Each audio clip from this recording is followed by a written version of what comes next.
Good morning to the folks that's coming in here. Good morning to the folks that's coming in here today.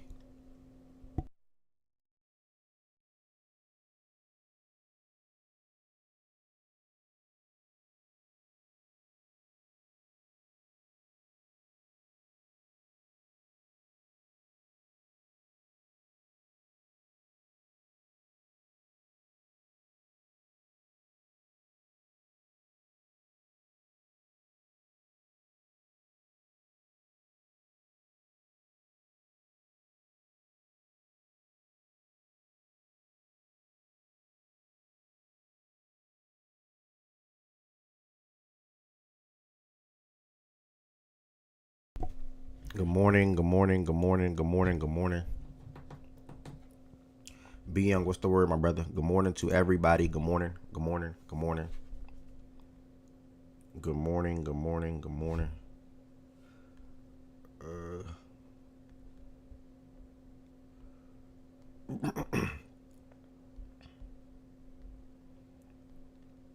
Good morning, good morning, good morning.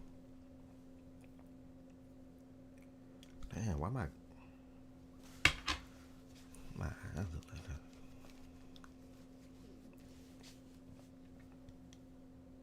that? All right, again, Jay Crummer, what's good? Hold on, my bad. This only happened right here, bro. I swear.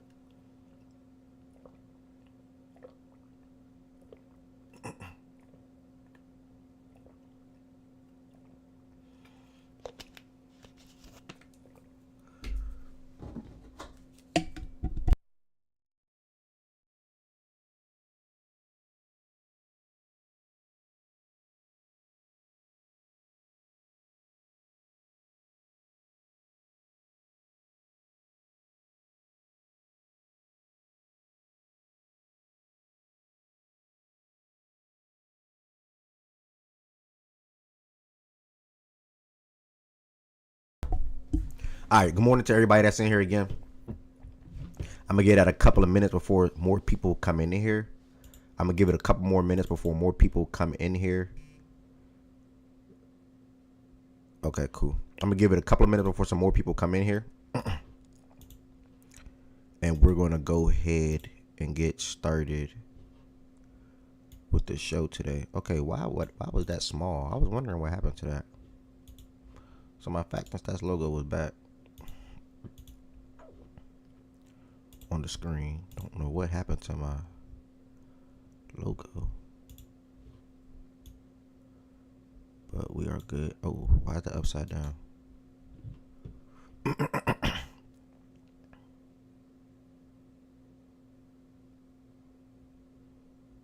Why is that upside down?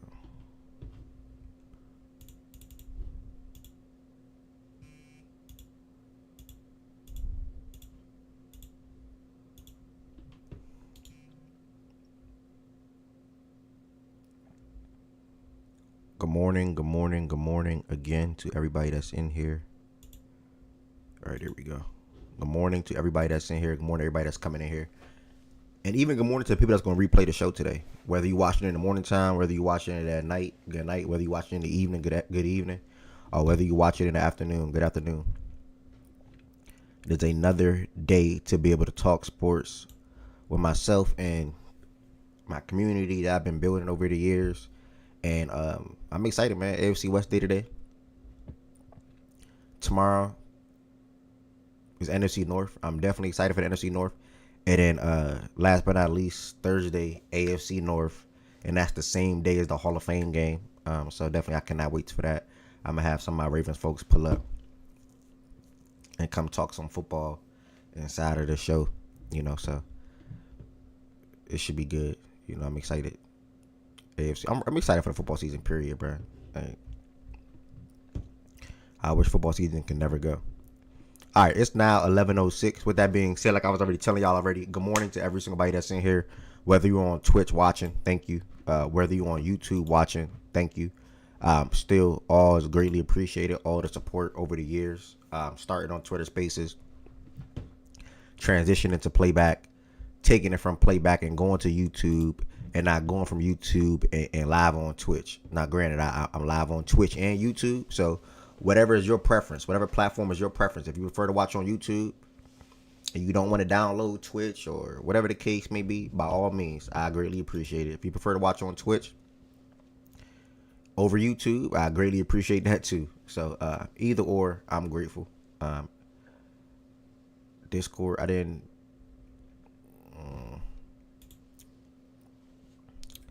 Matter of fact, y'all, before I start rapping, let me fix that. Let me fix that right now. Before I start rapping, y'all, give me 1 second. Let me fix that before I start rapping. Let me fix that command real quick. Let me fix that command real quick. I'm going to take off my gaming Discord. I'm going to take off my gaming Discord for now. Until like 2K probably come back out. When 2K come out, when the new 2K come out, I'll probably promote my gaming Discord again. But for now, I'm going to take that down. And let me fix this command.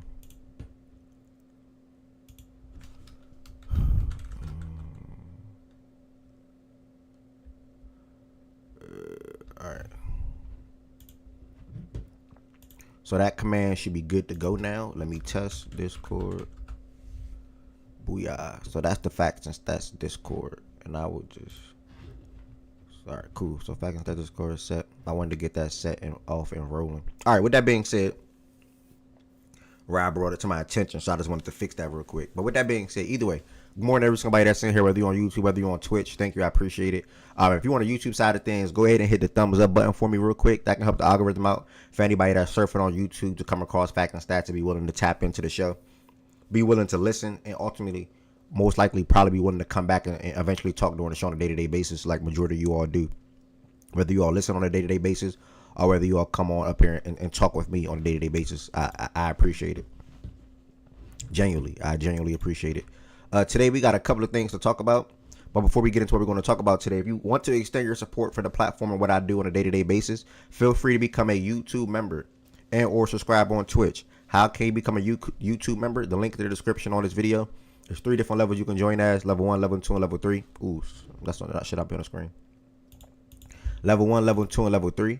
And then also on the Twitch side of things, there's different ways you can sub. You can sub for 1 month, 3 months, 6 months. They have deals. You also can gift subscriptions as well if you ever want to do so as well. And if you have Amazon Prime, I will advise you to subscribe through your Amazon Prime account, as you get one free subscription per month. And exclamation point Prime can automatically pop that up into the chat via Nightbot as well. All I gotta do is connect your Twitch account to your Prime account, and like I said, it's a free subscription that you get per month. So yeah, that's a couple of things you guys can do to extend your support for the platform if you ever want to or ever feel the need to do so. Agent Zero was good. Black was good. I'm not sure if I said it was good to y'all already. Next, a couple of things we're gonna be talking about today. A couple of things we're gonna be talking about today. I always tweet out in the morning time, so be mindful of that. I always tweet out what we're going to be discussing on the show, and it will say pretty much tune in on Twitch and YouTube. Link and replies. We're going live at 11 a.m. We're going to talk about the WNBA, couple of WNBA games from last night. I'll give you all an insight of what happened last night in the WNBA. Someone brought to my attention a topic for the show: WNBA teams regression or regressing, I would say, and the teams that he's referring to, or they were referring to, is the Aces and the Liberty. So I will circle on to that. And what the idea of that is, what is causing these teams. Now, if you don't agree with the Liberty, cool. Because I personally don't. But, hold on, wait. Why is it on the screen? Oh, okay. If you don't agree with the Liberty, cool. Because I personally don't. But what's causing these teams? What might their regression be attributed to? Their cores are intact for the most part. Injuries, or is the rest of the league getting better? So I'm going to circle on that after we look at the 2 games from last night. And then another person brought something to my attention as well yesterday. Let me see. Let me flash this one on the screen for y'all. They told me this is a major talking point right now in MLB. Granted, y'all know I don't know at all, but apparently this is a major talking point at the moment. So Emmanuel have been placed on non-disciplinary paid leave as part of the MLB sports bet investigation. So I'm gonna see if they're gonna pop in here and be willing to continue to chime in and give us some information on what's going on in the MLB sports betting investigation. And then after that, we're finally going to get to the battle of the AFC West. You'll probably hear from folks like D-Mac, Swiper, and or West. Don't know too much about what Nana be having going on these days. Maybe even Nana. Those are the only 3 Bronco fans that I know. I reached out to former. Former is pending. Former could probably circle around here within the next hour. And then I have not got in contact with Liz. I know Liz have her playback notifications on, so I did at her on playback. I do know she's on the West Coast, so I don't know what she be having going on in her day-to-day. So we'll see if Liz circles around for the Raiders.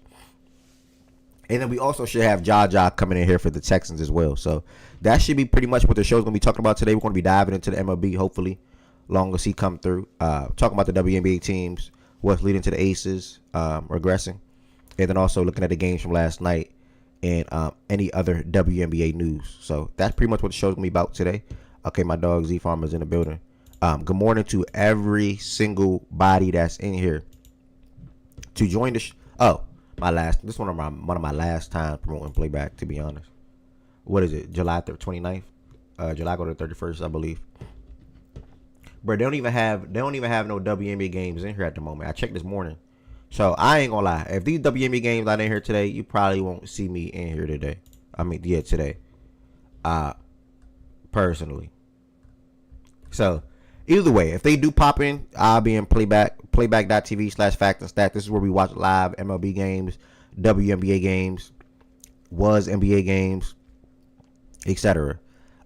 With playback changing their platform and how they basically utilize creators, or pretty much canceling their creator fund, I basically shifted from playback at that point, so a lot of my time is going to Twitch and YouTube while still trying to grow the platform. So I can't really say if I'll be in playback after this month, to be honest with you.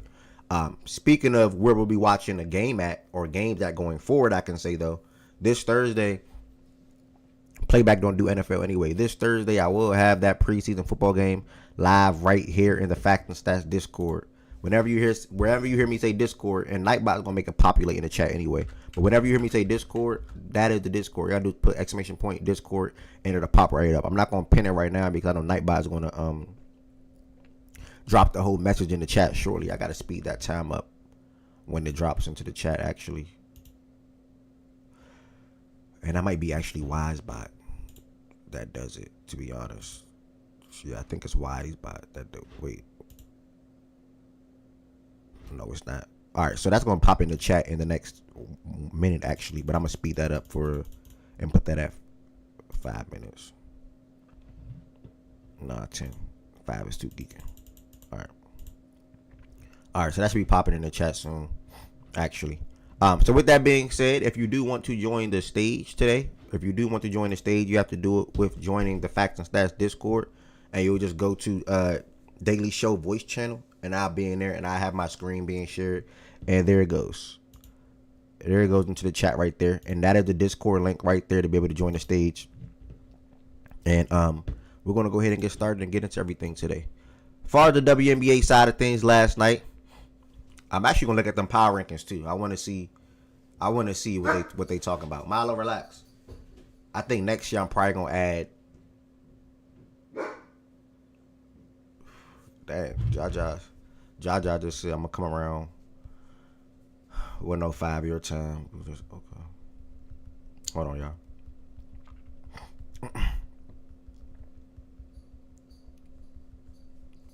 When is the trade deadline, Black?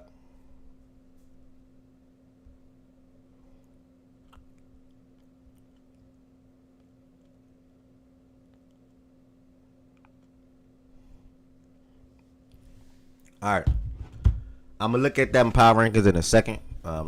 Again, personally, I'm super duper excited for the Sparks. I'm gonna keep praising the Sparks. I'm gonna keep praising the Mystics. That's probably it. I like what both of those teams doing from an overall build standpoint, and I just tremendously love the Sparks getting Kelsey Plum, and it's paying off for them. And Miss Brink returns today against the Aces, and we're gonna see how she's looking today. August 7th. Okay, bet. Milo, come here. Come here, Milo. All right, last night we had 2 games in the association. We had the Seattle Storm first up, and then the last game was the Liberty versus the Wings. Paige returned to the lineup for the Dallas Wings yesterday, and I treat the Sun like I treat the Sun like some of those teams that I used to treat in the NBA season last year. So it's like, if I had to guess, I think the Sun probably won 5 games this year. I think it was Drew was good. Okay, 4. They won 4 games this year, so I don't really say too much about the Sun. One thing or a couple of things I can shout out for the Storm. Like I said, I think they play their best basketball when Skylar Diggins is at her best. She's having a good game.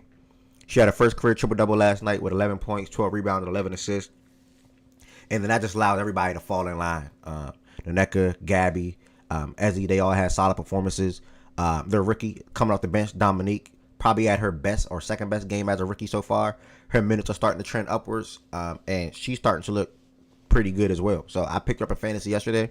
That's pretty much the only thing to really shout out or say about the. Yeah, I know. I seen that 2 days ago, Black, about Marina to the Storm.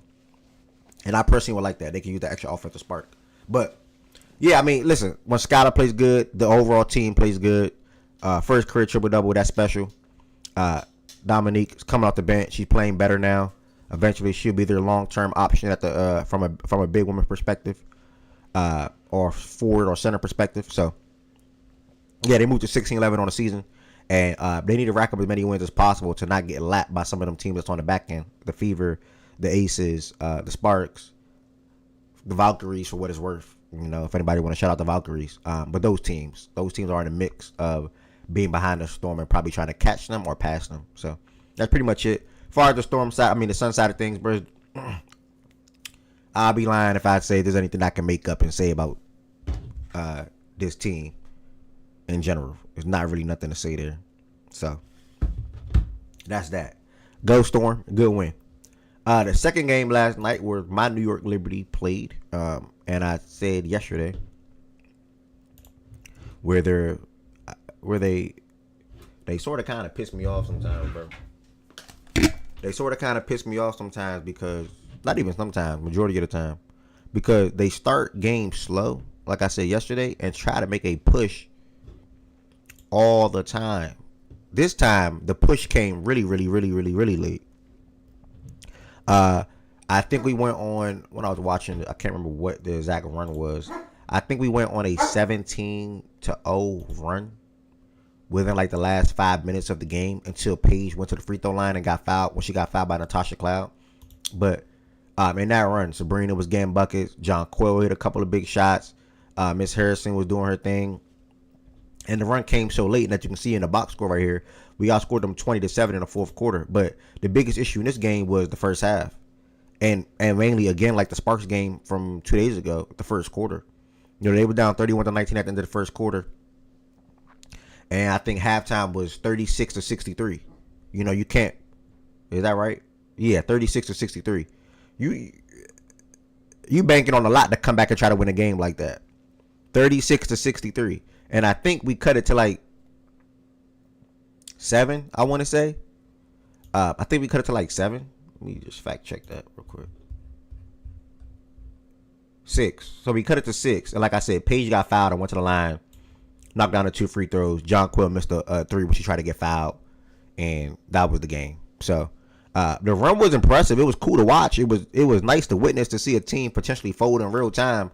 But ultimately, the Liberty didn't get it done.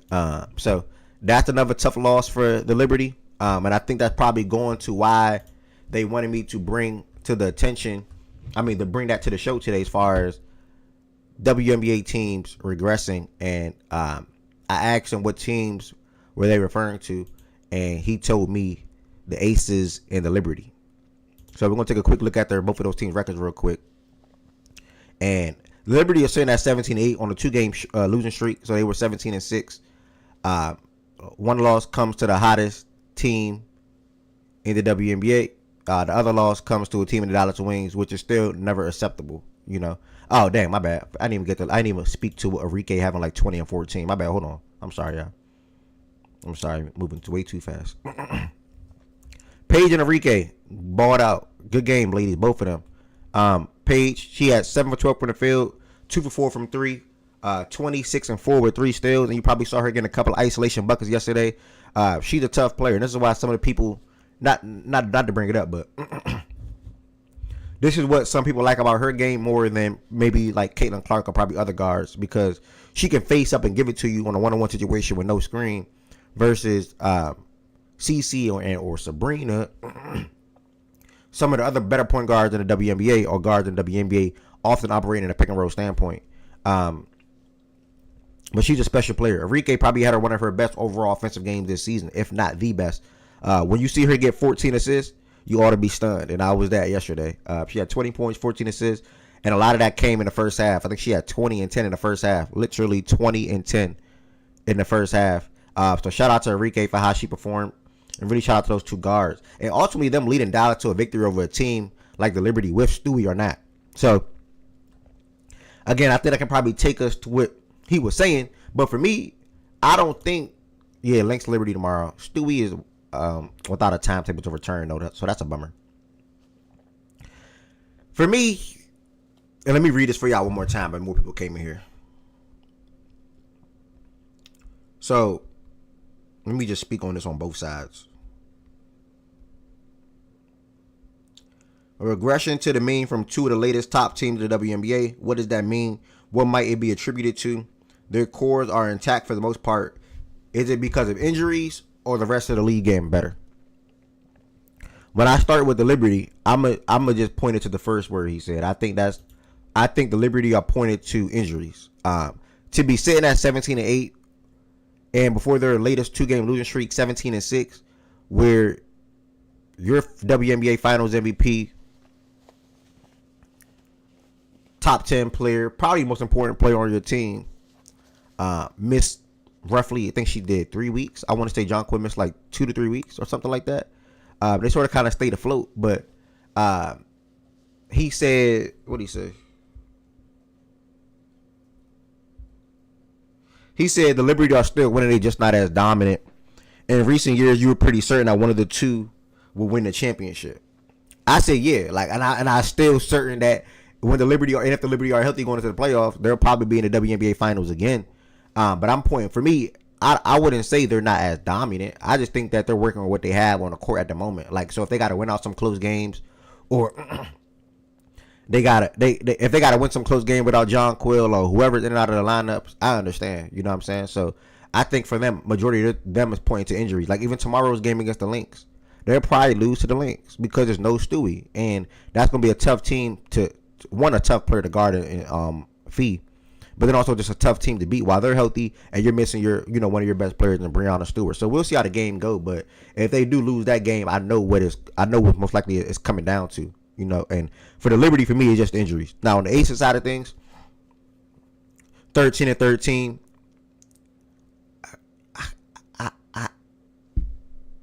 This is what I spoke to last year. So, people can say Aces are regressing or Aces not that good. I didn't think they were last year. You know what I'm saying? Because all their flaws, I would say, how their team makeup was, I would say, how good they are realistically, I would say, all that was on display last year. Lack of front court depth, Chelsea Gray being mid, and then dropping her play from when they won a championship 2 years ago. She was a special player, bro. But the dropping her play from then to now, or even last season, coming off that injury. So I do want to bring up the injury too. But yeah, I mean, Ryan, you definitely spoke on it last year too, 1,000%. So I think their regression comes down to, he said, team just getting better. I think that's what I would point the Aces to. Like, a lot of teams are just better now. Like, teams are just better than them. Like, I think at one point in time when Aces came into the building, or when you had to play the Aces on your schedule, teams probably said, damn.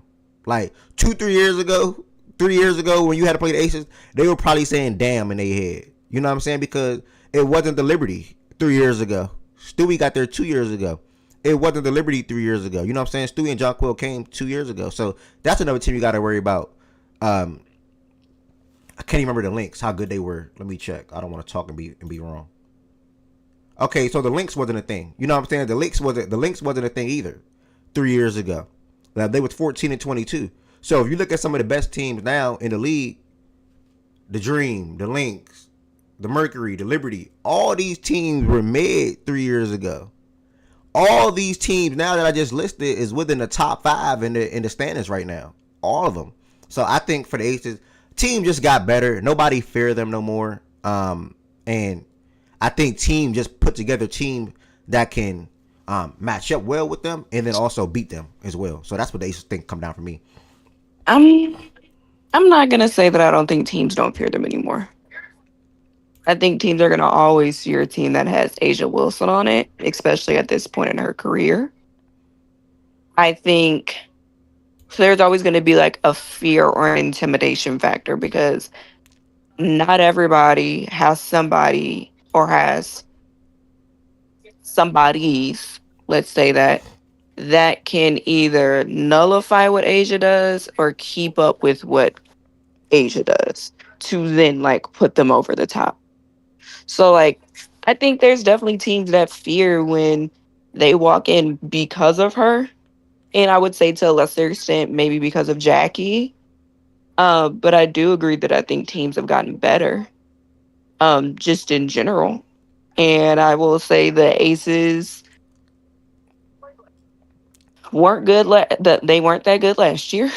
um, they made things happen, but they weren't that good last year. And I will say, they're out there playing 4-on-5 because Jewel Lloyd sucks. No disrespect to the career she's had, but she is very, very bad. And it's like playing 4-on-5 if you get something from Chelsea, but at the same time, you're not really getting anything from Chelsea consistently. So it is like they out there playing 3-on-5 for the most part. And whoever the third is isn't really doing nothing either. So it's really just Jackie and Asia versus whoever else is on the other side. So is that a regression? No, because that was kind of their problem last year. So I agree with you on that. But I do think I do But think you people still are intimidated or but fear them. I think you don't agree with what Ted said in the chat. Ted said nobody I fear can't them. see in the No, no, chat. I'm about to say. He said nobody fear them. Everybody think they can beat them. That's what I was speaking to when I brought up the word fear. I Like, don't think everybody thinks they can beat them. you don't think the top teams of the WNBA that's above them right here in this standard, they all don't think they can beat them? All these Let teams me right look at here. the state. Hold up, Lord. I can pull up the state in the phone. Lynx, Liberty, Mercury, Dream, Storm, Fever. I mean, All those Lynx, teams think they can Liberty, beat them, bro. Lynx, Fever, I think are confident or know that they can You went out. probably the Mercury. But oh, I went out. You can Yeah, hear you me? good. I heard last thing I heard was probably the Mercury, but you skipped before that part. Oh.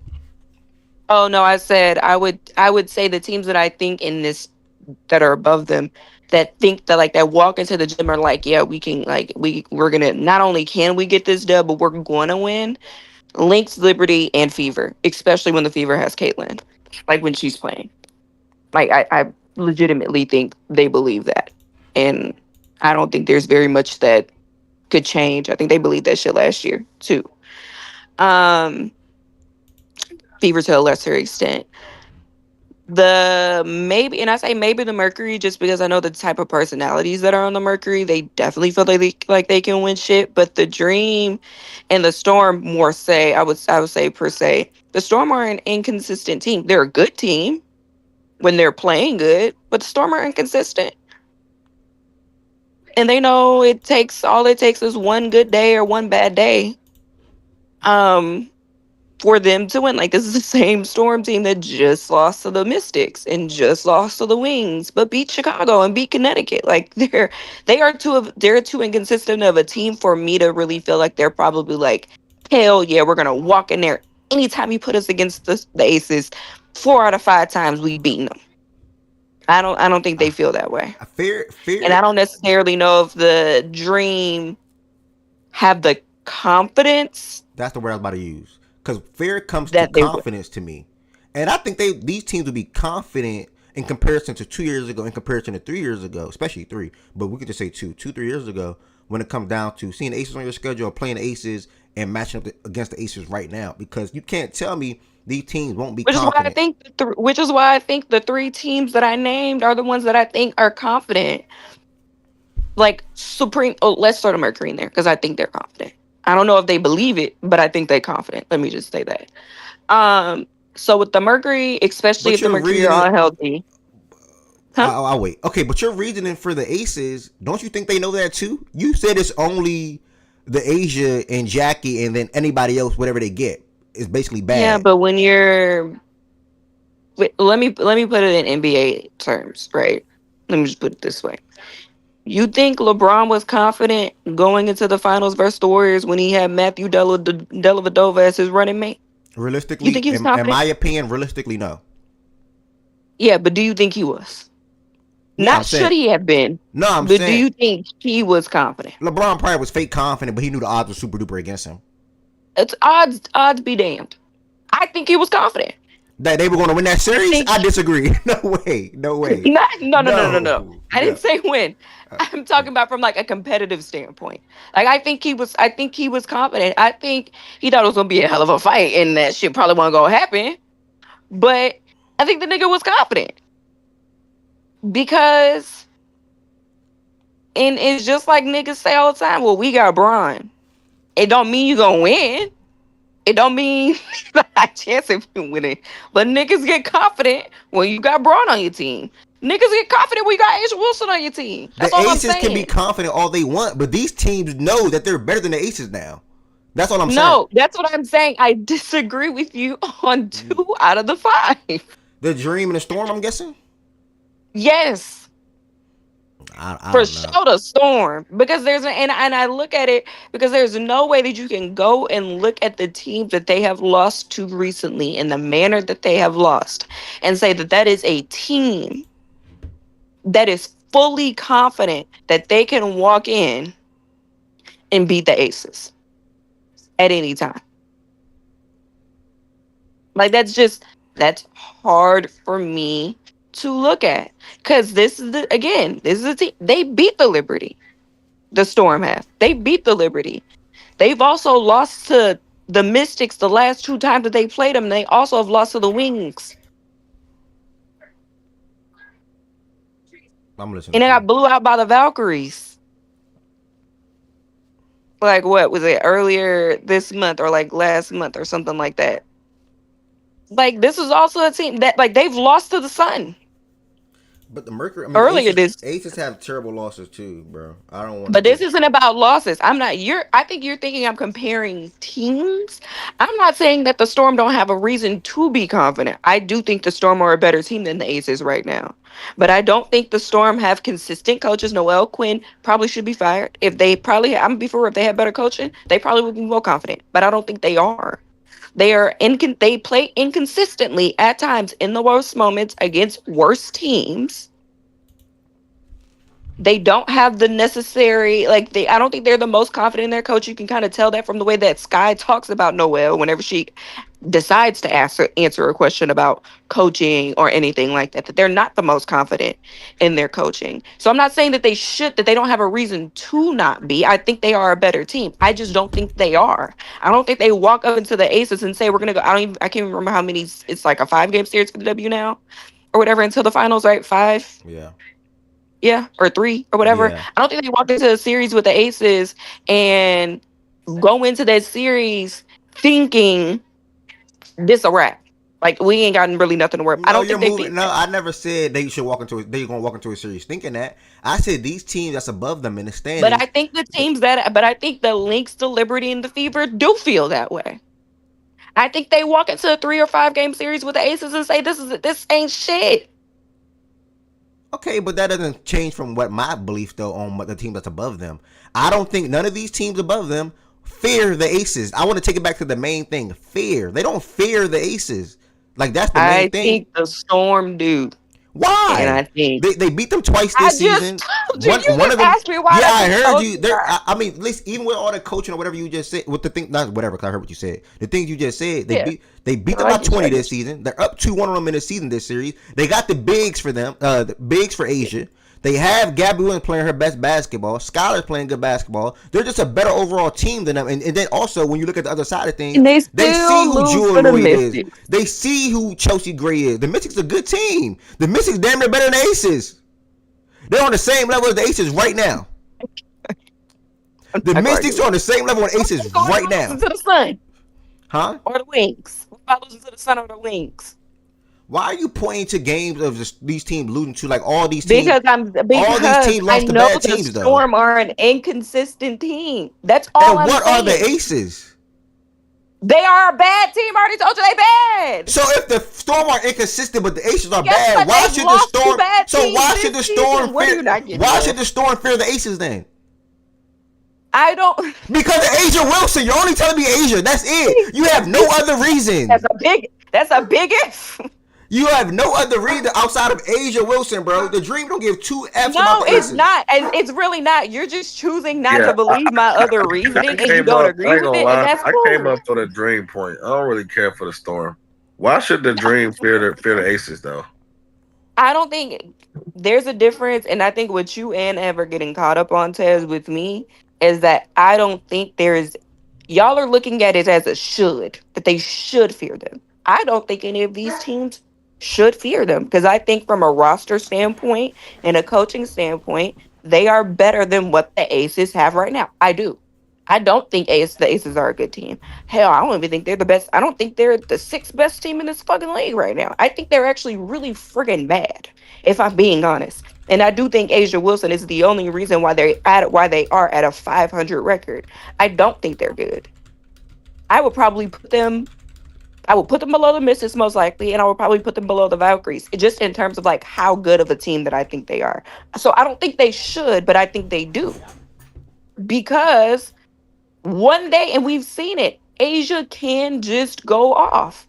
And so when you are either, I don't want to say inexperienced, but when you are having some inconsistencies on your own, when you can beat the Aces and then go and lose to the friggin' to the Sun, or you lose to the Wings, or you lose to the Sky, or you lose to whoever, you can't tell me unless you're the Lynx or the Mercury or the Fever, who are the only, or the Lynx, the Liberty or the Fever, who are the only teams that I feel like aren't really phased by those kinds of losses, in my opinion. Especially when the Fever have Caitlyn, who are like, I don't think they're faced by like losing to bad teams. I don't think that fucks with them. I don't think that messes with them. They just say, okay, we had a bad game, keep it pushing. But for a team like the Storm, who I watch Storm games. I've seen the up and down between that team. I've seen the inconsistencies with that team, especially when they feel like they're playing down to competition. And granted, they play up against the Aces all the time. Great, wonderful, fantastic. Well, they have this season. I think they do. For a team like that, you have to fear Asia. And I don't want to say fear as in like we're scared. It's like a fear, like a oh shit kind of fear, if that makes sense. Not like I'm scary kind of fear. I don't know if I'm that's not making sense. really. I mean, I hear you with the Storm. I'm not really even like And speaking so to the Storm. for the Yeah, I'm more dream, for the Dream. I think as long as you don't have, and you know Ryan's coming back, or you hope Ryan's coming back. As long as you don't have Ryan, I think you have to be concerned. You know damn well I'll be Wait, speaking hold on. to. As far as And who? this As is far as no who? disrespect to Alicia or Brittany. I think they're both actually having pretty good seasons. But as far as just right now, because I'm looking at the teams right now, you hope Ryan's coming back. I hope Ryan's coming back. But you hope Ryan's coming back, and you hope she's good, and you hope she's everything that you need her to be. I think they beat them without the. I think they beat them without Ryan this season, if my memory serves me correctly. I could be wrong. I know they lost this last game to them, this most recent game to them, to the Aces. But right now, you don't know what Ryan's gonna be when she comes back. When she comes back, you hope that everything goes according to plan. So no, like I don't think right now they are. Why you add all that? Okay, first and foremost, I wasn't Why speaking to add context? why you add context for Ryan, but then add that for Caitlin Clark and the Fever. I did. No, you didn't. You didn't say hope CC this, hope CC that, or hope. You didn't say that. But you added for Ryan Howard, but I not said Caitlin Clark. especially with CC because I think be very clear. I I think think she the thinks Fever think Fever is that a they good can team. beat them even without. I No, think the no, they Fever in no, their mind no. think that they can beat them even without CC. That's why I say Those you're teams are talking about equivalent. Those teams are should. equivalent though, without their best player. If people think Ryan Howard is the best player, I think those teams are damn near the same level. Without CC and without Ryan Howard, both of those teams still throw out a good lineup of good 3 to 5 Okay, good players. You disagree? I just Jordan, said okay. Jordan Gray, Brittany Jones, I Kelsey, just said okay. Hey, hi. Lexi, I said Boston, Natasha. okay I'm just going through it out loud in my head. Chase, do you agree or you disagree with that? You think one team favor the out other? loud in my head. You think one For team who? favor the like if CC is out for the Fever and Ryan's out for the Dream? First and foremost, are you Yeah, confident in that series? If y'all say y'all had to play them without CC, you confident in that? the Aces. Yeah. I was trying to follow. It. I don't. It's Do hard. you think they will I still don't. be I confident? honestly, we've been talking all year, gang. I don't. I don't think they're that good. Like I don't. I don't think that even when we lost to the Aces the first time, like I don't. I honestly think we could have swept the fucking Aces, bro. I don't think they're that good. Now it's different, right? You go into a playoff series, that's a whole different story. So things will be different. So without CC, I think we can win it, but my confidence level won't be the same if we didn't have her though. Like that's our best player. Hmm. Everything goes through her. But it's like I said, it's 50-50 because I just don't like this is no Fever bias. I just don't think the Aces are that good, regardless. Like I don't they don't they don't scare me, bro. Like I don't they don't do shit to me. Like we just beat them without CC. Like so it's like it don't I don't know, bro. I personally don't think the Ace is that good. Me personally, bro. Um that's how I could sum it up to you. My confidence level will be low, but I still think we can win that series, though. I'm not gonna lie. Yeah. Okay. Now with a CC, 1,000%, we're winning for sure. But you say you think the Dream without Ryan and the Fever without CC are same level at I the I still think they can win that. Yes, bro. yeah. I don't. I think like I don't think her point is invalid. I just think I think her point to me, and this is why I came up and asked her. I think her point for the dream team last year, and this Aces team, right, with a last year dream team going into a playoff series rather than just a game. Now I think I'm 100% with her.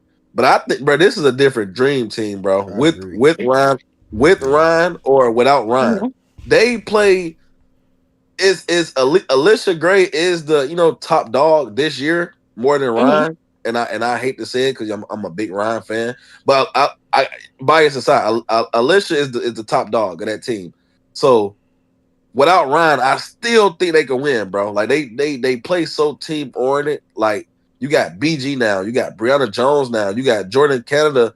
She playing way better than fucking last year. Like I didn't think she was that good last year, but this year And she's a Jordan, different. it's just because Jordan, she's my fucking fault, my fault, healthy. my fault. Yeah, my fault. Jordan, I didn't think she was that fucking good last year. I this year she's a totally different player. They got the role players now. Like without Ryan, bro, like I still think the Dream could beat them, bro. I ain't gonna lie. Yeah. And man, them niggas not fair, bro. To Yeah, you, and that's that's why I okay. came To up. y'all, and that's okay. I think it's a little different, but that's okay. I also think we're arguing two different points. Or let me not say arguing two different points. I think I was we're about to looking say. at it from two different perspectives. I think y'all are looking at should, and I'm looking at not everything's rational. People don't fear shit that they should fear, and people fear shit that other people don't fear. because fear, that thing, confidence, that thing isn't logical all the time. It defies logic a lot of times, which is why people can do shit, which is why there is an underdog that can beat and a top dog. Okay, let me ask Because you this. some Oh my motherfuckers bad. just feel like they good and they just confident they can do it, Let me ask you even this. if you don't agree. Let me ask you this question. Do you think the Yes. Aces fare more teams in the WNBA than teams fear them? I don't think the Aces, no, just no. You don't think the Aces fear anybody? No, I think they fear the Lynx and the Liberty for sure. Okay. Okay. Fair. P2, appreciate that follow. Fair. Appreciate that follow. Dang, why my thing not working? Let's go. Appreciate that follow. Uh, yeah, man. First of all, and I'm a shout out. Shout out to OG. OG brought that to my attention last night. So he wanted me to bring it to the show last night or this morning, one or the other. I can't remember. So I brought it to the show. Like I said, when I think the two teams he mentioned with the Liberty and the Aces, when I look at the Liberty, I think their season just been the ups and downs, and it's still a damn good record. They've been a top 2 seed all year. But for me, that's pointing to the injuries for me. John Quill with that ankle injury missed like 2 to 3 weeks of basketball, in and out. Unfortunate news: Stewie is out without a timetable for her return, and she's so important to the team from a defensive standpoint. Like, it's not even just all offense with her, because you still got two really good offensive players in Sabrina and John Quill. But sometimes a player or two is everything that make it go. Like, and I think basically what I'm going with that is I think they can win more games with Stewie and John Quill versus Sabrina and John Quill or Sabrina and Stewie. Now, granted, they still been good with Sabrina and Stewie without John Quill, but they need John Quill and they need Stewie from a defensive offensive perspective, while Natasha and Marine and these other guards can step in and sort of kind of make up a little bit for what Sabrina brings to the table from an offensive standpoint. And she be shooting bad some games anyway. But so yeah, that's where I'm at, and that's why they lost to the Sparks. The defense was bad. They couldn't get one stop on the Sparks in the fourth quarter, not one. And yesterday game against the Wings was just disgusting. I mean, you down 27 points at halftime. So for Liberty, I don't think teams caught up, or not even. I don't think teams caught up. I don't think they're regressing. I would say I don't think they're not as dominant or whatever. I just think that when they're healthy, they will show that, and I think they've shown that against some of the better teams in the WNBA when healthy. Now the Aces on the other side of things, I think teams just completely caught up. Like he also said the teams catch up. Teams 1,000% caught up, and that's why I showed the standings from what it was 3 years ago, to where the Lynx wasn't who they were, the Liberty wasn't who they were because it was just Sabrina. The Mercury didn't have these ladies that they have now, and even as recent as the last 2 years, Diana was just holding on. You know what I'm saying? Diana and BG, like that wasn't really nothing to worry about. And in the dream, they had to come up. You know what I'm saying? And they've been coming up. So I think these teams just caught up to them. And similar to Tez, like I know I said to Ari, none of the teams above the Aces fear them, but I also did vocally say, like, I think the Storm, they go as far as how far they go however Skylar plays, that's how far they can go. And I said that yesterday or whatever, and when Skylar has a good game, basically they can probably beat anybody. I just word it like that because they have a really good starting five. They have two good solid guards and Skylar and Erica in the backcourt. Gabby's having a career from a statistical standpoint, and then they have two good front court players with also some solid players come off the bench. Alicia, Lexi, the rookie, and etc. So yeah, definitely inconsistent with them. With Gabby, bro. I don't even think like because I know where you was going with it, but I don't even think with Gabby you can just say she having a good year from us to like just for our stats. Like I think even when you watching them, she looks better. Like she looks like she got better. Like I know she was never really sorry for real, and I think she was injured, but I think, bro, she's playing a lot better. Like she's coming into herself. They have a good team now. I do think they go as far as Skylar. Like Skylar is the head of the snake, and everybody kind of feeds off of her and play off of her. So that's why I said to Ari, like I get her Sky Point, not Sky Storm Point. I didn't I think that Dream Team is I think that Dream Team is really good, bro. I ain't gonna lie. I think they're really fucking good. Now title, I don't know. You have to see when they get to the playoffs. So I don't really have an answer for that. But when you watch that Dream Team, bro, they're really fucking good, and all they players got better. Like all they players play so fucking well together that I think that's Ryan. Like Ryan ain't the top dog. They top dog still there. Like and they still have the same team. They only got one person injured. Yeah. So that's why I still feel like they can beat they. I don't think they fear aces at all, bro. I don't. I think they can go beat them honestly in a series. Yep. I'm here. I'm with you 1,000%. Um, but yeah, man, that was we've been talking about. I don't know how long you been in here, OG. I just saw you up here. We've been talking about this for a good little 20. You got any thoughts on it though? No, I was just wondering because I remember I just felt like I don't know, I just felt like the top teams in recent years have been like kind of more a little bit more dominant for me. Like you kind of knew that Aces and Liberty, like yeah, they going that's what's gonna be there. I mean, I think Minnesota's at the top up there now, and I think they were there last year. I think they'll be there again this year. Needless to say, but I just think there's a lot of like even when you look at the first year team, Golden State. I mean, they don't won 11 games. You know what I'm saying? So I don't know. I think the league is just starting to spread out a little bit, and the talent is starting to. I don't know. It just feels like everybody's starting to More kind of figure out a talent, little bit. better Yeah, coaching. More yeah. talent, better coaching. Is Because what that you're saying. Golden State team does not have one star on it. They don't have one Nope. single star on that team, but they play hard as hell, play good defense, and they in a lot of games. They in most games that they play. So I like where it's going. I like now that it's starting to get a little bit more spread out. Teams are starting to get a little to me. I think from a competitive standpoint, it's starting to get a little bit more uh, it's not as clear cut as it used to be for me. So that's kind of where my question came. But when I looked at I will say, in fairness though, Ed, when I looked at the Liberty, did a little more research and see to your point, yeah, they haven't fallen off too much. I know Mm-mm. Jonquel been that, yeah, but they right there, they taking care of the business for the most part, and they still kind of been as a little bit. I wouldn't say as dominant, but they've been pretty dominant. So, Yeah. Yeah, but and yeah, I said that word for word with the Liberty, and then you probably missed my Aces spell. I probably can't speak on it word for word again, but I basically said like when I look at the standings, for example, you probably can't see the screen, but when I look at the standings, for example, in 2022, you had the Mercury 15 and 21, the Liberty 16 and 20, the Lynx 14 and 22, the Dream 14 and 22. But I fast forward to 2025 now, all those teams are better than the Aces right now. The Liberty didn't have Stewie and John Quill.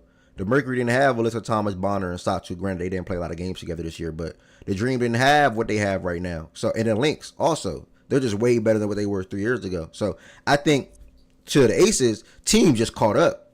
I even used the word like nobody fears them no more. Like I think at a point in time 3 years ago, 2 years ago, the Aces were feared because of how good Chelsea was playing, how good Kelsey was playing, how good Jackie was playing, and then ultimately Asia giving you 26 points. And you know what I'm saying? Like they were feared. I think now these teams feel like they're as good as them, if not better. There's no need to fear them because on any given night we can beat them. You know what I'm saying? I And don't understand that though. That's and maybe like why do you think that is the case though? Because they're like we said earlier, their core is still pretty much intact, and that core is still pretty good for the most part. nah, not So, really. Whose score is Nah, pretty not really. good? Yeah, not really. well, I See, mean, I mean, when I think about Asia and I think about Jackie Young, and I they know Name, what you good. call it, Yeah, just they got name, there good. from Seattle, name two I mentioned. That's huh? it. Yeah, they good. I That's mean, And it. I That's said, all. I said. See, the problem with the Aces is the drop in Chelsea Gray.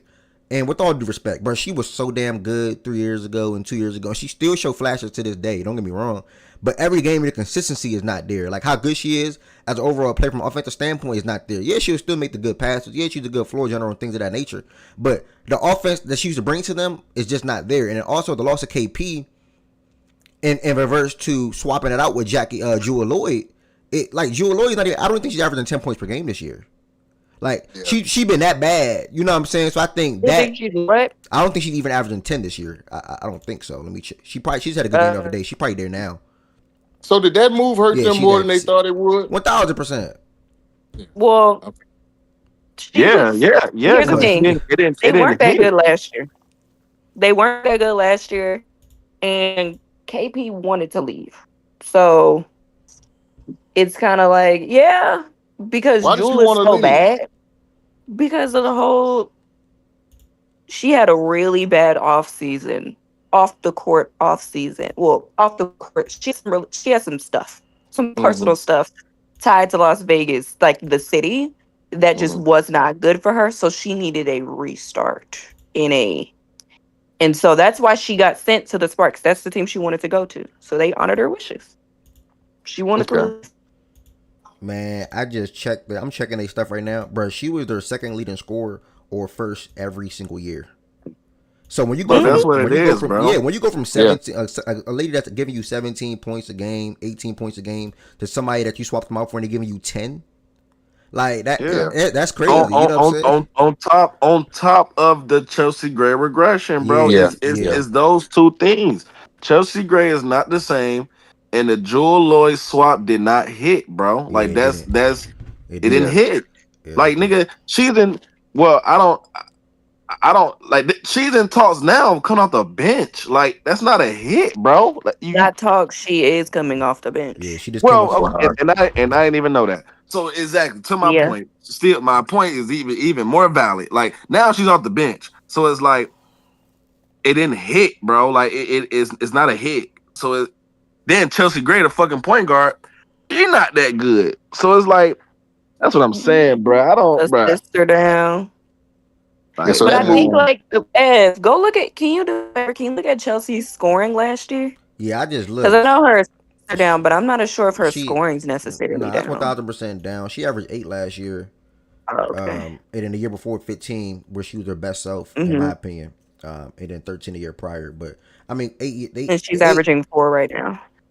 Assists. My bad. You looking at assists? Yes, Yeah, four assists. assists. Yeah, 4 assists. Last year was 5, but in 2023 7. So 5 even assists last year, 2023 7. So she's doing 4. And how many points did she? What was lat her points? 2024 she averaged 8 points and 5 assists. This year she's averaging basically 12 on 4 assists. But I think 12 on 4. pre-injury Okay. her she was averaging 15 and 7. That's why I'm like, damn, she that. You know what I'm saying? Last But year, right? yeah, 2 years ago when they won their last 2 years championship. ago. Okay, yeah. Yeah. Yeah, yeah, So, yeah. so those two moves really put a whole lot of pressure on the team as a whole, and they just haven't made up for it Mhm. at all. They A haven't thousand made for it percent. because, Brandon, they'll be yeah, better right now with Kelsey in replace of yeah, Chelsea Gray, in my opinion. yeah. Because now, because Oh, absolutely. If Chelsea has a regression and she wasn't, you know what I mean? It wasn't, I mean, I'm not saying it wasn't. It's the combined effect Yeah, of, yeah. because Losing. it's not just losing KP, because if they lost KP but Chelsea was still playing like she's playing right now, it would still be hard. Like they would be better, but they still wouldn't be that good. It would be like a lot of the shit that we saw last year. It is the combined Jewel Lloyd of it all and Chelsea regression. Because like if Jewel was playing average and Chelsea was doing what she was doing, they would still be a better team. Now, I don't know how much better, but they would still be a better team. You're getting nothing from Jewel in some games. Like nothing. And then on top of that, they always been a top heavy team. Y'all correct me if I'm Yep. wrong, Yeah, but they have no they've depth. always been top heavy. Yep. So yeah. So you lose anything off that top, yeah, shit. bro. But like that's A also why point. like OG, a point you guard lose Alicia regression. Clark. Go ahead, All Tiff. right. No, I said a point guard regression. The swap didn't hit, and no depth game. Like, what are we Yeah. doing, bro? That's never in any sport, bro. In any Hmm. sport, that's never going to work. Never.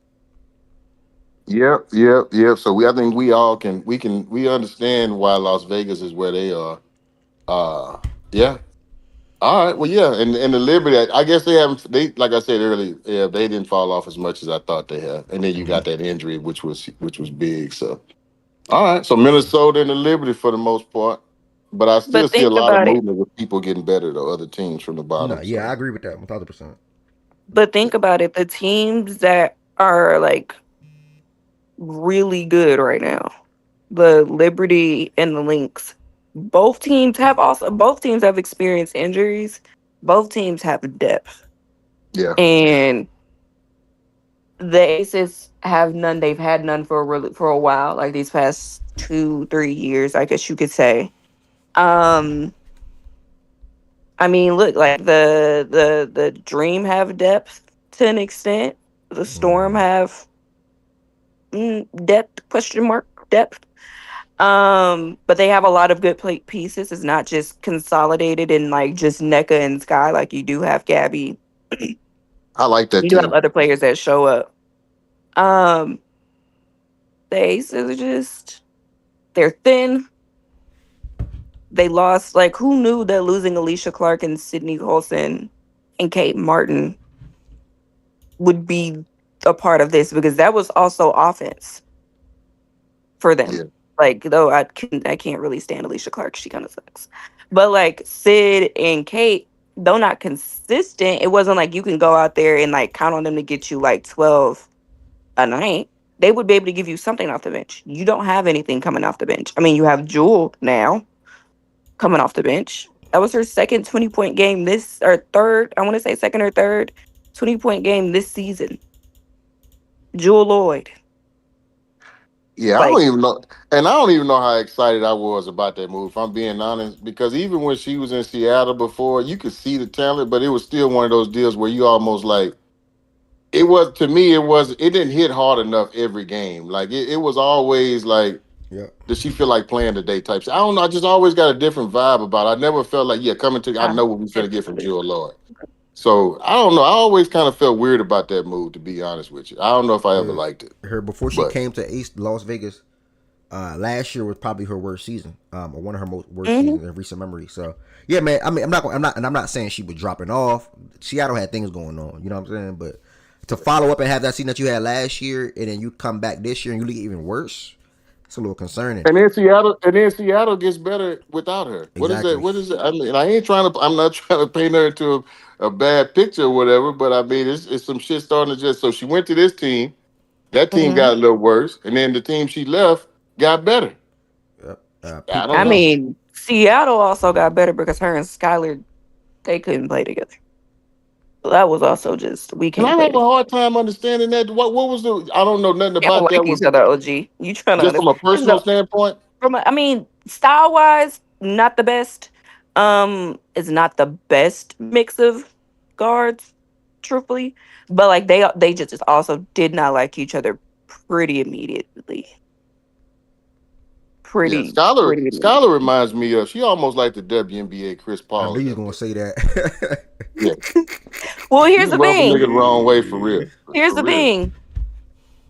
That might be Jewel because NECA had played with Jewel longer than she played with Skylar. NECA took Skylar's side. Yeah, yeah, The Oh, organization took Skylar's side yeah. good because they point, could have moved Shaggy. off for Sky. What Shaggy say? I can't see what he say. I think he was responding to what Ari said about. What I say? No, yeah, Tiffany Hayes. I was gonna say Yeah, that. Tiffany yeah, Hayes not said. Yeah, Tip Hayes for sure. I forgot about her. On Las Vegas. yeah. They had her Yeah, last year. because She was a key she's player on off the that she's on bench. the Valves. Yeah, Yeah. Hmm. Yep.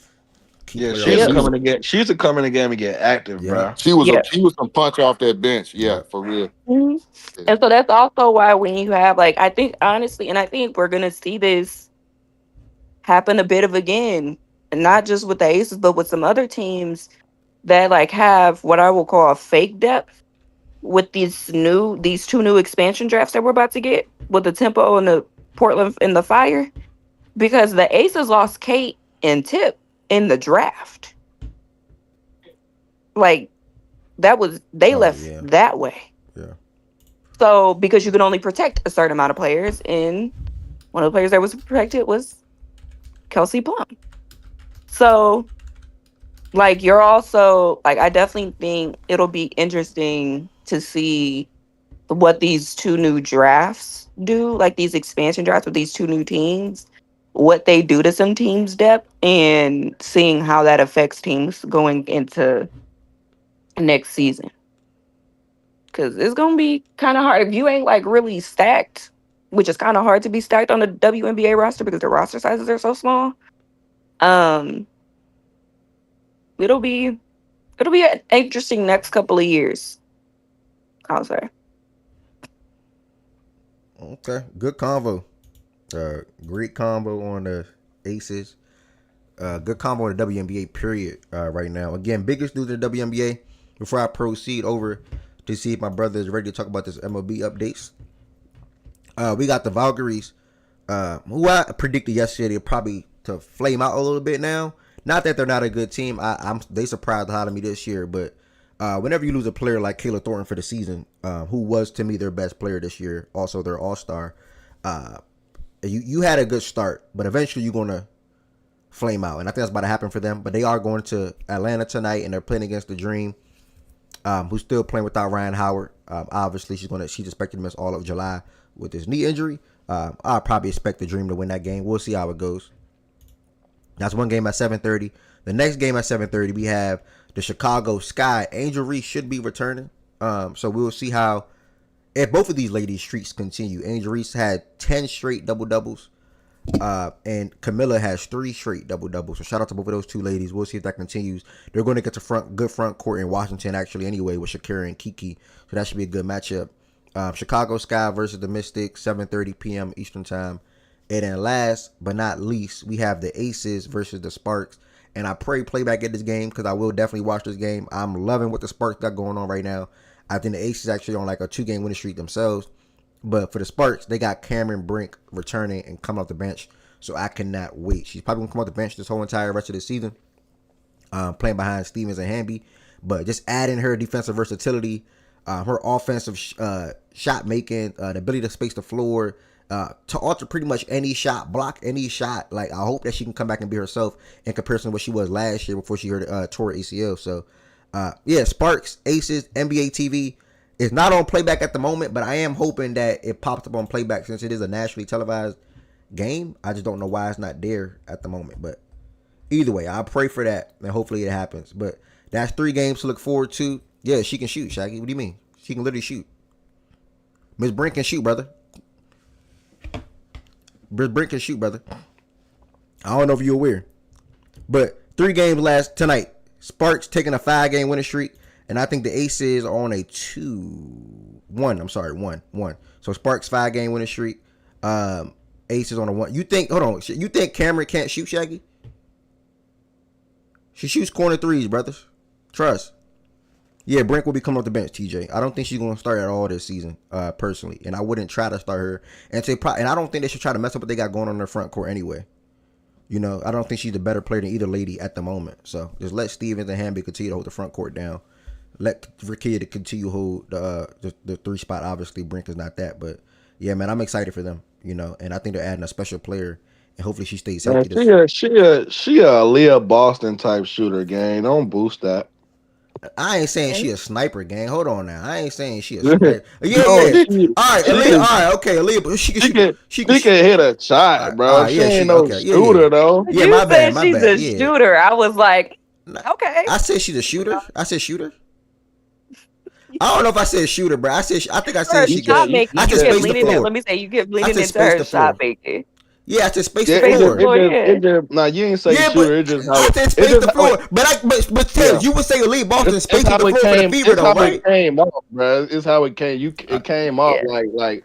I ain't saying. Listen, I'm not saying when she out there, team like, oh my God, Miss Brink, we got to get out there. Nah, I'm not saying that. You know what I'm saying? But yeah, Aaliyah Boston, for me, I would consider her somebody that's going to space the floor for the Fever because she can pick and pop. Not saying that it's the most confident thing, but Aaliyah can knock it down. And I think Brink can knock it down. You know, so if I said shot making, I didn't mean to say shot making. Yeah, I didn't mean to say shot making. But she definitely somebody that, I view her somebody that can space the floor. And I think Aaliyah Boston can do the same. But yeah, man, so that's 3 games to look forward to tonight regardless. Shout out to Ms. Brink. I'm glad she's back. And like I said, I'm hoping that playback is that game.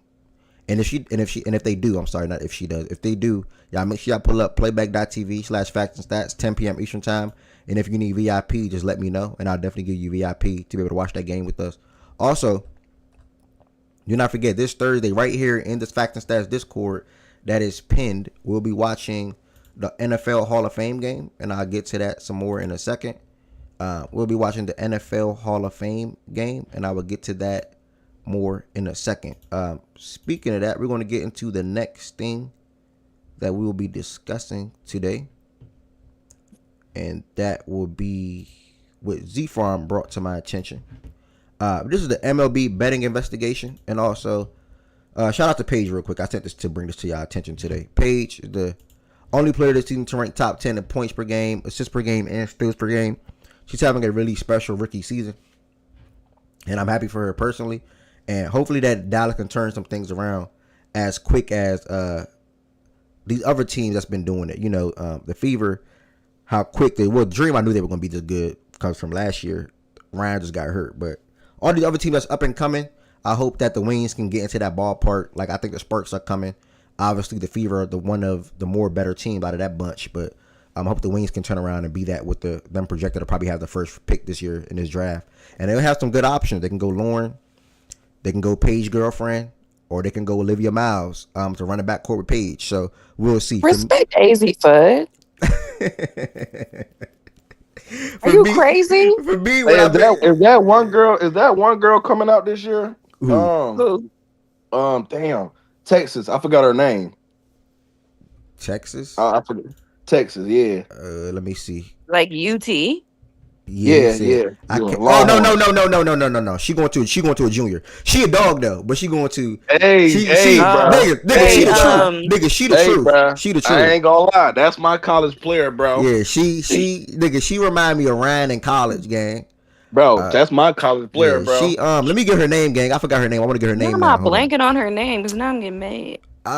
I'm mad. I forgot her name. I ain't gonna lie. When the season comes, I'm tapped in, bro. I ain't gonna lie. She's a dog, bro. TJ, say her name, TJ. I know you know TJ. Say her name, man. What is her name, bro? Yeah, he called her the female. That's what they call her, the female KD. I forgot her name, bro. Booker. What's the first name though? Hold on. Yeah, Madison Booker. Madison Booker. Yeah. She is that. She's that. Yeah, she is that fool. I watched her last year, nigga. BJ. I think BJ put me on to her. I watched her a game or two in Attorney, and I'm like, my God, bro. Yeah. Facts. Yeah, facts. I think it's another girl too. Tanasia. She from Georgia though. She going to she at South Carolina now. Point guard. Oh. Going there? I thought you was about to say Kiyomi. Tanaya. I think her name Tanaya. South Carolina point guard. She came from Florida State. It's another girl that somebody in here put me on to, and I saw her on Twitter. They call her the female Kyrie because her handle. Kiyomi McMillan. Yeah, that's my girl. That's probably her. Yeah, she crazy. She look wild. Yeah, I can't remember that dude name that put me on to her a couple of weeks ago in here, whether he was on YouTube or Twitter, but I know he did. Twitch, I'm sorry. I know he put me on her a couple of weeks ago. But yeah, man. So it's another girl. One more. It's another girl too. All right. She from my way. Danny. She go to Georgia now. She came from Georgia Tech. She was a freshman last year, but she cold. She cold. Yeah, UGA. Oh my gosh. No, I know who you're talking about. Her face is in my head. Danny Carnegie. Mm-hmm. Yeah, she cold. She cold. Look out for her, Ev. Trust. Danny Carnegie. Yes. Go to Georgia. Georgia. Yeah. Yeah, they don't got her on her though. Don't got her on her. I don't think they got. Go to Georgia Tech. Yeah, she went to Georgia Tech. Yeah. I was about to say she probably gonna be on Georgia Tech roster right now. What's the conference is Tech? Tech ACC. ACC. Yeah. Telling y'all, bro. Look out, bro. Oh, Danny, here she go. She from. Yup. Look out, bro. You said she from New York. Nigga, you trying to fake claim, nigga? Nigga, she went to Rockdale High School, man. Like, she's right here. Like, what? Nigga, she's right here, nigga. Danny Carnegie, she transferred to Georgia, you said? Yeah. She averaged 13 as a freshman. That's all right. In 20 minutes, and she didn't start no games. Damn. Nope. Carnegie. Because I hear y'all saying Carnegie. Yeah, that's my three. My number one, Madison, though, bro. I ain't gonna lie. She OD, Madden, bro. She should go number one. I don't know if her and Juju gonna be in the same draft. Probably not. Because I think Juju might go all four, if I had to guess. And Madison probably do the same thing, to be honest with them. It really depends on what she want to do. I'm gonna be honest. Yeah. Why would she go all four? Because she probably about to miss this year coming up. She gonna miss most likely this season, OG. Okay, gotcha. Okay. So. Yeah, I don't know. I know the Wings probably gonna get the number one pick this year, but I don't know. I get a little nervous. The Wings. But remember, it's a little lottery situation, and it's not just the W. It's not just worst record that year. It's worst record for the past 2 years. So it's probably like next year. The number one pick Oh, probably gonna be the Sun if they got their pick. yeah. If they If they got have their their pick, pick, it's yeah. most likely going to be the Because I know Sun. that I don't think they got But It's their gonna pick like be next the year. that's why the teams that have the two highest odds, like I think right now the Wings have like really high odds, and then it's also the Sparks. But I don't actually don't think the Sparks are going to stay that high. They say they And it will still. man. be the Storm I via seen the a mock Sparks. draft. I seen a mock draft Hmm. like 2 days ago. Ari, they had Hmm. the fucking Sky getting Flage. Flage, bro. Like Hmm. I'm like, bro, y'all just want to sell It's tickets, bro. because Y'all no, don't want it's to win, bro. because Y'all don't Tez, want to win, bro. they don't have their first round pick. They don't have theirs. Oh, so They that ain't have even one of them. Connecticut. Yeah. No, yeah, that's what I'm saying. It's because they have Connecticut. So because Connecticut was good last year, but they're bad this year. The Sky, unless the Sun, which is very possible, just continue to lose like really badly the rest of this season, it'll boost them up a little bit. Especially if like Golden State, which I don't necessarily know if they're gonna win, but like I think the Sparks are gonna continue winning, so that kind of brings them down right now. But why you saw that? It's because right now, if the draft were to happen today, Connecticut's kind of they have the We know that, Shaggy. less odds or whatever. They have like the lowest high. They have the lowest odds because they were so good last year. They're kind of locked in at 5 for the most part, and that's who's going to be there at 5. So Yeah. it's not the Sky. I mean, it's the Sky, but yeah, but no, it's really Oh, based off of Connecticut. wait, Yeah. what? Like So I get what that's you're the saying. Sky. Yeah, That's the Sky pick, or are you saying that's the? that's who the Sky has Connecticut's pick. Yeah. Okay, Minnesota okay, has okay, the Sky pick, Yeah. which is okay, why okay. you probably saw in that same mock. Yeah, Minnesota is either getting like AZ or Olivia Miles, yeah, which yeah. I is seen that. fucking Yeah, unfair. that's the same Mark I'm talking about. They Yeah. want to Mhm. Haley, Nah, her and but Angel. Flage to the Sky at 5 makes sense though. Like I think that's a good pick for them.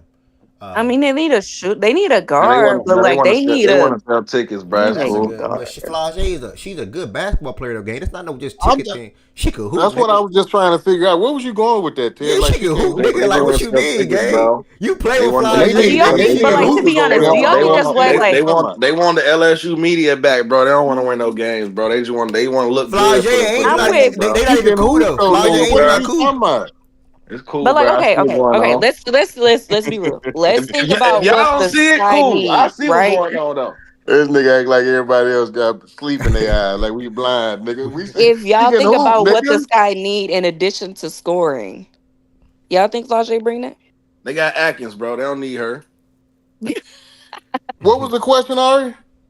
Like if you think about what the Sky, because we all know the Sky needs scoring, right? That's clear Yeah. as day, right? Uh-huh. But in addition to the other, they need help. They need a playmaking guard. They need some help on defense. They definitely need not just some help. They need help on defense. Like think about the other things that the Sky need.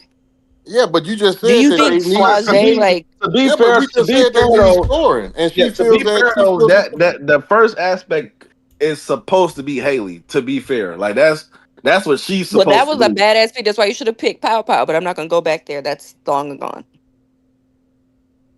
No, Yeah, but I mean, even if you talk about Flage, I think the first thing you said that they need is scoring, and she offers that. You can't get all that, right? You can't go get a play. No, you're not gonna get all that with one player. No, And I don't no. think there's a playmaker that's a better scorer than she is that's available. So I mean, and then I don't think there's a better defender out there than she is a scorer. So I'm leaning to me. It ain't even it's a no brainer to me. I don't know what I Ted's would talking about say over the there. best fit for them would be Olivia Miles, but they're probably not gonna get her unless Nah, they she trying to won't get be. the She won't. again LSU band Nah, back, she bro. won't. She won't be there. unless the Sun just keep losing. They ain't slay down. I know. I see what's going on. Nah, you They said it won't. right. I mean, oh my bad, Chip, my bad. Nah, go ahead. Nah, you said it right. The Sky are locked at 5. Looking at a 2-year thing right here, they're not moving from 5. Hmm. I highly doubt that. Only thing that's going to change is most likely 2 and 3, and that's going to whether the Yeah, Storm will get 2 or the Lynx will get 2. Valkyries are locked in at 4, and Olivia Miles will not go past the top 4. Uh, I've been predicting the Wings to obviously get Lauren. She'd probably be the best bet whenever you get a yeah, guard like Paige. You got to pair a for sure, big to get the shit rolling, the stuff rolling. for Um, sure. but before the Lynx or the Storm to be able to get Olivia and Ozzy, like that's crazy to me. Easy. AZ. That's crazy to me. You know what I'm saying? Like that's That's what ridiculous. I'm saying. Like this shit's not fair. But I know Flage and Angel.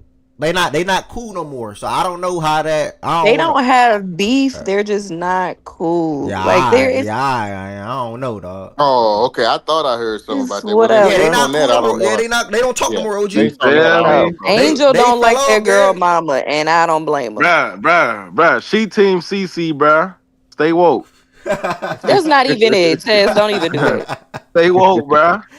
That's not even it. That's not Stay even woke. it. Y'all ain't They woke been enough. fell out while they were Y'all ain't there. what I be saying. Y'all eyes ain't open, bruh. Y'all gotta open your eyes, bruh. They Team fell out CC, while they bruh. were there. Don't While worry, they were playing together. we didn't got to the songs, man. We team CC. For Says real. if this mock true right here, man, Yard and oh my god, Yard into the fever. Oh man, Dynasty in Indiana, man. Shout out to Maryland. Yard and Garden. I don't even know who that is. Yeah, Dynasty. Oh, She gonna Yeah, she gonna I lead ain't it this here. year, man. I ain't here. That's gonna be the leader this year. If you watch in Maryland, you're gonna watch her. So okay. It's kind of hard to take Z Form at his word if he talking about a Maryland player. For real, Maryland's been, nigga. I Maryland's been an know it's elite some women's bias basketball in that, program. nigga. Yeah, Maryland is a good women's basketball program, though. We're an elite. We are an elite. Listen, men, we've been a little shaky, but the women, we Shit, the way you talked great, about the men, I great thought they was program. elite too. I ain't know no better. I mean, we are. They See? had a good They season. were good last year, OG. Who are you a fan of? They had OG? a You good like Houston? season. Never mind. I ain't He gonna. said elite. That's what I said. He said elite. Them Yeah, niggas wasn't Maryland elite. wasn't elite. Yeah, Maryland wasn't elite, but they were damn. Okay. They were better than. They were as good as Z Farm advertised them to be. And I'm a fan of U of H, nigga. Now what? Yeah, nigga. Okay, I'm a Kentucky fan, nigga. Yeah, nigga. Now what? We can talk this year, nigga. We gonna talk real soon. I promise Okay. you. Dang, I wish we could have talked last year. Hey, y'all couldn't say much to us last year. What could y'all say? Y'all I finished mean, I can say this: we could have played each other. and Somebody showed up, another team didn't. and I wish he shot the ball. Shout out to Milo's though. Sometimes showed up. Somebody showed up, another team didn't. I'm See, finna here's get the up out. thing. I'm about through fucking. He can sit here and do that shit. He can sit here and do that shit. That could have been y'all. That could have been y'all. Hey, Let me. all I know But is y'all let a nigga that's my height piece All- y'all up. That's all crazy. I know is That's insane. I hope we see y'all there. Cause we gonna be there. Hey, Bruh. I know where we gonna be this Hey, year. Tez, didn't I tell We you last gonna be time? there. Didn't I tell promise you this March that I wanted to see you? We gonna tell y'all to pull up. I promise we gonna be Didn't there. I? Hey, make sure y'all pull up. Okay. Who more likely? All right. The past 5 years, who more likely to be there?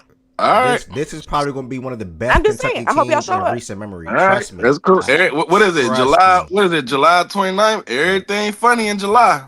I promise you, this is gonna be one of Hey, the I've best been on Kentucky this. teams in I recent memory. wanted I y'all to promise be you. here. J2K, I wanted what's to up, see y'all. Jay? I didn't want to see Tennessee. Jay on YouTube, thank you. We gonna talk. All right, trust. Hey, Trust. great. Hope they put us on the same side again. All right, let me Excited. Yes. let me pass to the Z Farm. Z Farm, give us an insight on what's going on. Rod said also, I see Josiah pulled up. Rod also said it's like a third investigation or something. I don't know, but just give us an insight on what's going on in MLB right now with this sports betting stuff. Yeah, so this is the second Guardians pitcher that's been flagged for illegal betting. First one was a starting pitcher they had, Luis Ortiz. He was flagged in early July for throwing waste pitches, which is pitches that are nowhere near the zone. And people were betting that first pitches were balls. They don't know who it is yet, whether it's close family. Wait, hold on. Okay. You're going to have to Wait, break down what? some of the Nah. language. Yeah, hold the hell up. Break. Do they got what's his name? What's his name? His the name is one that just got Emmanuel suspended? That Clase. was throwing the waste Okay. pitches. What's his name? Emmanuel Luis? Clase and Luis Ortiz. No. They Yes. both were throwing waste pitches. Yes, they both are. Yeah, and they were. Hold on, dog. Luis Ortiz, he got popped for like earlier this month, late June.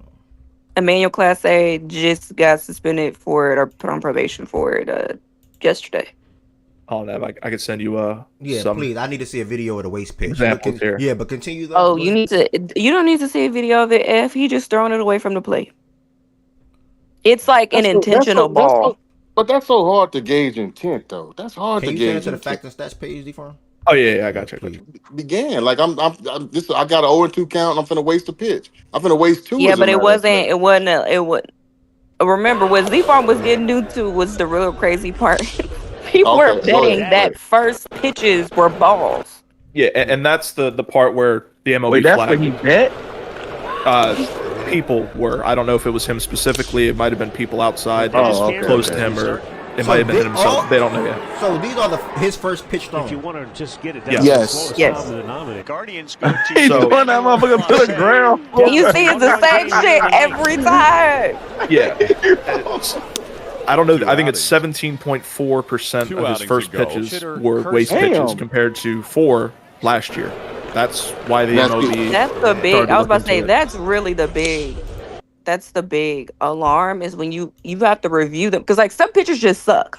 Yeah. Some pitchers He- just have no control. He's not has one of them. tremendous control. He has tremendous Like control. that's not him at all. He's one of the top closers in the game, and that's why Yes. it's crazy that he's doing this, and that's And it- why it's such a big story, is because he is one of the guys that could have been traded. So And so we're from a baseball standpoint, if you're a closer, it's super important for you to get out in front, right? And when I say get out in front, I mean for you to get command and strike zone, get out 0-1, right? So because once you get out 0-1, you can start setting up your other pitches, right? But if you behind to start out, and if you a closer, your job is to get 3 outs the majority of the time. Sometimes they may bring you in 8th inning. 9 times out of 10, you come in the 9th inning to get 3 outs to save the game. And so it's super important for you to get out in front and get ahead in the count so you can dictate kind of, the whole at bat. But what he's doing, that if you're a closer, that makes absolutely no sense. Now, if you're talking about a pitcher in the 2nd or 3rd inning, the starting pitcher, and he throwing a ball on the first pitch, that's completely different. But this nigga, that's different now. We're talking about, because that goes against everything that you want to do as a closer, and he's doing it consistently. So I can kind of see how they can put 2 and 2 together. That was where I was going, like, how the fuck can you gauge intent? You can't gauge intent on that. But based on that, I see what they were talking about there. That's crazy. And it's the same repeat kind of pitch too. He dirt balling that shit. Yeah, it's a slider that he's just he slamming in the just soil. darting So, it. yeah. And okay, so now it makes sense. He don't want to be nowhere near the plate because if he's close, let's say he's throwing a fastball that's going away, but it don't go away far enough away from the plate, and that batter puts the let's say he fouls it off, that's a strike. Okay, so now the people I told I was going to throw a ball, I just fucked them off because I was too close to the plate, and the batter, he took a swing at it, so now it was a strike. So he want to be now it's starting to make sense. That nigga don't want to be nowhere near the plate. He don't even want to make the nigga think about swinging at it. Okay. Wow. Yeah. Dirty ass nigga. So Z-Farm, why do they get Crazy. placed on paid leave though? Like why does being investigated? That's the main reason, is because they're under investigation. You're not guilty yet. They're still looking at a lot of things. They're still seeing, whether or not it is true. They're trying to see who was paying bets or who was putting the bets down. That's probably going to be involved with the FBI. They'll probably bring them in. I thought the FBI was already involved. They may be, but I think with Class A, I think they have to redo the whole process now. So, but that's the main reason, is because there is investigation. There's no charge, or there's no, hey, we haven't found you guilty yet, so we're just going to put you on leave. Ortiz was put on leave, I think, till the 31st of this month. They extended it to where Class A is August 31st. I think that's when they'll come up with a decision for both men. Maybe more are involved from this team. We don't know. It's a bad look. It's a very bad look, because not only is this one of the best pitchers in the game, this is just very unethical for the sport. This could result in a lifetime ban for both guys if they're both found guilty, as they should, because this has no right to be in the sport. And if you're betting against yourself, against your team, you should not be playing the sport. So, if they are found guilty, I agree with whatever happens to them. But if they're not, then I don't know. This is just a very weird circumstance that I don't think has happened. I think this is a new precedent for the sport. It may have happened secretly in the back once or twice, but this being what it was, 17% of your pitches being waste balls compared to like 4%, I think the averages in the league is ridiculous. I think that's why he was found under investigation. So, yeah. And what's crazy enough is this wasn't even the biggest story yesterday, but that's a whole different thing. But they need a lifetime. You already knew that Harper Manfred shit was gonna take over everything. Crazy week. But this is Also, Ed, I'm about to gonna send you lead. something on the Facts and Yeah. stats page. I want you to pull it up. What I'm about to send you. This is the same thing. What I just sent you is the same team. It's their starting lineup, like a graphic from last year. I mean, from yesterday. And I want you to see who it's sponsored by. Just pull it up, and we're gonna look and see who it's sponsored by. I just DM'd it to Bet365. Yeah, that is you. their main sponsor. That's what a lot of the teams are looking into. I know the Orioles are very Presented by into it. Bet365. Yeah, I went to Cleveland last year. Their stadium's very nice, but you see a lot of Bet365, FanDuel Sports. They have So their what you own think Cleveland they in on it or stations. something? I No, mean, it's I kind of don't think like it's so. one of those things. No, I don't think they're in on it. No, that would be done for them. I Yeah, think it's one of those things that I think is going to come up even more and more and more, especially in a league like baseball, who's fully embraced betting. It's going to, and I wouldn't be surprised in these upcoming CBA conversations that are going to come up, I think next year or so. How can you be so entrenched in betting and like one of your main sponsors is a betting organization, but you're telling me, player, that I'm wrong for doing XYZ? Like, granted, I think integrity wise, no, he shouldn't have been doing what he was doing. I think that's dirty. However, it's kind of like how much of a moral grant, because it's a moral thing.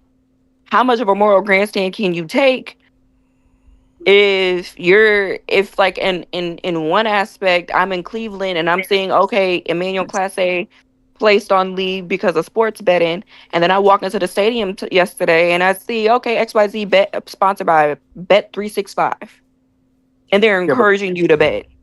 Like, I yeah, get but I it. You're yeah, not playing. I'm a spectator, but it's also kind of like, how much moral ground can you have? I think How I much can have moral it. ground can you have? I see your point, but I think those are, I don't know. I don't know if they're directly correlated, right? Because it's not like, I mean, yeah, they sponsor me, but I'm not. That doesn't mean that I'm in. That doesn't have, especially as it relates to the players. Like, you should know you completely hands off, and I shouldn't have to tell you that. You are hands off as a player. You cannot bet at all. So I don't have a problem with a team being sponsored by a betting company, but and at the same time, Be and I right can back. Be go, right I back. can, yeah, I can tout, I can advertise whatever we need to do to complete our relationship. But that doesn't give the players the right to say, well, yeah, we're sponsored by a betting company and they help pay some of my salary. So yeah, we should. No, nigga, you can't. Now you fucking with the integrity of the game. I know that's, yeah, I don't know. I don't know if there's a You direct want me to correlation drink? with that. You want me to drink the beer that sponsored the stadium, don't you? Yeah. Okay. So I'm just saying, like, I No, agree. but the I players, no, I agree. don't I want the. agree on like on the obviously, because of what sports betting is and like because of what sports it are. I get why, like, even with the Jonte Porter shit. Now, he was crazy. But like with the Jonte Porter share, like all the NBA scandals that have happened, or even NFL scandals that have happened when it comes to betting, I get it. I get why the rules are the rules, because you shouldn't be able to. I get why those are the rules, right? And I get why, even as a player, why you like. If I was a player, I wouldn't even think about it personally. But I also, it gets kind of, is it hypocritical? I Because don't like think so. the teams are making money off of these partnerships, which is why you got their sponsorship information and they branding all over the place. So you are making money. You're making money off of me as a player, but you're also making money like off of me as a player, but you're also making money off of whatever deal contract you have coming up with, that you come up with this betting company, that's also still off of me, Yeah, but the because betting company, yeah, but the your betting team company partnered doesn't. with this company. But they don't only me as Bet 365. We don't only support baseball and MLB bets. We support football, basketball, Yeah. soccer, tennis, whatever you want to do, nigga. I'm just telling you, you can't bet on the sport you play in, but you can bet on anything else that they take on. But you cannot bet on the sports you play in. And I'm just preaching to the choir here, because it fucks up the integrity of the game, and you have to understand that as a player, not you. You got to understand it as a player. You can't do it. You can bet on anything else, Olympics, whatever you want to, but don't fuck with the sport you play in. To me, I think they're gonna have to get rid of this prop betting. Just get back to the teams, because I think when you have all this prop betting, you just open up so many angles, not necessarily for the players who necessarily don't need the money. They got a lot of money. But with that even being said, some players don't make as much as they'd like to be making, and they may see a quick opportunity, and they're in total control of that particular bet and what happens as far as they're related. I think you got to take that part out of the game completely. I think that needs to be because that you got friends, you got people. Hey man, I know But nigga. ain't that what make them the most money? I don't know, but somebody gonna have to do something. I'd rather have the integrity of the game than me allowing you to be a sponsor and we make more money. Yeah, we may have to lose a bit more money, but we're not gonna turn to WWE. You know, we gonna keep the integrity of the game. I would take prop betting out. I mean, I know it makes money. I get it, all that, but prop betting that leaves everybody that plays as their own little so quote unquote entity. And partner just called, hey man, what you think you're gonna do today? I ain't asked you to get, but what you think you're gonna do Mm-hmm. today? All that old shit. You know what I mean? Do you think you're gonna throw a pitch on a strike on the first pitch?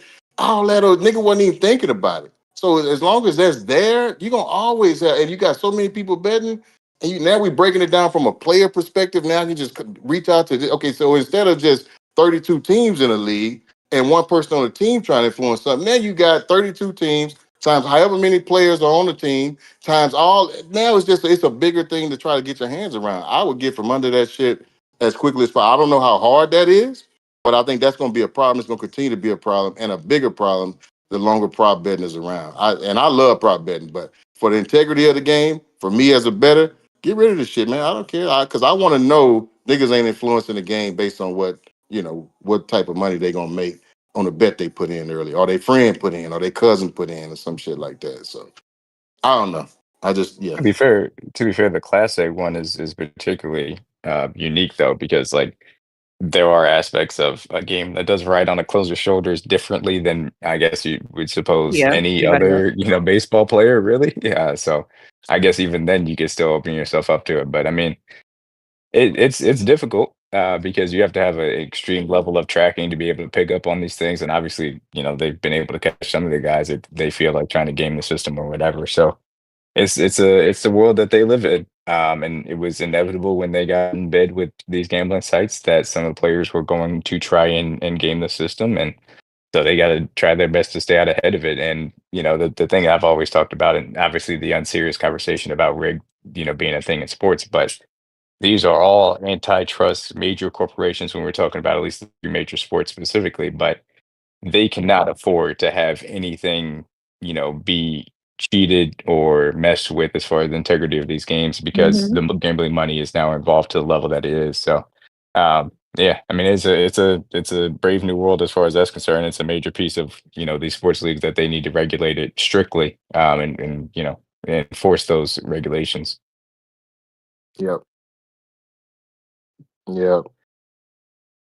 That stepped away, didn't he? Yeah, I just thought it was an interesting topic. Of course, when I Mhm. messaged Ev that yesterday, the Harper stuff came out, so that was kind of funny because I told Ev this is a very interesting headline this week. Obviously, the deadlines this week, and that kind of screws up the Guardians as well. Just talking their team itself. I mean, it Yeah, They were does. probably Yeah. going to trade yeah. Class A and move him for a major haul, but now they have to pivot and potentially move Quan, who would be the hottest bat on the market. Who Maybe they Shane Bieber, definitely who's coming off getting Tommy John. out So of. yeah, But Yeah. Quan Quan. Quan We got just hurt assume, right, yesterday that too. we just assume that Jose is just never going to go anywhere, right? Like he's just going to be a Guardian basically Yeah, for the I rest of his mean, career. I would assume so. I don't think unless selling he Yeah. Jose grows tired, means but to Unless me, Jose selling Jose decides. is just like that's you officially saying signaling like to your friend, to your to your fans, like, yeah, it's about to be a rough few years.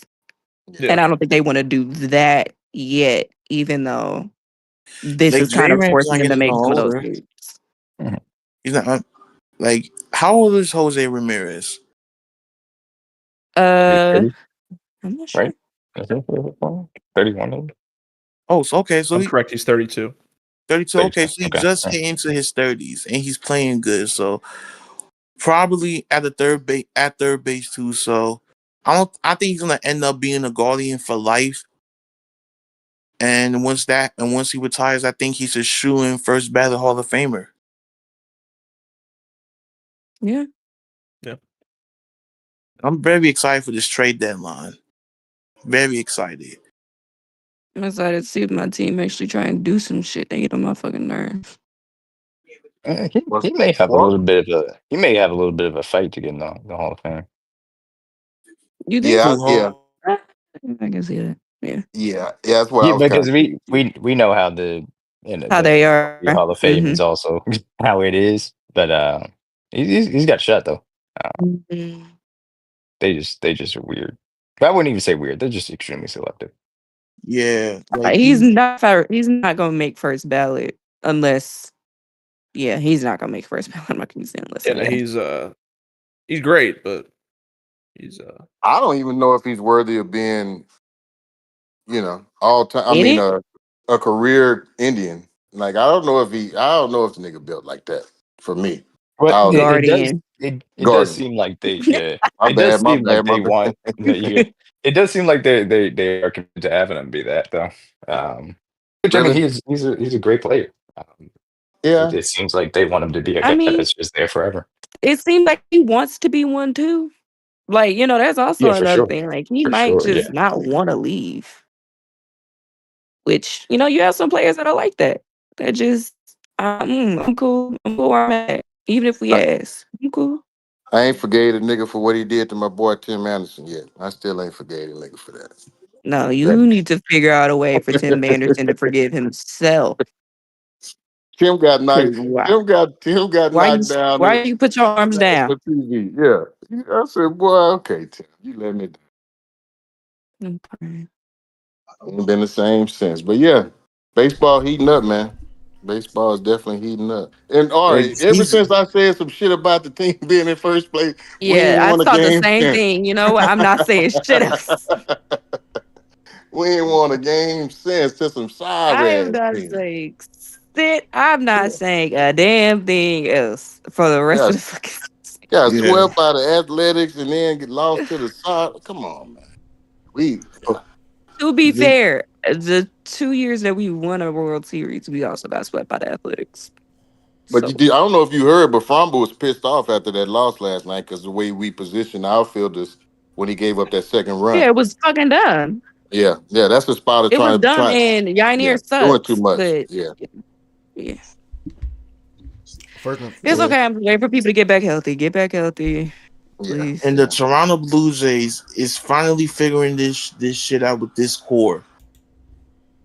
are they? Did you watch I last mean, night? Z Farm. I mean, we all know John Schneider is gonna find Watch a out way for to those fuck orange it birds, up. man. No, I'm kidding. We suck. Yeah, we all know John Schneider is gonna find a way to fuck up this shit. It always happens. It's so funny hearing shit like this. Josiah, What's up? what you was saying? Like I'm saying that John Snyder, the manager of the Toronto Blue Jays, is gonna find a way to like fuck up. Is gonna find a way to fuck up. I mean, yeah, probably. Yeah, they He's normally gonna do. find a way. They Most are It's gonna likely. be They more probably. hilarious, like from the wild card game against Seattle in 2022, where they should have won the game and they lost. But I don't see them as like a team that should be worried about because they're just mostly home merchants. Like they literally just got their record because of their record at the crib. As always, that's they shit. Good at But home, shit on the road. Shout out my Reds playoff spot. Just took that L yesterday, but shout out my Reds though. do y'all hold a playoff spot now? Hold on, let me see. Wild card Now they're 2 games out. two. The wild cards. Yeah, Stop. Cubs, They were Phillies, just and in the wild Padres. card because they lost yesterday. Nah, you've been out for a while. Yeah, I've been out because The wild card. yeah, Yeah, I've been out the playoffs y'all the team out. Y'all the one team out. because it's the Brewers, it's the The other Milwaukee day Brewers one. they was like 1.5 games out, and then they won, Ev, can you pull up the baseball and team? then they was like a game out, they won, and then it was like they had half a game out, they won again, and then they just lost last night to the Yeah, Dodgers. 2 games out now. Yeah, full 2 games out of the final wild card spot, which is being Ev got it pulled occupied. up. Oh, by the San Diego Ev, scroll Padres. up to the top. Scroll up to the Scroll up to the Yo, top. so It's gonna say that shit wild card. There we go. lasted. That shit lasted one game. So You how gotta many teams also make a look at wild who else card? lost. 3. Three teams. 3. Three Okay. teams in each league makes a 3 wild division card spot. winners, 3 teams, top 2 seeds get the Yeah, they bye. were just three. Like 2 days ago, I swear. Like 3. Are they 4 So the now? Reds, y'all are 4. Yeah. Yeah. Oh, so okay, yeah, them okay. They Y'all all flew lost back. 3 straight. They were Y'all fell back. literally just 3. Yeah.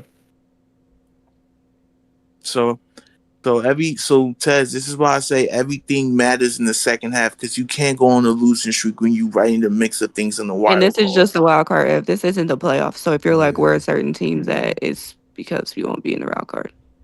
Top 2 teams get the bye. Why does dumb thing keep popping up, bro? Like, what's up with these Based on ads? division Mhm. record. Somebody's What ads is on it? ESPN. Like, what the... So the top 2 teams in each conference get a bye for the first round.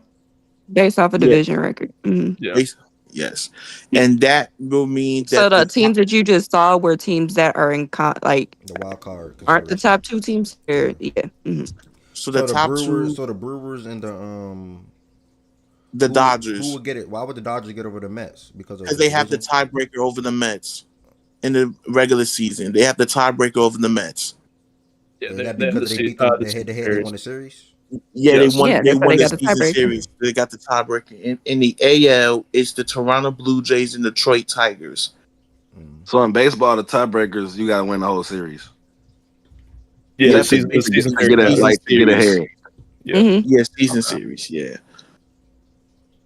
Okay. That makes sense though. This is so many damn games. That makes sense. OG, thanks for bringing that topic to attention for the show today, as far as the WNBA teams and the regression or whatever the case around aces and things like that.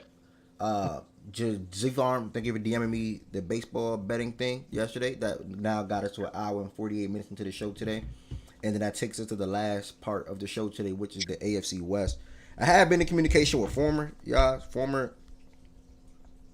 was TBD around 12 p.m., but he didn't pop up yet. So I'm thinking, he said he had a hearing. Y'all know he's a lawyer. Shout out to former. He had a hearing. He said he should be free around 12. So that's pending. Reached out to Swiper. He might be pending still. And then I could not get a hold of Liz, y'all. I tried like 2 or 3 times. I know she got her playback notice on, but she did not respond to any of my playback mentions. So I don't know if anybody follow her. I don't follow Liz. I could not DM her. I don't. Last time I tried, we don't follow each other. And then the Chargers, so former. Oh, and then let me try West just in case right now. But we're gonna head over to the AFC West in a second.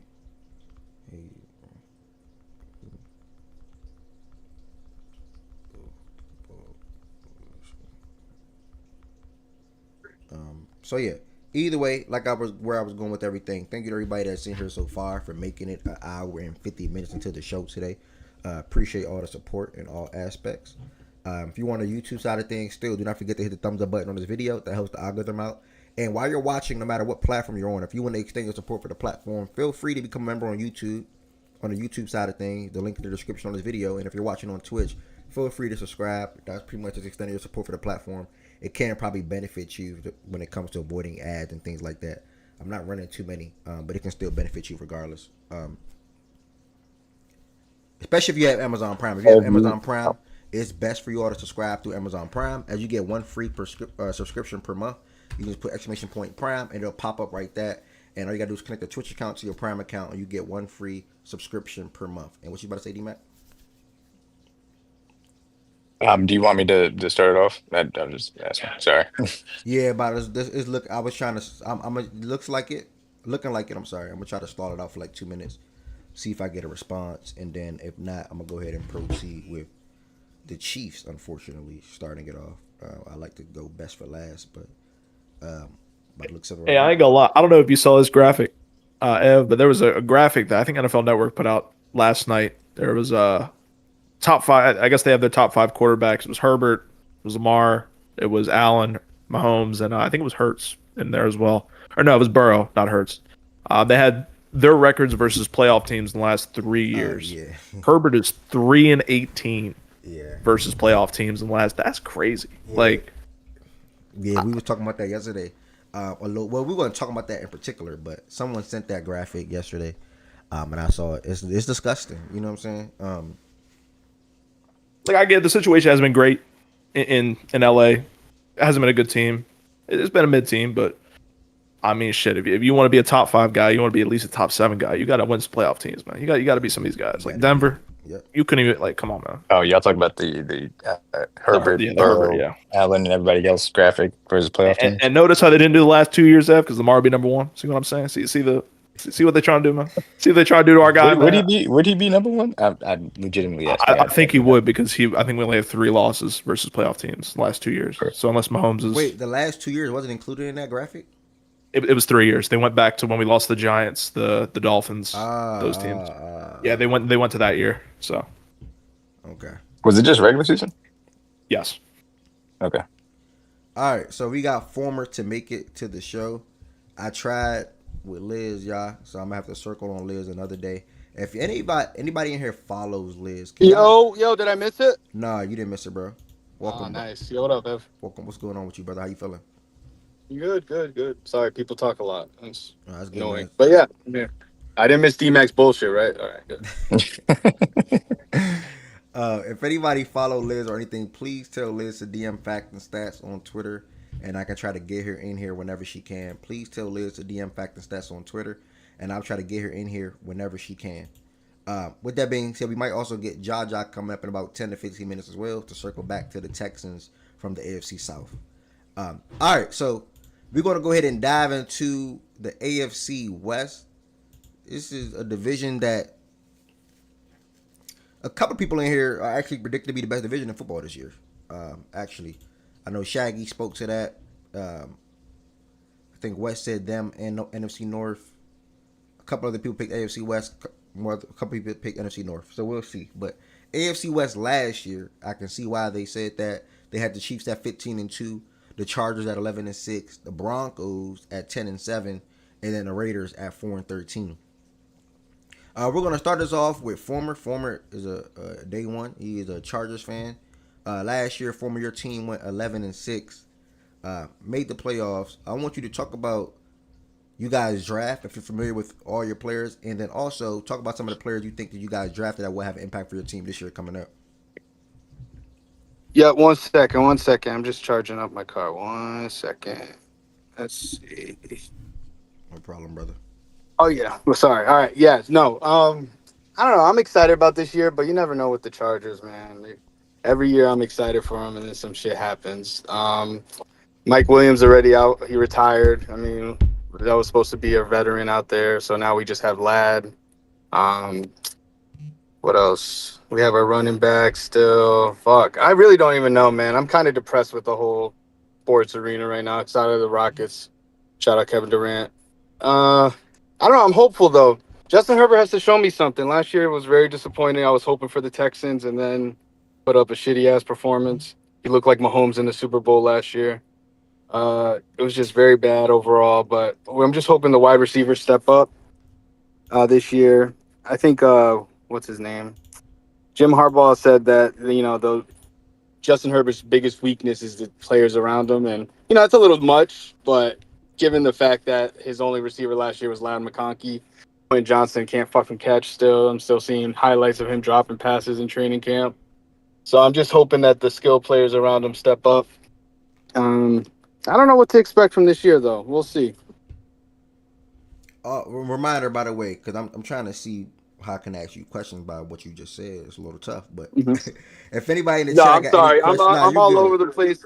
I was kind of just throwing. I was not because I wasn't expecting. I was just talking so much in court. Fucking my head is like spinning. But yeah, so you can ask me whatever, man. What's up? If anybody in the chat got any, whether you're on YouTube or Twitch, you got any questions for the Chargers and or Former, which obviously the same. One more thing. Have you asked me about rookies and our draft and players? Well, I'm hoping Trey Harris is as good as he's advertised as. I've seen a lot of Chargers fans hyping him up. I want to see how Hampton does, Omarion Hampton does this year. Thank God we got him because our fucking God, I still can't believe our luck this year has been so ass overall. But we'll see what happens. I'm gonna ask you a question that's a little off script. Excuse me. Mm-hmm. Do you think the Chiefs win the division again? No, no. This year's gonna be tough. If everything falls into place the way I hope, especially since that criminal that they have, that criminal at wide receiver that committed that crime and should be punished harsher. He's gonna be out for what the first 5 games. DMAC, right? Is DMAC here? Yeah, the 4 to 6 is the expectation. 4 to 6. No. But yeah, I mean, you can't really doubt the Chiefs. All trolling aside, they got the best quarterback in the NFL, and just gotta hope that we can put up a fight this year. I saw a stat earlier I think it was from NFL Network. Is like Justin Herbert's only won like 3 games against playoff teams. Three out of like 18 or something. 3 out of 19. It's very bad. I mean, he has to step up. At the end of the day, we got to stop. Also, saying if this and if that. He has to step up in big moments, and he's shown the ability last year, like against the Bengals on that primetime game against the Broncos when he had to come back, but it's too many moments where when things get tight he fucks up. So it's a lot on his shoulders still, but we'll see. So as a Chargers fan this year coming up, like what as a July 29th, what would you say you looking forward to the most this upcoming season with your team? Well, I'm looking forward to the new weapons we have. I want to see how Trey Harris looks. I want to see how Marion Hampton looks on the field. I know we have Greg Roman still, and that's kind of you know lowering my hype a little bit, but I just want to see how the offense looks. The defense, the scheme should be great. I mean, last year it looked great on paper, but we lost. Even though Joey Bosa he didn't play as much. He's always injured. But I want to see how Thule. I can't pronounce his last name. It's hard as fuck. But I want to see how he performs in replacement as a full-time pass rusher. I want to see how our secondary does. Derwin had a rejuvenated year last year. But I'm more excited about the offense because we added some players, some skill players around Herbert, and our offensive line should be better. We signed Mekhi Becton too. He's going to be playing inside. Our center is still ass. We have Zion Johnson playing center sometime, and Bradley Bozeman, who's ass. Just one of the worst centers. I can't believe we extended him. But the outside, we still have elite tackles. So I'm excited to see how the offense performs. What would you say worries you the most about the team's upcoming season? I mean, it's a lot, man. This defense. I mean, the defense could regress. They could have figured out the scheme because it was a. I mean, I'm not entirely too in depth on the X's and O's, but Yeah. it was a new defensive coordinator we had, and the NFL could have caught up and figured some stuff out with him, some of his schemes. But I'm concerned with the offense. Of course, you know how Greg. I mean, as a Ravens fan, Greg Roman. At the end of the day, his offense is very basic. But we given Herbert weapons. We have 2 elite tackles. Our offensive line should improve with Mekhi Becton. We have running backs. Marion Hampton's looking great. Trey Harris, Lad McConkey, second year. I mean, and we have a tight end. I can't remember his name now. Fuck. We drafted this year. I mean, our offense should be a lot better. So I'm excited to see how they all perform. Okay. Before we get to the schedule in a minute, do you have any players you expect to make a jump in their level of play or be more impactful this year coming up? Let's see. Compared to last year, or do you want to Yeah, like rookies compared to like or? last year. Okay, so let's see. So last year, Cam Hart was really good at corner, but I've seen some videos I'm kind of concerned about where he's getting cooked by Quentin Johnson. I'm still holding out a little hope on Quentin Johnson too. I've seen some videos where he's still, dropping the occasional passes, but he's been getting more open. Separation has been was an issue for him last year, especially, except against the Raiders, but who am I looking forward to taking a step up? I want to see Thule, our pass rusher, take a step up too. I want to see him, make his presence felt more. I know Khalil Mack's getting older, so we really have to rely on Thule for pass rush. Hoping he can really take a step up. But other than that, I mean, our hope really is on Quentin Johnson. If Quentin Johnson can just be a good player more than he's not, our offense would be pretty good. Okay. All that sounds fair, bro. I think for the most part for you with the Chargers, it's a wait and see type of thing. You do got your question in the chat. How do you feel about year 2 Lad? Do you think he'll take a leap? Yeah, I mean, he was great last year. I mean, especially in the playoff game. You know, he was our only receiver who was getting any separation and making plays.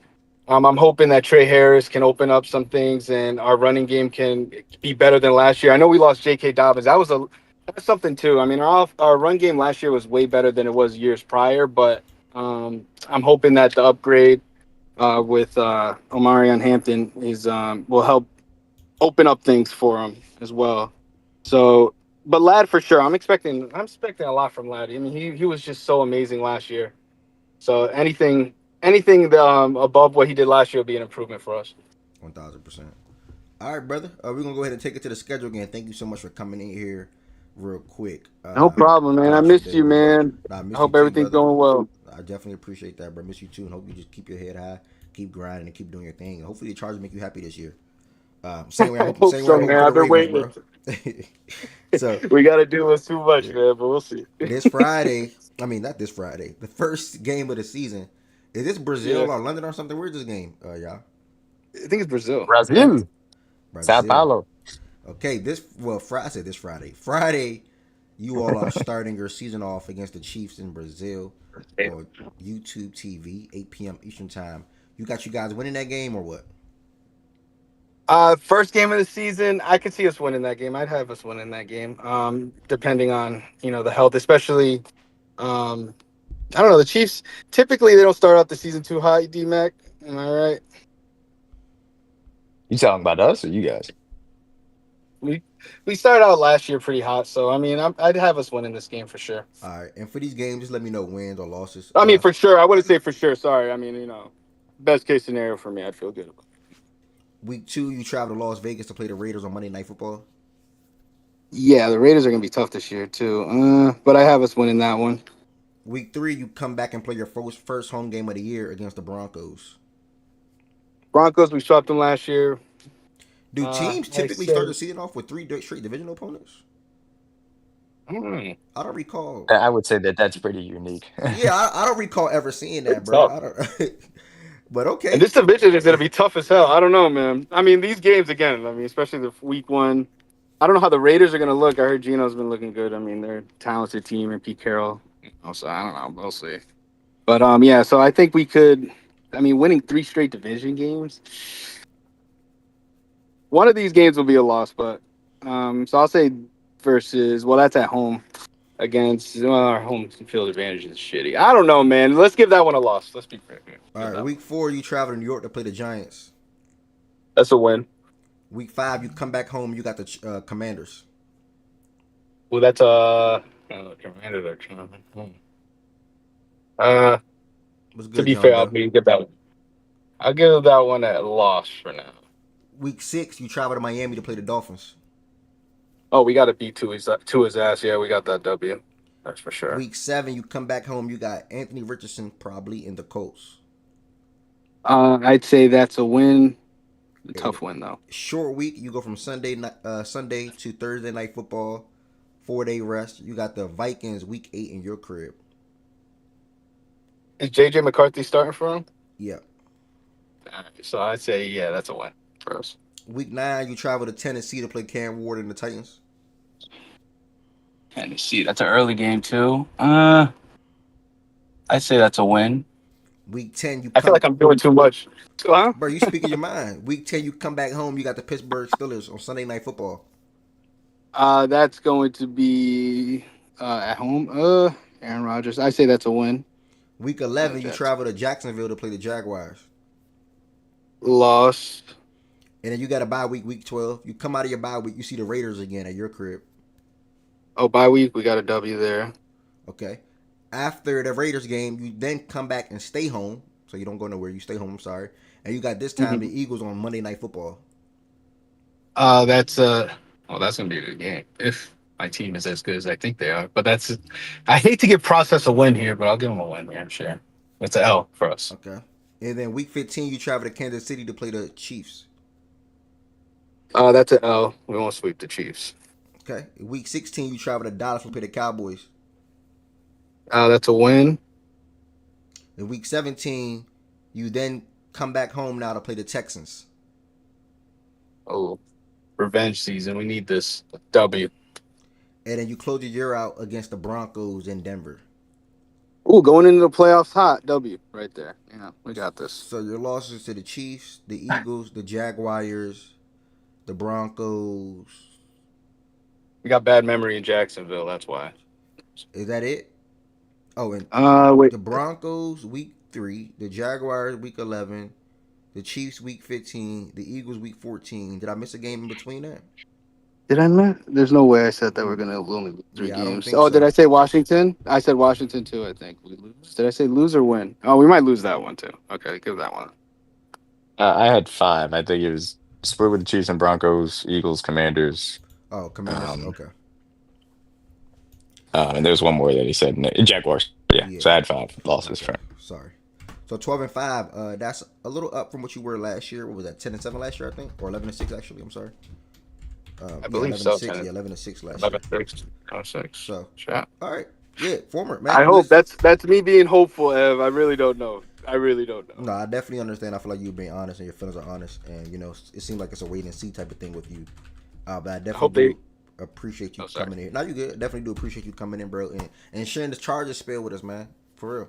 Yeah, no problem, man. I'm sorry I was all over the place, a little bit out of it, but I appreciate you, Ev. I miss you. I miss this space, and I hate when you say "speak your mind" because I know this is gonna come back to haunt me one day when they go like fucking 4 and. Nah, you should be fine, brother. You got a good team, brother. I appreciate you, bro. Have a great one, bro. You too. All right, we're gonna Yo, circle. Foreman, what's up, bro? Yo, What's up, Lo? twin? What up, Lo? Yeah. How you doing? I Where miss you you, been man. at, bro? Busy working, man. Working every day. Every time Yeah, I I'm know you working, be. I'm at work. Most of the time when you guys are live, it makes me sick. I have to catch the YouTube on my way home.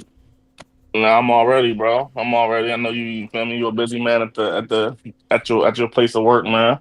I appreciate it. When's the new music dropping, Lo? What Good the luck. fuck? Good luck. New music is on the way, bro. Trust me, I'm always working. Don't let that go over your head. I still listen to season 3. I still listen to Galaxy season 3, all right? So, just saying. But I appreciate that, brother. Appreciate that.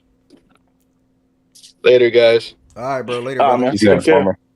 Hey, and you can go ahead and slide in my schedule. Ev. I don't know if you. Yeah, I saw you I up don't know if you here, Jaja. Welcome to the My stage, bro. man, You ain't even Jaja, say what's up, bro? what's up or nothing, bro. Like, damn, you told me you got What's 20. up, Ev? You told me you got 20. You told me you got 20 minutes, bro. We good. You got 20. Oh yeah, we straight. We Yeah, you straight. got My 20. fault. Yeah, you good, brother. I was looking for you, man. First and foremost, hope all is well with you. You gonna be around here this NFL season? I'm trying to be around as much as I possibly can, but trying to work through schedules and stuff.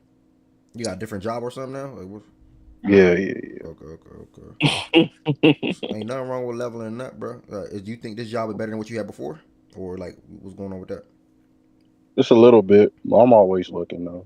Yo, we working. Okay, that's all right, bro. You still out there in the streets of Houston, like causing havoc, or what? You more chill now? A little bit more chill now.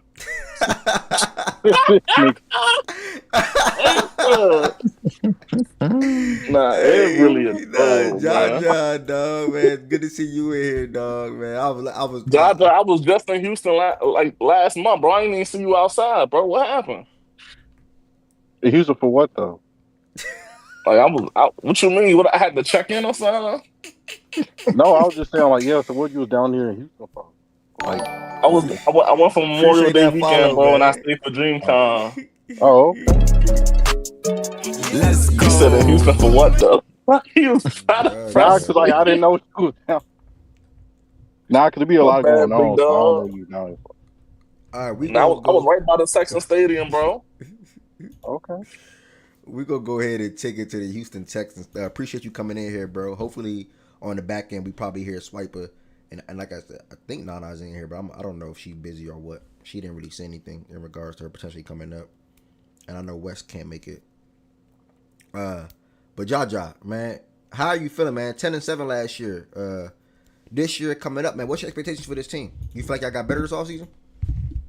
Yeah. I feel like the coaches got better from improved, but like I said, our offense it just starts and ends with the O line. If that improves, then we'll see a huge improvement there. And if it doesn't, then we'll just see a repeat of last year, where it'll still be a good team, but we won't get to where we need to be. because really with that starts with actually keeping our quarterback upright, and then obviously we just seen the recent news about Mixon being tired. I don't expect him to miss too much time. I think it's more precautionary because last season we sparingly used Mixon as far as practicing, going to the preseason and going to the regular season. He was able to be good to go. So just love the team doing everything they can to get Mixon ready to go when he needs to be. But that's why we went out and actually have Nick Chubb there. I know he's not what he used to be, but he should be serviceable enough. And as far as Reddy Marks, we still got Damian Pierce on the rosters, so it's still a good room to actually get us by to start off. And then, of course, the defense is going to be good as advertised. Added CD even makes it even more better, and even the Caleb Bullock guy. He really had a good season, like I predicted last year. But really, for him to actually take better angles as far as tackling is concerned, is really another step in development with him. And also, the one wild card is Christian Harris, the linebacker. He had a big splash play like a year ago, but it's just that calf injury has been bothering week after week. So I'm interested to see if he can get back to form, and if he gets back to form, the defense can go even to another level for, in that linebacking core there. So it's good. It's really like good. It's really good, exciting time. Nah, all that sounds good. Defense definitely should be as good as advertised, 1,000%. And I do agree. I was going to mention that. Like, you don't think Chubb can hold it down? And like you already said, you think Chubb would be serviceable, as long as Mixon could potentially be out early on in the season. Talk about your draft real quick, man. How do you think these rookie wide receivers will impact your team this year? Do you think any rookies that you draft will impact your team this season coming up? Even you really the biggest impact will starts and ends with the two Iowa State kids, Jaden Higgins and Noel. Depending on how they're used there, for example, as far as Higgins is concerned, really will be our red zone threat.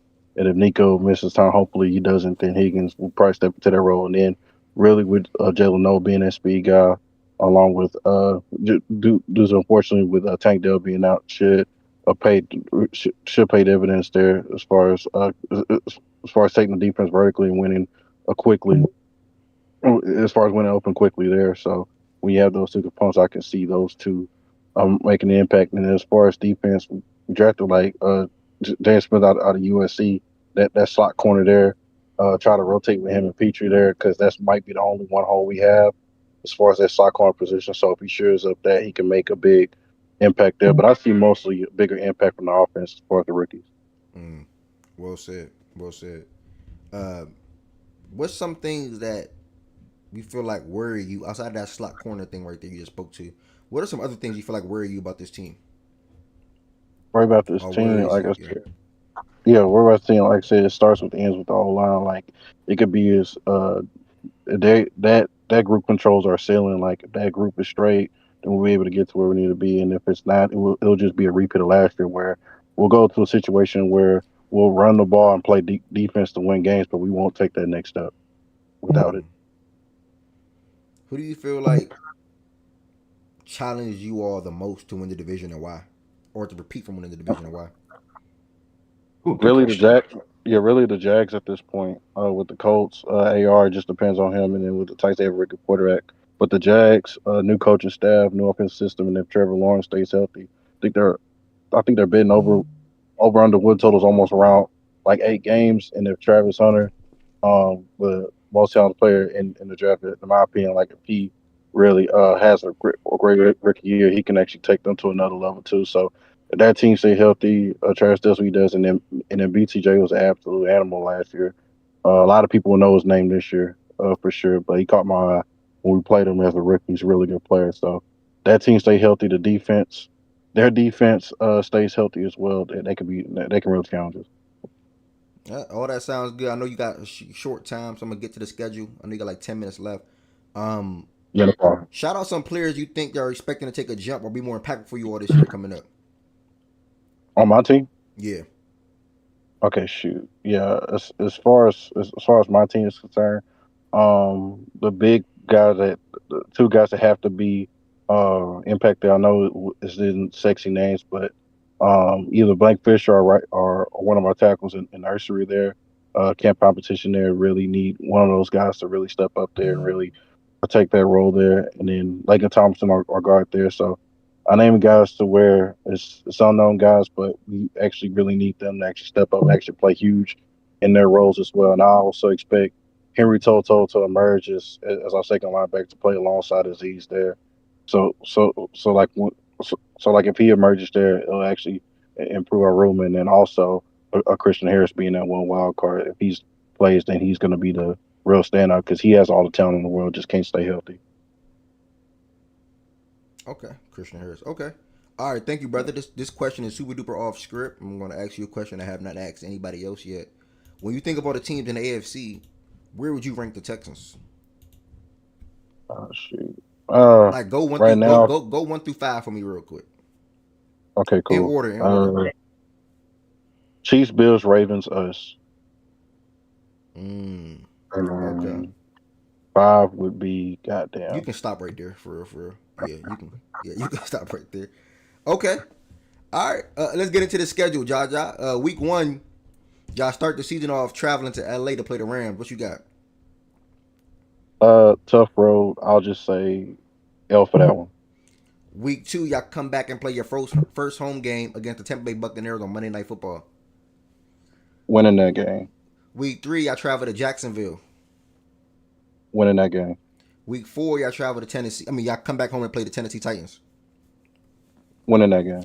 Week 5, y'all travel to Baltimore and play the Ravens. L. Early bye week, week 6. Come out of your bye week. Week 7, you travel to Seattle. Monday Night Football against the Seahawks. L. Week 8, you come back home and play the 49ers. Win. Week 9, you stay home. You got the Broncos. Win. Week 10, you stay home. You got another divisional game against the Jaguars. L. Week 11, you travel to Tennessee and play the Titans. Win. Week 12, you come back home and you got the Buffalo Bills. Win. After that Bills game, you got a divisional game against the Colts Sunday in their crib. They quit. Win. Week 14, you travel to Kansas City to play the Patrick Mahomes and the Chiefs on Sunday Night Football. L. Week 15, you come back home, you got the Arizona Cardinals. Win. Week 16, you stay home, you got the Las Vegas Raiders. Win. Week 17, you travel to LA to play the Chargers. Win. Week 18, divisional game against Indianapolis Colts at your crib to close the season out. Win. All right. 12-5. You got a question in the chat before I let you go. Do you feel more confident about the Texans next year if y'all make it back to the second round? Feel more confident next season. It depends on draft and free agency what we do. I think he's talking about this year. Oh, okay. This year. I think he's saying like if y'all make it to the second round this year, like if y'all make it to the divisional round this year, do you feel more confident in comparison to last year? Okay, do I feel more confident? As far as the moves we've made now, I would say yes, due to the coaching staff changes and due to the and due to the continuity, especially on defense, and get a seat to go to Johnson too. So, but like I said before, our season really just starts and ends with our line. And so if that group is good, we'll reach our ceiling of AFC Championship. If not, it'll be a repeat of last year. Man, Jaja, my brother, thank you for getting back to me in the DMs. Thank you for going over the schedule, and thank you for giving us a quick insight on the Texans, bro. I hope you enjoy the rest of your day at work and enjoy the rest of your day in general, bro. Sure, no problem, and same to you, man. Really holding it down. Nah, been a while, but I'll be here as much as I can, even in the chat, probably listening. But yeah. All right, that's the bet, brother. Have a good one. Cool. All right, shout out to Jaja, y'all. We had to get Jaja in and out. Pause. You know he's working. He's a hard working man. Y'all say he always working. You gotta respect it. And I'm glad he made some time to come in here and was able to circle back to the Texans. So we got a couple of divisions completed with 4 people. We got the NFC West all the way out the way. They got their division going crazy. 2 13-win teams, one team winning 12, another team winning 11. My God. That should say 12-5 Cardinals. Nigga, y'all talking about best division in football. Why are we not talking about the NFC West, nigga? Why are we not talking about the NFC West, nigga? Cardinals, man. Good. Jets 11-6. Oh my God. Yeah. Y'all Damn. niggas What gonna about talk about It's the that this? time AFC of West and year. NFC North, nigga. We look at the NFC West, nigga. Like these niggas going It's that crazy time in of there. The fuck year. are It's this? that time of year. We fucking, man. Everybody got 10, 11, 12 wins. 11-6 pack. God damn. Okay. Pats I see going what you 11 okay. 6, Jets going 11 6. Like, I mean, I don't know, bruh. Everybody getting Yeah, 10 wins, boy. everybody looking good, man, so far. Everybody looking good. Still got a circle on the Colts. Still got a circle on the Panthers with Jada and CeeLo. I never DM'd CeeLo back when he responded. Get him in here. And then Jada switched phones. I gotta get Jada back in here too. I gotta get communication with Jada. I know she be working too. D-Mac, this division also Nana busy, Swiper player's choice, West busy. Only 3 Broncos fans I know, and I'm still trying to get in contact with Liz. If anybody follows Liz, I cannot DM her without following her. I don't even remember her Twitter anyway. Do anybody know Liz Twitter, by the way? I don't remember her Twitter. Anybody know Liz Twitter? Unfortunately, do not remember it. Yeah, I do not. If anybody know Liz Twitter, can y'all drop that in the Twitch chat and I'll just message her, please? Cause I don't think she's seen my playback notifications. Nah, Bray. We did the AFC South. I'm only circling the people that NFC South. I'm only circling the people that I did not hear from. Now, if you do want to come up when it's all said and done, and want to speak on the Falcons, 1,000% you can. Before the season start, I want to make that very clear. But I'm only circling to Panthers, Colts, will be Broncos, will be Raiders, and I'm pretty sure I should have all the other divisions filled. NFC North, my man Q, Vikings. Forgot the nigga name that fast. We was taking money from him. Jigga. Crazy. Yeah. We can run mine though whenever Yeah, I'm about to whenever you're ready. Yes, sir. Packers, Lily, hopefully whoever Lions, Jordan or Rye or both. And the AFC North, we should be good there. Tiz. I'm gonna have my Ravens 5 guys pull up. I'm gonna see if Damo for the Browns, and then I might even hit up D Sports and Coffee to see if she'll come in here. I know I recorded with her last year, so I'll see if she'll come in here. If not, I'm gonna hit up Guru. Well, Guru probably gonna be busy. To be honest, yeah, Liz the Kings fan.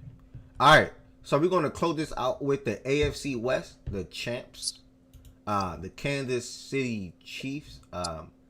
We're going to see how D-Mac attacks the job. If y'all got any questions for D-Mac and the Chiefs, please feel free to drop it in the Twitch chat and or YouTube. Also, if you're on YouTube, make sure you hit the thumbs up button on this video. And if you're on Twitch, just keep supporting. Thank you. And if you want to extend your support, feel free to hit that sub button for the ones that's not subs already. If you do have Amazon Prime, I will advise you to sub through your Amazon Prime account. As you get 1 free subscription per month. So you don't even have to pay anything if you want to be a sub. You don't even have to pay anything if you want to be a sub.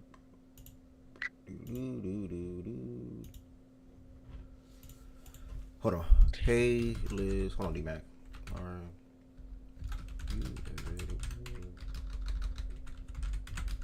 Talk. Hey.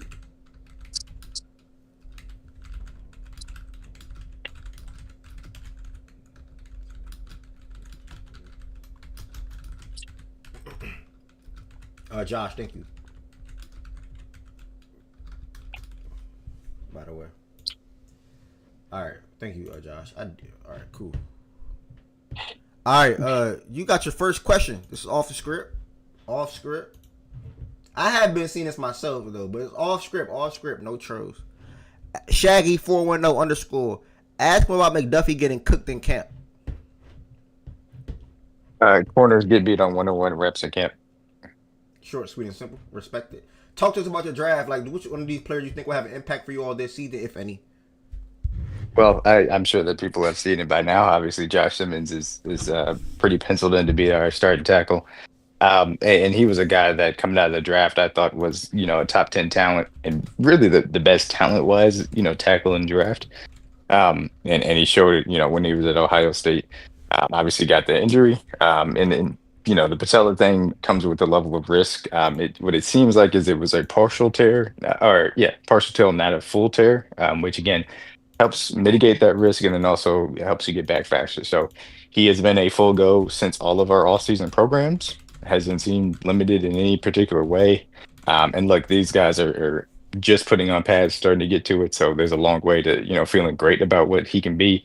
But as far as the prospect is concerned, I thought that he was a guy that if he was healthy, he would have gone top 10 in this draft, if not higher. I think he easily could have been the first tackle taken. So the fact that we got him to fall to 32, obviously trading down with the Eagles, I think it's going to end up being a draft steal for us. Outside of that, Omar, Norman Lott, Ashton Gelati, the guys that we took back to back to help along our defensive line. We needed a lot of help and being able to get after the passer with four. Hopefully, those guys can help inject some juice and from that aspect, specifically Omar, because he has the ability. He in the SEC, he was destroying folks in pass rush up. So I hope that he can continue to do that.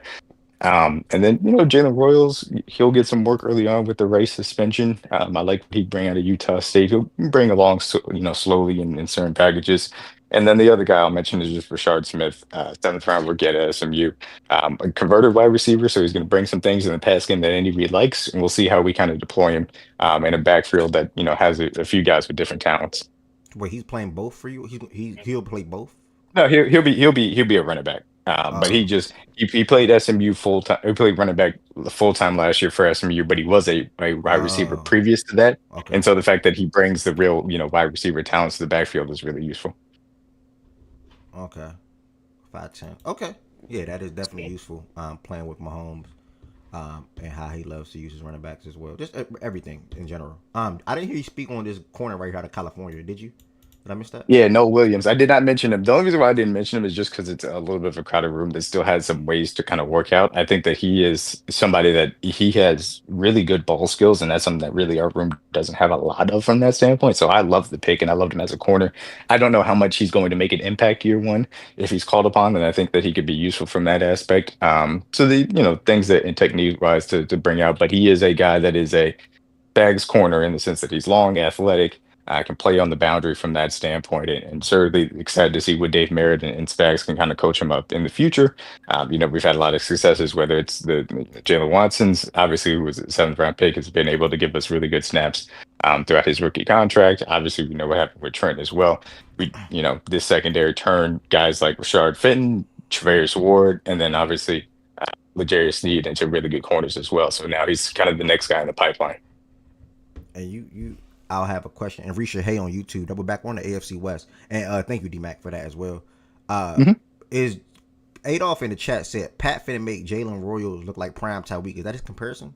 Prime Tyreek. Is that his comparison? No, Like he's that fast? not close to no, he's not close to that comparison. Is he that But fast? Jalen Royals, no, he's not that fast. Jalen Royals comparison would actually be very similar to Rashid Rice in the fact that Rashid Rice at SMU was used a lot outside and is really an athlete, physical as well. He's a guy that you can see early on being used in some of that power slot aspects, and then we'll continue to see how we can develop him outside from that standpoint too. So I like him a lot. I think that he makes a lot of sense for where our future wide receiver room is going to end up looking like to complement Rashid and Hollywood, or not Hollywood specifically, but Xavier Worthy more so as we're talking in the future. So no, that wouldn't be his comp, but I do think that he has a good future here in Kansas City.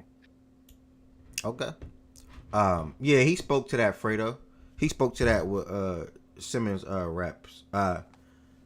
What are some things you looking forward to the most this upcoming season for the Kansas City Chiefs? I know it's hard to ask that. You went 15-2 last year, made the Super Bowl, but what are you looking forward to the most this year, if anything?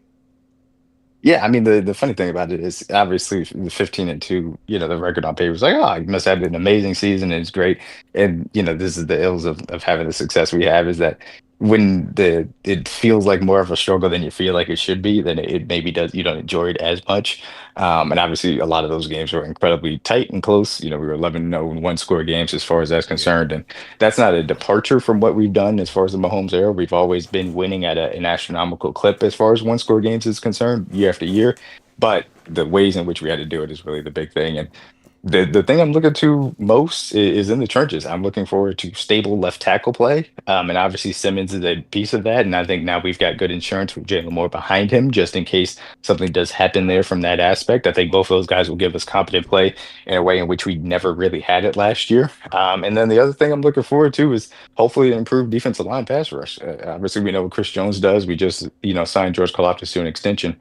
Charles Omenihu, who I feel like never really got back from his ACL injury previously last year and got back to the level he was at in 2023. So more of those aspects of it, those guys rotating in as far as that pass rush that has different guys. Felix, Charles Omenihu, Ashton, Elmar, all those guys being able to be used now is the things that I'm looking forward to. And then I'll just briefly mention like having Rasheed Rice, Hollywood Brown, and Xavier Worthy, whatever that may happen this year, is something that I'm absolutely going to be excited Would because we you? never saw it last year. Yeah.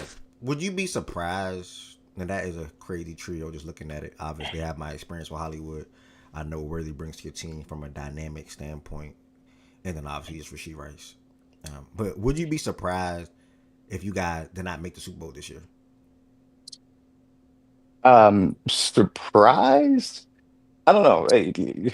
Surprise is difficult because, majority of my tenure as a Chiefs fan has not been this level of success, obviously. So I don't know. Surprise is one thing. I'm picking us to do it. And I do think that us not getting to the Super Bowl anytime with Patrick Mahomes is looked at as a failure just because that's just what you have when you're the best quarterback in the National Football League and you employ him. I think that you're doing a disservice if by the time that you get to the start of the season, you don't feel like you have a team around that guy to get to the Super Bowl. So surprise, I mean, I guess depends on who you lose to, maybe, but like obviously, I expect us to be able to be right back there, and with a chance to put another ring on the finger. Yeah, I obviously have to ask you a different question than what I have in my notes. But I'll ask you this one. It's off script. What team do you feel like has the best chance to beat you on the AFC? If you just had to say one, AFC or and why? AFC West? AFC and why? Yeah, I mean, either Lamar Jackson or Josh Allen, and I specified those two guys because I think that they have the requisite teams around them to be Super Bowl quality. There was a stat that came out, I think it was maybe a week ago, that said the last 5 years of both of those teams is like the best 5 year period for DVOA. And for those who don't know, it's just basically how good you are relative to your league. Over a time span since 2000 to not have made a Super Bowl, those are really good organizations that continue to put really good teams around their quarterbacks that we have, been able to obviously stave off. So I'm always just going to say it's like one of those two teams. You want me to pick one? I think the Ravens are a little bit better than the Bills, but ultimately, like those are the two guys. And obviously, I think the Texans are awesome, and I probably will have a little bit of surprise when I end up, doing my predictions or whatever. But their defense is the type of defense that can throw you a wild card, at any point because they have that level of talent on the side of the ball. If can I rephrase that question a little bit? Yeah. It might get the same answer, honestly. My question might get the same answer, but who knows? D-Mac, if somebody told you, right, that an AFC team that's not the Kansas City Chiefs just won the Super Bowl, who would you like? Who would you think it is? I would, Won the Super Bowl, not just got there. They actually won it. yeah, I think my answer would probably be the Ravens. Because I think that when you're talking about winning the Super Bowl, I'm not sure if the Bills would have what it would need to go ahead and beat whoever you see out of the NFC. I'm not sure if the Texans would have what you need, but I think that ultimately the Ravens, if they play to that level, they can do that sort of thing. So that would be my answer. I Okay. got a couple more questions. Obviously, I'm asking different questions than you probably heard me ask other people, with you being in here for majority of me doing this battle of the and X division thing. You got a question from B Young in the chat, but I'm going to ask you a different question real quick because it's relative to where I just was with the AFC and getting Super Bowl. Hypothetically, if we see a Super Bowl rematch, what would go different this go round to you, which will make you believe the Chiefs will win this time? Yeah, I mean, hypothetically, the start would be in the trenches. Not having competent left tackle play meant that we had to make two positions specifically worse by moving Joe Tooney out to left tackle, and so we had and again, Joe Tooney is a future Hall of Famer, but he's a future Hall of Famer at guard. He was ill-equipped to really play a tackle at that point. He was below average at best, and Caliendo was a bad interior player as well. So a stable left side of the offensive line would be the start. The second thing, of course, would be, hey, if you can have your number one weapon, in my personal opinion, Rasheed Rice, that would help as well. And then the more underrated aspect of it is just being able to get off the field versus Jalen Hurts, because there were times in which we were able to give them troubles on some of the early down runs. Obviously, Saquon didn't go stupid on us, but it was because we were leaving a lot of difficult matchups on the back end without getting pressure on Jalen Hurts. So that's really the biggest thing is can you get pressure on him on a consistent basis? And the investments that we've made in the defensive line is going to tell the tale as far as that's concerned. Okay. How do you feel about B Young 0724? How do you feel about George Karlaftis' contract? So I was a little concerned initially when they reported the numbers because I thought it was a little bit higher than I would have been comfortable with. But ultimately, when you look at the structure and the way it blows out, it's really around an $18 million a year deal, which for an edge that is going to give you 17 games plus playoffs of solid pass rush ability, defend the run at a high level. Is going to be a three down guy. I think that's a fair price to put him at. And he is still only 24 years old. He can get better. And if he takes another leap as far as his pass rush is concerned, then it's going to be a bargain. So I'm good with the deal. And I'm glad the way that Veach ended up structuring it. Chan MCC 13. I just got in here. How do you feel about your receiver room this year? Also, is there any status on Rice? No status on Rice. Everything that we've heard from the B reporters sounds like is probably going to be 4 or 6 games. Anywhere in between that, we'll see. Obviously, what happens. And then in the receiver room in general, I feel pretty darn good about. Like I think that Rice, but you've heard me in my confidence over the last, summer or whatever. Like I think from what you saw from him to end the Super Bowl run in 2023, then to begin last year specifically, where he was producing at a level that, was up there with any wide receiver in the National Football League. I think he is ready to step into that true number one wide receiver role whenever he obviously can get out there. I think Xavier Worthy had to adjust his game accordingly. Another year within the system after the growth that I saw from his rookie year makes me feel good. Hollywood Brown, as long as he's healthy, I know where he is as far as the project is concerned. Juju can give you some of the zone beating inside, kind of aspects of it, and he does a lot of dirty work for us, which I really do appreciate as well from the wide receiver position. We talked about Royals a little bit, so he'll be able to mix in there. Nico Remigio is a good punt returner. We saw some really good returns from him in the playoffs. I expect that to continue as far as his role, and whether it's a Tyquan Thornton that makes his way on the roster or Elijah Badger, I feel good about our wide receiver room. Okay. Thank you, y'all. Keep the questions flying and keep the questions flying in. Let's see. Shaggy 410. Ask about left guard and right tackle, please. I did hear you speak on this Mike guy, and then he wants to hear about Juwan Taylor as well. Yeah, so the left guard situation, Kingsley obviously had his issues last year to start off at left tackle. He is somebody that's a good tackle, or a good athlete, I should say, at tackle, but he's a great athlete for guard. So the transition of moving him inside, I think, puts you in a solid position. Today, we've had Jalen Moore kind of work into that left guard position just so he can prepare to fill in at multiple different spots if needed to. He started off the training camp kind of rotating at right tackle with Juwan Taylor. And he's also had previous experience at left tackle. So overall, the offensive line depth is far better than it was last year, which is really a big thing as well. Obviously, we essentially ran out of tackles last year. And so I feel good about where left guard is. I think left guard is somewhere where it's a lot to put on a rookie, but I believe if Simmons is healthy, I think that he is the level of talent that I feel good about what he can bring to the table at left tackle. The left guard just needs to be competent next to him, and obviously with Creed Humphrey being awesome, that takes a lot off the left guard's shoulders. And then right tackle, I expect Juwan Taylor to be the above average tackle that he's really been since he came here. Yes, he is going to get the occasional penalty, which will be frustrating at times. He generally has done pretty well against really good edge rushers. I will say everybody had a bad game in the Super Bowl. It is what it is. Like, there's not much I can say outside of that. But I expect Juwan Taylor to be Juwan Taylor that he's been here since we ended up bringing him in. Yeah, you just double back and say you just answered this question on YouTube. So cool. You can mute real quick, love. So I'm a whole double back question. Thank you for answering that. And then you have another question, basically two. We basically put it in one thing.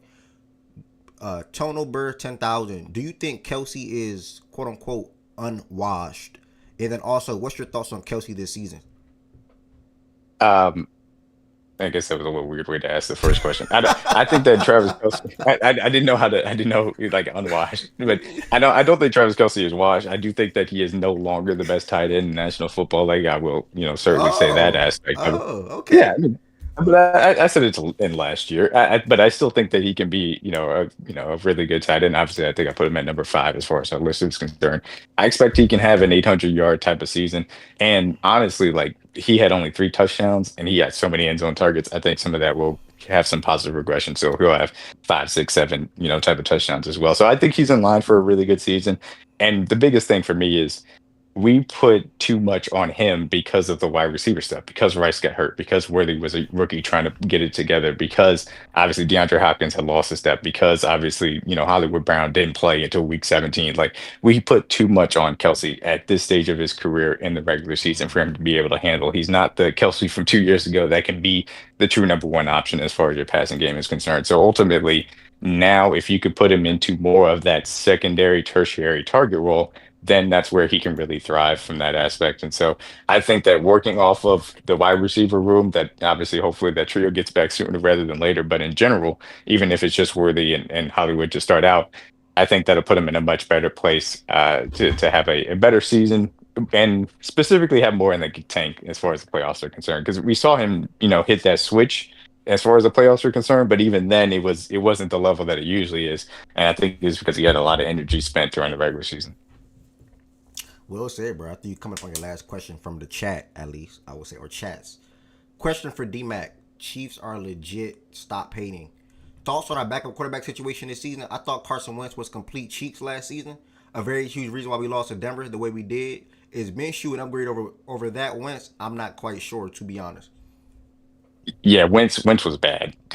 He was very bad. Which, I mean, it is what it is. You're working with a backup, off of the line, backup wide receivers, etc. So like, you take it for what it is. But no, he wasn't good. And Gardner Minshew, I don't think that he's necessarily like a real starting quarterback, I guess. Like, some people may view him as such. I think that he is one of the best backups in the National Football League, so I feel good about it from that standpoint. So, if we got to get through 3, 4 games, if God forbid something happens to Mahomes, like happened during the 2019 season, then I think we'll be in a fine spot from that standpoint and be able to roll on and stay where we need to be as far as the regular season.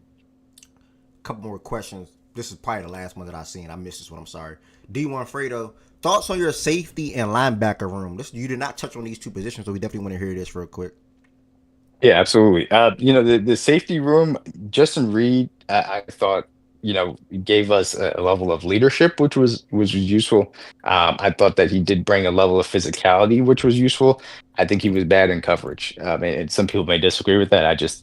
Personally, I never really saw him as really an impact coverage guy. The aspect of it now with Jaden Hicks, who was a fourth round rookie for us last year, who was considered one of the best safeties in last year's draft, the ability for him to now come in a year into the system. Spags used him a lot down the stretch to get his feet wet. I think that he is ready to come on and be a really star role. And I think Hicks is one of those guys where obviously we're going to continue to be on national television. People may tune into our games and see him make plays on defense and be like, where did this kid come from? I think that he is a good candidate for that. Brian Cook is solid enough next to him. I'm a little bit concerned from the standpoint of I'd like to see more Shamari Connor in true safety roles. It doesn't seem like that's an early emphasis as far as camp is concerned. We'll see, because I think he could be a really good safety, but again, we'll see. And then also we added Mike Edwards back into the safety room to add a little bit of veteran presence. He obviously won the Super Bowl with us in 2023, so nice to have him back. So I feel good about the safety room. Linebacker room, I feel good about. The top three. The top three. I think Leo Chanel is excellent in his Sam role, really versatile, can spy guys, can blitz, can rush the passer. Obviously, really good against the run in 3 linebacker sets. Nick Bolton is the guy that got paid to be the brains of the Spags defense, and he's always filled that role really well. He's again fine in coverage, and then obviously really good against the run, which allows us to then get into really good third down situations. And then Drew Tranquil, in my opinion, took a step backwards last year. I think he tried to bulk up to play a little bit bigger, and I think it sacrificed a lot as far as his coverage is concerned. We'll see where his level is at. If he can get back to being a really good coverage linebacker that he was 2 years ago, then I'll feel really good about my linebacker room. But for now, I'm solid there. Okay. Let's talk about the last couple of questions before we look at the record. Let's talk about some players you expecting to make a jump for y'all. That'll be more impactful for the season coming up. Yeah, I had mentioned Jaden Hicks certainly being one of those guys, because I think that he can have a really important role as far as that aspect of it. I'm not saying that it'll be to this level, but I think that what was missed maybe throughout last season and how it finished, Jalen Watson was really good early on in the year and then suffered a broken leg last year. And he never really got back from that as far as the playoffs and obviously Super Bowl was concerned. Him being able to step up in that aspect is going to be key. And we've also added depth at the cornerback market, so I feel good about that aspect of it. George Kalafdis can take a leap. Like I said, Omar Norman Lott, those guys, there's enough guys there that I think will, find better pass rush than we did last year. So I won't pinpoint anybody specifically, but I will say Felix Anduke Uzama, who was our first round pick 2 years ago, or 3 years ago now, 2 years ago, sorry. He's got to prove a year. He's got to be able to be able to step up on a big level as well. Um, and then on offense, I mean, take your pick. I mean, I think Kingsley will be good. I think that Simmons is going to be really good. And after that, it's kind of the known quantities as far as that's concerned. Yeah. I told you guys a lot that I thought Rasheed Rice was in line for an elite all pro type of season if he was going to be there the entirety of the year. That may not be in the cards now, but even still, I think that, he's going to be really good when he's on the field. I had one more question, and you have another one in the chat. Then we'll get to the schedule. And appreciate you for answering everything, bro. Biggest worry, like what position group or what one thing worries you the most about this team Um, hmm, that can Good question. potentially like hold y'all back or limit y'all or whatever the case may be? Yeah. I mean, the easy answer is going to be the left side of the offensive line, because obviously you're starting two new guys there, Sumatai and Simmons, are the projected starters. That could be the thing that holds you back. I'll take injuries out of it from that standpoint. The thing that I'll say will be sneaky is if we do not have a better pass rush, it will be very difficult for us. I think in certain matchups to be able to win those games, or I won't even say win those games, to affect the game on the defensive level and not have to get into shootouts, because that was really a place that we lacked being able to give Chris Jones help as far as that's concerned. So to me, like left side offensive line is the big flashing lights one, but in my opinion, it really comes down to the secondary pass rush around Chris Jones. Perfect, bro. And you got your last question in the chat. How do you feel about the running back, the run game, and do you think it can be more explosive? Yeah, similar to the Jalen Watson thing, like Isaiah Pacheco broke his leg and never really came back from that, so that'll help a little bit. Elijah Mitchell, if he's healthy, he's a lot faster. We're a really good run blocking team. It's just, we didn't have the backs to take advantage of it because obviously Kareem Hunt is limited and he'll be on the team, but between him, Pacheco, healthy, Smith, I think that we'll have more explosive run plays specifically.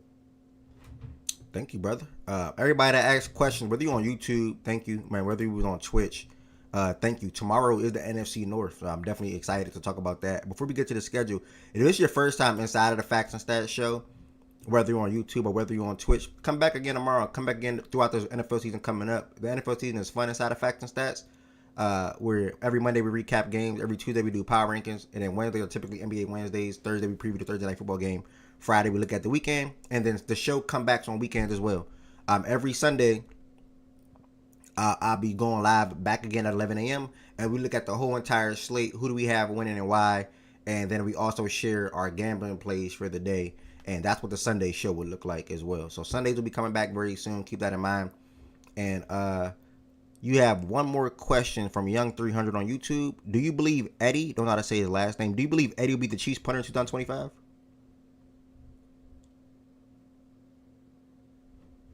Actually, I hope so. Or at the very least, I hope that or at least Matt got better because we didn't have good punting last year. Matt Araza, who people may remember had an issue at San Diego State that he was ultimately cleared up, ended up signing with us. And he has a huge leg. It's just he doesn't know how to aim it. So that's kind of the big issue. And so if Eddie can come in, who was actually one of the best punters in the nation at USC last year, if he can come in and be better, then I think he'll end up winning the job for sure. So, yeah, I mean, out of the two of those guys, out of Matt getting better, Eddie being better, hopefully we'll be better at that position for sure. And then last question that we have, I'm sorry, one more came in. Last question that we have, do you feel like the passing game is good enough to make, okay, let me just read how he said it. Ask him about the passing game. Do he feel like it's good enough if teams make them one-dimensional in the playoffs?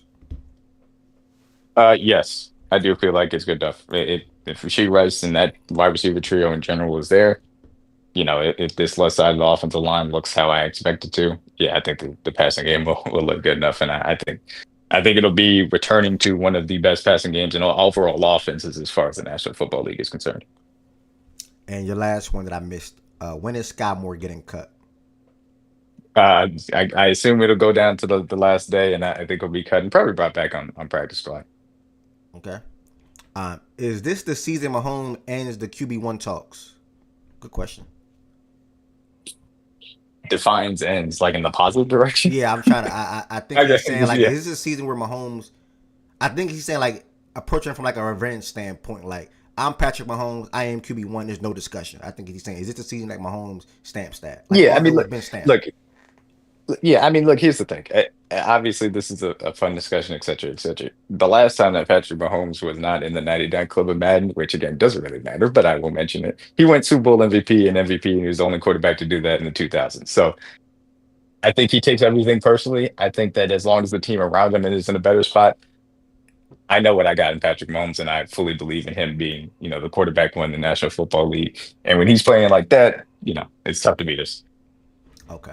Yeah, he was worried at how I just worded it, or he was thinking how I just worded it.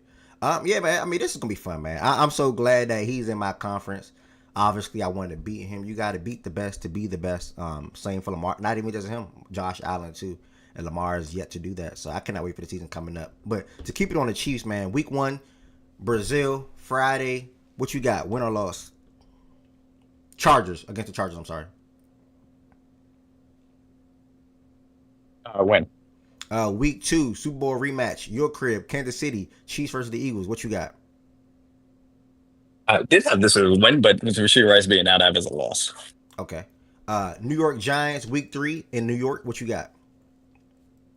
When And then Week 4, you come back home. You play the Baltimore Ravens. What you got? loss. Week 5, you travel to Jacksonville on Monday Night Football to play the Jaguars. When Week 6, I'm sorry. Week 6, you come back and you got 3 straight home games. The first one is against the Lions, Sunday Night Football. when Week 7 is against the Raiders, your crib. when And then Week 8, your crib again, Monday Night Football against the Washington Commanders. when And in Week 9, you travel to Buffalo to play the Buffalo Bills. we have a very good habit of losing to Buffalo in the regular season and beating them in the playoffs, so I'll go loss. Okay. Or a good bye week. I think Week 10 is a good bye week for any NFL team, Yes, personally. thank God, because Yeah. we had an early bye week last Yeah, year. I And definitely I'm did. so glad it's a little bit later this year. Yeah, Week 10 is perfect, actually. Week 11, you come out of your bye week and you play a divisional opponent in the Denver Broncos. I think is this one In in Denver. Denver? In Denver. I'm sorry. Yes, in Denver. Yeah, this one I've gone back and forth on. Like this is very easily be a loss because I think that a split is realistic with Denver. It's just we're coming off the bye week. I feel good about where we're going to be coming off the bye week. I'm going to go win. But it go either way. Okay. And in Week 12, in your crib, you got the Colts. Win. Short week. This is a Thursday game, Thanksgiving. You got the Dallas Cowboys in Dallas. Patrick Mahomes on turf in Jerry's world against that Dallas defense. Give me a win. And in Week 14, you come back home now, and you got another Sunday Night Football game against the Houston Texans. Win as well. And in Week 15, you stay home. You got the Los Angeles Chargers. I believe that's a win. And in Week 16, you travel to Tennessee to play Cam Ward and the Titans. Win. And in Week 17, you're at home against the Broncos. You call a split. Yeah, I penciled it in as a loss, Okay. just to be fair. And in Week 18, you close the year out in Las Vegas against the Raiders. That'll be a win. 12-5. That's a solid record. I can see 13-4. Also can see 14-3. But at worst, I definitely see 12-5.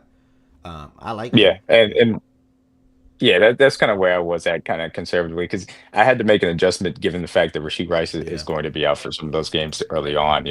So I think maybe that does take us out of the 1 seed. That very much is possible. 13-4, 12-5, 14-3, like that's realistic for where we can end up finishing. Yeah. I 1000% agree. I 1000% agree. Oh, wait. While you're here, hold on. While you're here. Swipe just hit me. Appreciate that follow. Appreciate that follow. Can't see your name right now. Appreciate that follow. Let's go. While you're here, let me try to pull that up real quick. You said, let me know if you just look up custom lottery wheel. Let me just look that up real quick while you're here. Custom lottery. Because I want to do that this year before the draft. Okay. Custom lottery wheel. Create them custom wheel. Hello? Can you hear me? Yeah, what's up? So bye. What the hell? Hold on. Let me go back. Hold on. Probably this was better. No wait. Yeah, I'm gonna look it up just to Okay, see I'm try to like, what the find hell it they again for you. talking I got you. All right, Mac, man. is my mic too loud? Is it? Nah, you sound good, brother. What's going on with you? All right, we Here it already is. go I over got it. AFC. I know we're actually right here at the Broncos now. Appreciate you coming in. We just finished. We just wrapped up with the Chiefs and D-Mac. D-Mac, what was your analysis based contingent on the offensive line play, basically? I mean, record-wise, anywhere 12 to 14 wins, and as long as our pass rush are where it needs to be, feel good about it. Shots. Okay, hold on. Let me look at what Ari said. See, Real quick. Go ahead. see, Chad Johnson had Trent McDuffie, I think, where he ranked him as a corner. Circle back to that. At the end. You talking about you heard him, Swiper? I mean, D-Mac. I think D-Mac beat Sorry, you a little bit. what did Swiper say? I'm sorry, yeah, I am in and out. What did Swiper say? My bad. Did you see where he had Trent McDuffie ranked as a corner in the league? Who? In terms of once he studied Chad Johnson. Oh, yeah, I mean, I think he had him 6 or whatever. Yeah, I think that's. Yeah, I mean, I feel like that 3 to 6 area is kind of it's full because there's a lot of players in there. I think Jalen Johnson and Trent McDuffie is a good conversation. Well, I mean, look, I think it was Jamar Chase that had him second, so yeah, take it for what it is. All right, Swiper. First and foremost, thank you for coming in on the back end, brother. When you freed up, appreciate you coming up here and talking about the AFC West and more particular your team, the Denver Broncos, who you have all the reasons in the world to be more excited to talk about on a year-to-year basis, especially in comparison to where you were with them in 2023 compared to what you all did last year, and then now going 10-7, and then now all the offseason acquisitions you guys did, and your expectations rising a little bit. Before we get to your expectations, talk about the draft. Talk about who you guys drafted in the draft, and more importantly, talk about who do you think will have an impact for your team this upcoming season that you guys just drafted. Yeah, I think I gave my on a PC football. I gave my top 3 DPOY rookie candidates, and I said that I think Mason Graham, Abdul Carter, Mason Graham, and I think Jade Barron are probably going to be my top 3 for who's most likely to win Rookie Defensive Player of the Year. I think we talked about before the draft a little bit. I was expecting Barron to go a lot higher than he went. I thought he was like one of the 10 best prospects in the NCAA. And so for him to fall to Denver was nuts. I thought like a lot of people they're going to take Omarion because he was open right there, but think just the value pick of having Jade. I think he's already the second best corner on the team, and I think Riley's a good player.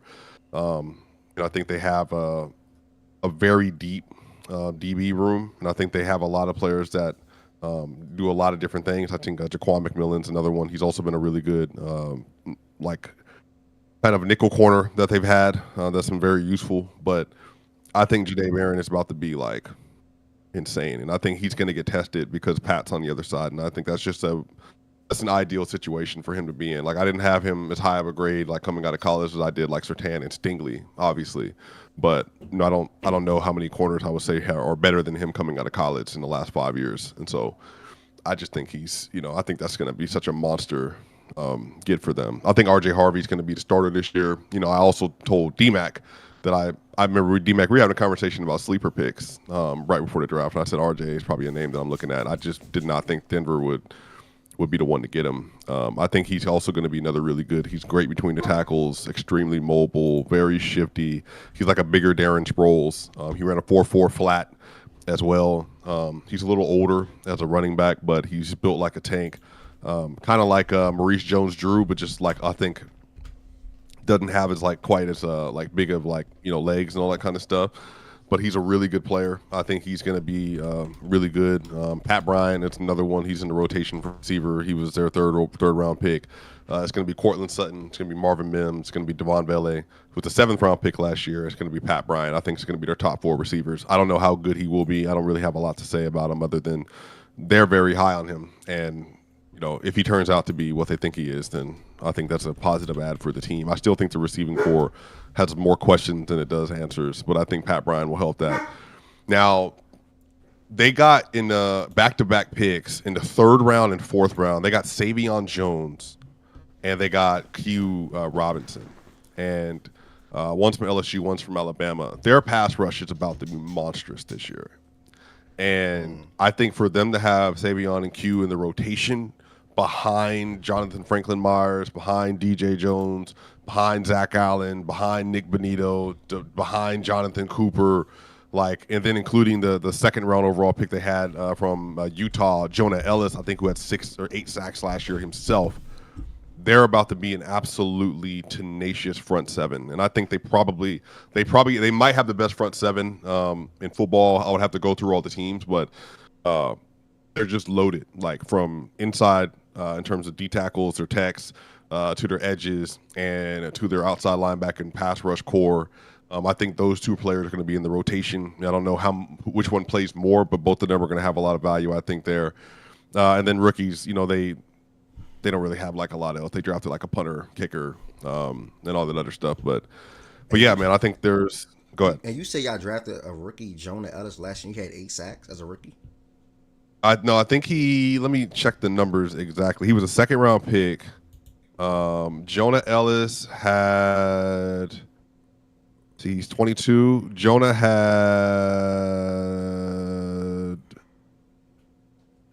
I think, 6 sacks. Yeah, he had 6 sacks his rookie year. That's all right as a rookie. Yeah, that's all right. Why am I not seeing him on the depth chart? Where's he at? I'm confused. Well, Jonas says he's listed at, what's his actual listing position? He's listed at behind Cooper. So. Oh, I see him. Okay, yeah, I see him. Sorry.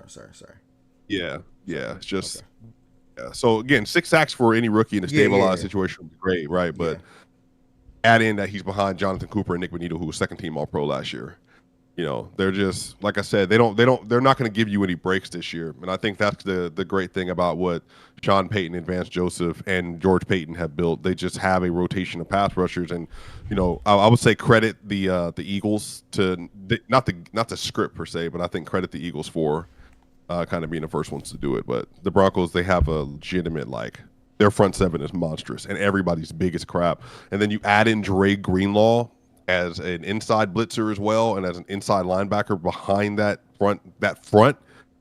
I mean, it's going to be a nightmare. So, and then you add in Patrick Surtain, you add in Jade Barron, you add in Riley Moss, you add in Jaquan McMillan, you add in Talanoa Hufanga, you add in Brandon Jones, who got second team All Pro votes last year. They're just, it's just a nightmare. I think it's going to be the best defense in football. Yeah, I'm hearing a lot of praise, rightfully so. So I do have a question for you then. With all that being said, what's your expectation for the Broncos this season? Are you talking win playoff game? Are you winning the division? Talk to us. What's your expectation for the Broncos this year coming up? Yeah, I think that's the question I even have a little bit. Last year they had the 10th highest scoring offense in the NFL. They were 25th, 25 points a game, which ranked 10th in the league. They were just behind the Minnesota Vikings and just ahead of the Los Angeles Chargers. Bo Nix from weeks 8 to 18 last year, that stretch, I'm talking about that stretch, he was a top 10 quarterback from that point on. But I think a lot of that is just how much did you actually trust his overall development and what he's going to be able to put on film this year. I think him working with Sean Payton and kind of figuring out the offense more, because you obviously know Sean Payton has a very adept playbook, just to think that they have access to. He didn't have a running game last year. I would make an argument they probably had one of the worst running games in football last year. I mean, they were a lot of it was scheme. I don't even know if they didn't have a 100-yard rusher last year at all. And Javonte Williams, he was behind the second graded best run O-line in football, but the problem is they didn't have anybody that could take advantage of it, except for Jaleel McLaughlin, who's more of a smaller scat back. Yeah. But adding R.J. Harvey and adding J.K. Dobbins, I think that's going to be a big deal for Bo Nix. And so you have an upgraded run game with an elite offensive line, which by all accounts is at least a top 3 or really a top 2 offensive line because of the losses the Lions have. Some people think they're the best. Some people think they're the second best. But I think it depends on the development for Bo. I don't know. It's just going to be a lot of process, how they're able to continue to score points, and are the receivers going to perform better than they did last year? In the Bills game, for instance, last year, it was supposed to be tied 10-10 going into the half, but Cortland Sutton, Devon Vele were dropping huge balls. Will Lutz missed a field goal that Bo Nix had put them in range to be able to hit, and then the game got out of hand kind of right from that point on when they were down like 13 or whatever at half, or down by 6 at half, and then it got out of the hand in the third quarter. So I do think they can win the AFC West this year. I think that's all on the table for them. A lot of that is just going to be contingent on, I think some of this is Bo Nix's development. Some of this is an upgraded running game. I think their defense is good enough to keep them in all of these games. The toughest matchups for the Broncos historically have been the Ravens. Only time they think they should have beat the Ravens was the 2023 year, I think, when they knocked Lamar out of the game. If you know what I'm talking about, Ev. I think you had to put Tyrod Taylor or whatever in the game or something. But they even lost that game. So I think the Ravens are the most difficult matchup just because they don't see Lamar enough to know how to deal with him. And I think he just, he poses the biggest problems as an overall player to them. But I think Joe Burrow, the reason why they took off last year versus the Broncos is because Patrick Surtain played really well, but Riley Moss was getting toasted. He got 3 TDs scored on him by T. Higgins, and he was coming off an injury, so he wasn't healthy. But at the same time, I just don't think he was good enough. I'm not a Riley Moss guy. A lot of Denver people are. I don't really love him. I think Jahdae Barron is clearly going to be a better option for him, and he's bigger as it is. So I think that's going to make up a lot for it. I do think they can win playoff games this year. If you told me they went to the divisional and they won the divisional or lost in a closely contested game to like the Bills, to the Ravens, or to the Chiefs, I think that's also a possibility. I don't have any kind of like AFC Championship expectations for them. Like if they did it like the Commanders last year, they just got hot at the right time of the year. Yeah. It's definitely possible, but I still think in a playoff setting, Bo hasn't been there enough. The team hasn't been there enough. I just don't see them being able to beat those teams unless, again, they just grow a lot over the 18 weeks of the year, and they just kind of figure out like if they have to be the tone setters at that point. Like you got to go into the playoffs, and everyone is afraid to play you. I think that's what old Denver teams used to have, and I think their defense could be that good where, if they dominate in the regular season. Last year they had 63 sacks. So if they have 60 plus sacks again, and they have that had to be leading. Yeah, I was about to say that had to be leading. Okay. Damn. Yeah, they led the NFL sacks last year. So if they have 62, 63, 65 sacks again, and they have the best, I would say probably the best secondary in football, and Hufanga is healthy. He plays at an all-pro level. Brandon Ingram's healthy, or not Brandon Jones is healthy. Pat Surtain's back in DPOY talks. Jahdae Barron's in Defensive Rookie of the Year talks. I mean, that's their ceiling, right? So like if they're playing at their ceiling, then they could be a nightmare for anybody they're playing against. I think the other side of this is Bo Nix has to have competent weapons come playoff time. I like Cortland Sutton. I don't think he is a high-end tier 2 receiver. I think he's a tier 2 receiver at the low end. Does Pat Bryant, if he steps up and if he's like a real option, like a real difference maker at the receiving core, I think that would be something that would be very viable for them. But even at the end of the year, Ev, and you tell me if I'm wrong about this, I think Bo can be good and they still lose in the playoffs because I don't know if they have game changers on the outside. Now, I haven't brought up Evan Ingram at all. That's also another one. Wait, like so Evan Ingram. How would they be good in that game if how would they be good if they don't have the game changers on the outside? Like wouldn't he be getting on the ball? So if he's having a good game, aren't they catching? Like how can a quarterback be good without using his legs in a game without his wide receivers catching? Then I'm just trying to. I think that was the first half of the Bills game this year. I think in the first half of the Bills game, he made all the throws, he made the reads, and then he had the deep ball to Troy Franklin. Yeah, he threw it to Troy Franklin. He had a 65-yard bomb to open the game up. Yeah. And he hit Cortland Sutton. It was like a 3rd and 12, and he looked off. What's the middle linebackers for the Bills, bro? He played for the Bears. Milano and Edmonds or Edwards. It's Trayvon. It's Trayvon Edwards. Man, I can't remember. The 6'4" dude. He's like 6'4". Yeah, he's really good. Yeah, so he looked him off on a 3rd and 12, and then he went back to Cortland.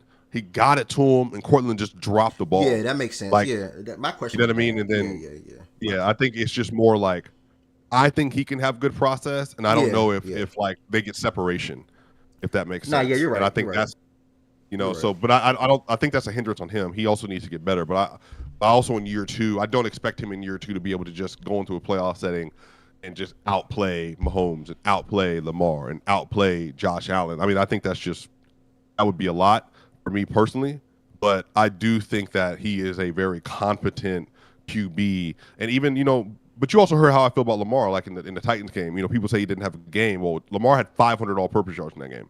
I just think the team around him wasn't ready for the moment. I think he wasn't great 2 years ago in the AFC Championship game, but I also think the receiving core at the end of the game let him down by fumbling the ball at the line. I think that last year he didn't play well in the first half, but I think he was excellent. Maybe he had the best half of football any quarterback had, I think, in the playoffs. But then at the end of the game, Mark Andrews dropped the ball and he didn't play well enough in the first half. That's how you get there. I think the same thing with the quarterback position with the Broncos. I think he can play well enough. The defense keeps it close. But, you know, maybe he's just not ready to take that step, or the team just overall isn't good enough. They can't run the ball that day. Nah, all fair. that stuff. So, yeah. Nah, I think they're going to be really good. Yeah, I think they're going to be really good. You got your first question in the chat. And by the way, whether you're on YouTube or whether you're on Twitch, y'all know what's going on. Feel free to drop your comments or questions. Where do you get the chat at, by the way, in here? You're not going to be able to see the Twitch chat. They're on the Twitch chat. Well, you can see the Twitch chat if you're looking at the Discord screen. Like, so I have, like, for example, I'm going to just type, like, hey. It pops up on the screen right there. You probably can't see it too. Can you see that? Yeah, I can see it. So that's how you got to see the comments. And I can make it a little bigger if it make it a little bigger. But first question is from, and I'll just tell you asking questions. Ari.com. You sort of kind of spoke to this a little bit. How do you feel about Sutton being paid, though his play has been a bit inconsistent? Yeah, I mean, the wide receiver market is like, I would say there's the top end, high end, which is, you know, your Tyreek Hills, your Jamar Chases, and all that stuff. You know, Jamar's making 40.2. You know, CD's making 34. I think Justin just got 35. DK, who I see. Now the thing is, I think DK and Cortland are relatively close. I just don't think DK is a high end tier 1 receiver. That's just me though. Like, I don't have him as like one of those. But a downfield possession receiver, I think that's what Cortland is. And I think Cortland is a really good third down receiver. He's a really good possession receiver. Doesn't have burner speed, but $23 million a year. I mean, I think that's like 16th in annual value, if I remember correctly. So he's making as much money right now as Calvin Ridley, you know, and Michael Pittman. Michael Pittman is making 23. Debo is making 23. You know, I think that's like a fair range for him to be in. And especially considering y'all, Cortland could have asked, you know, and he could have made it real difficult. He could have asked for 28, you know what I mean? Like, and he would have had an argument like, I've been here this whole time. Like, I've never asked to reset the market. You got to remember too, he made $15 million a year on this last deal. And that was when the deals were premium 22, 23. So he took another quote unquote market discount to stay with the Broncos. So for me, it's like, it is what it is. None of the guaranteed money at the end of the contract is none of the money at the end of the contract is guaranteed. He basically got 1 year guaranteed, like I would say 1.5 years guaranteed, which, you know, I think that's crazy. I don't know, like, you know, I think his agent is just very confident that he's going to stay healthy and just be able to play out that contract and all that, and they maybe don't get anybody else better. But for me, Ari, I think that's the separation with Bo Nix and the rest of the crowd. I think if Bo Nix had a certified, like, number 1 option, I would feel a little different about the roster team. Even if they had, like, T. Higgins, I think I would feel a little bit different about, like, their prospect. But I just don't trust Cortland to be that kind of player. But he's also still good enough. You know what I mean? He's still good enough to be a good receiver on this team. And I don't think his contract doesn't hamper the roster. Because, again, y'all, they're still on the Russell Wilson dead money. Next year will be the first year they don't have any dead money from the Russell Wilson deal. So their salary cap's going to open up even more. I think you answered that question pretty damn good, my brother. You got another question on YouTube. This is from Young300. Who slots in as the number 2 wide receiver behind Cortland Sutton to you this year? And that also takes it to another question, so just tie it in one. Who slots in as the number 2 this year behind Cortland Sutton? Young300. And then Rye comes in with a question. Could the Broncos make a move for a wide receiver? Not really sold on Troy Franklin as a 2, if he's that. Yeah, so their number 2 in the scheme is going to probably be Marvin Mims Jr. He took off at the end of last 6 weeks of the year. I think that he's their most dynamic receiving threat. So he'll be the one that will be, I think, following in the number 2 situation. Devon Vele also was really good last year, especially for a 7th round pick. But if you just kind of watch his tape, he's very similar to Cortland Sutton. Very good route runner, very disciplined. And again, Ari has talked about this expertly as well. He's huge, and Sean Payton loves huge receivers. He's like 6'4", and he's very long, and I think that's another player that will have some opportunities there. And Pat Bryant is, again, another player that fits that, a 6'3" plus receiver who's a possession receiver who they did address this, though. Pat Bryant had 0 drop footballs in college football last year. So they want a player that like is a sure-handed play finisher, as a third down player, as a red zone player, and all that stuff. I think that like Pat Bryant and Marvin Mims more than likely, based on their draft position, which is Mims a second-round pick, Pat Bryant a third-round pick, and based on I think how the target shares will work, I think those will be they'll be competing for the number 2 receiver. But off the topic too, I think Evan Ingram is another one. Yeah, Okay, Evan just said that in the chat. Yeah. I mean, do you think Evan Ingram would? Someone just would said you in be the shocked? chat, and I agree. He said Evan getting the number 2 workload. Yeah, I think that's fair. Yeah. You know, he just for people to understand, Evan. So if you go to this is just since 2020, 63 receptions, 46 receptions. Only started 12 games that year. 73 receptions, only started 14 games that year. And then he had 114 receptions, and then last year in just 9 games, he had 47 receptions. So if he plays this year, Evan, he gets 16, 17 games, I think he's going to be around 70, 75 catches, which is probably going to be where the number 2 is, if that makes sense. Yep. So that's fair. I agree. You got a question from Bray in the chat. Shout out to Bray. Will it shock you if Bo Nix take a step back this season? Yeah, I mean, I don't. Yeah, I would be shocked just because I think he had such a rough start to his rookie year, and the situation was so tumultuous. They had to makeshift a running game for him because of how bad it was. So if you're telling me that you have 2 zone scheme running backs that are one of the high-end graded ones in college, a very high-end grade, good year last year as a zone scheme runner, and J.K. Dobbins, and you have the same offensive line, which again is elite, and then you have now better, hopefully another step, better pass-catching weapons, I wouldn't expect him to drop back. I would expect that he actually gets better this season earlier than he did last year. And so I would be shocked. To answer the question directly, I would be shocked if he did it just because the situation should be better. But, you know, I think that he'll have his struggles somewhere in the season. But, y'all, he had, just for context, like I said, he had 35 touchdowns last year. And super slow.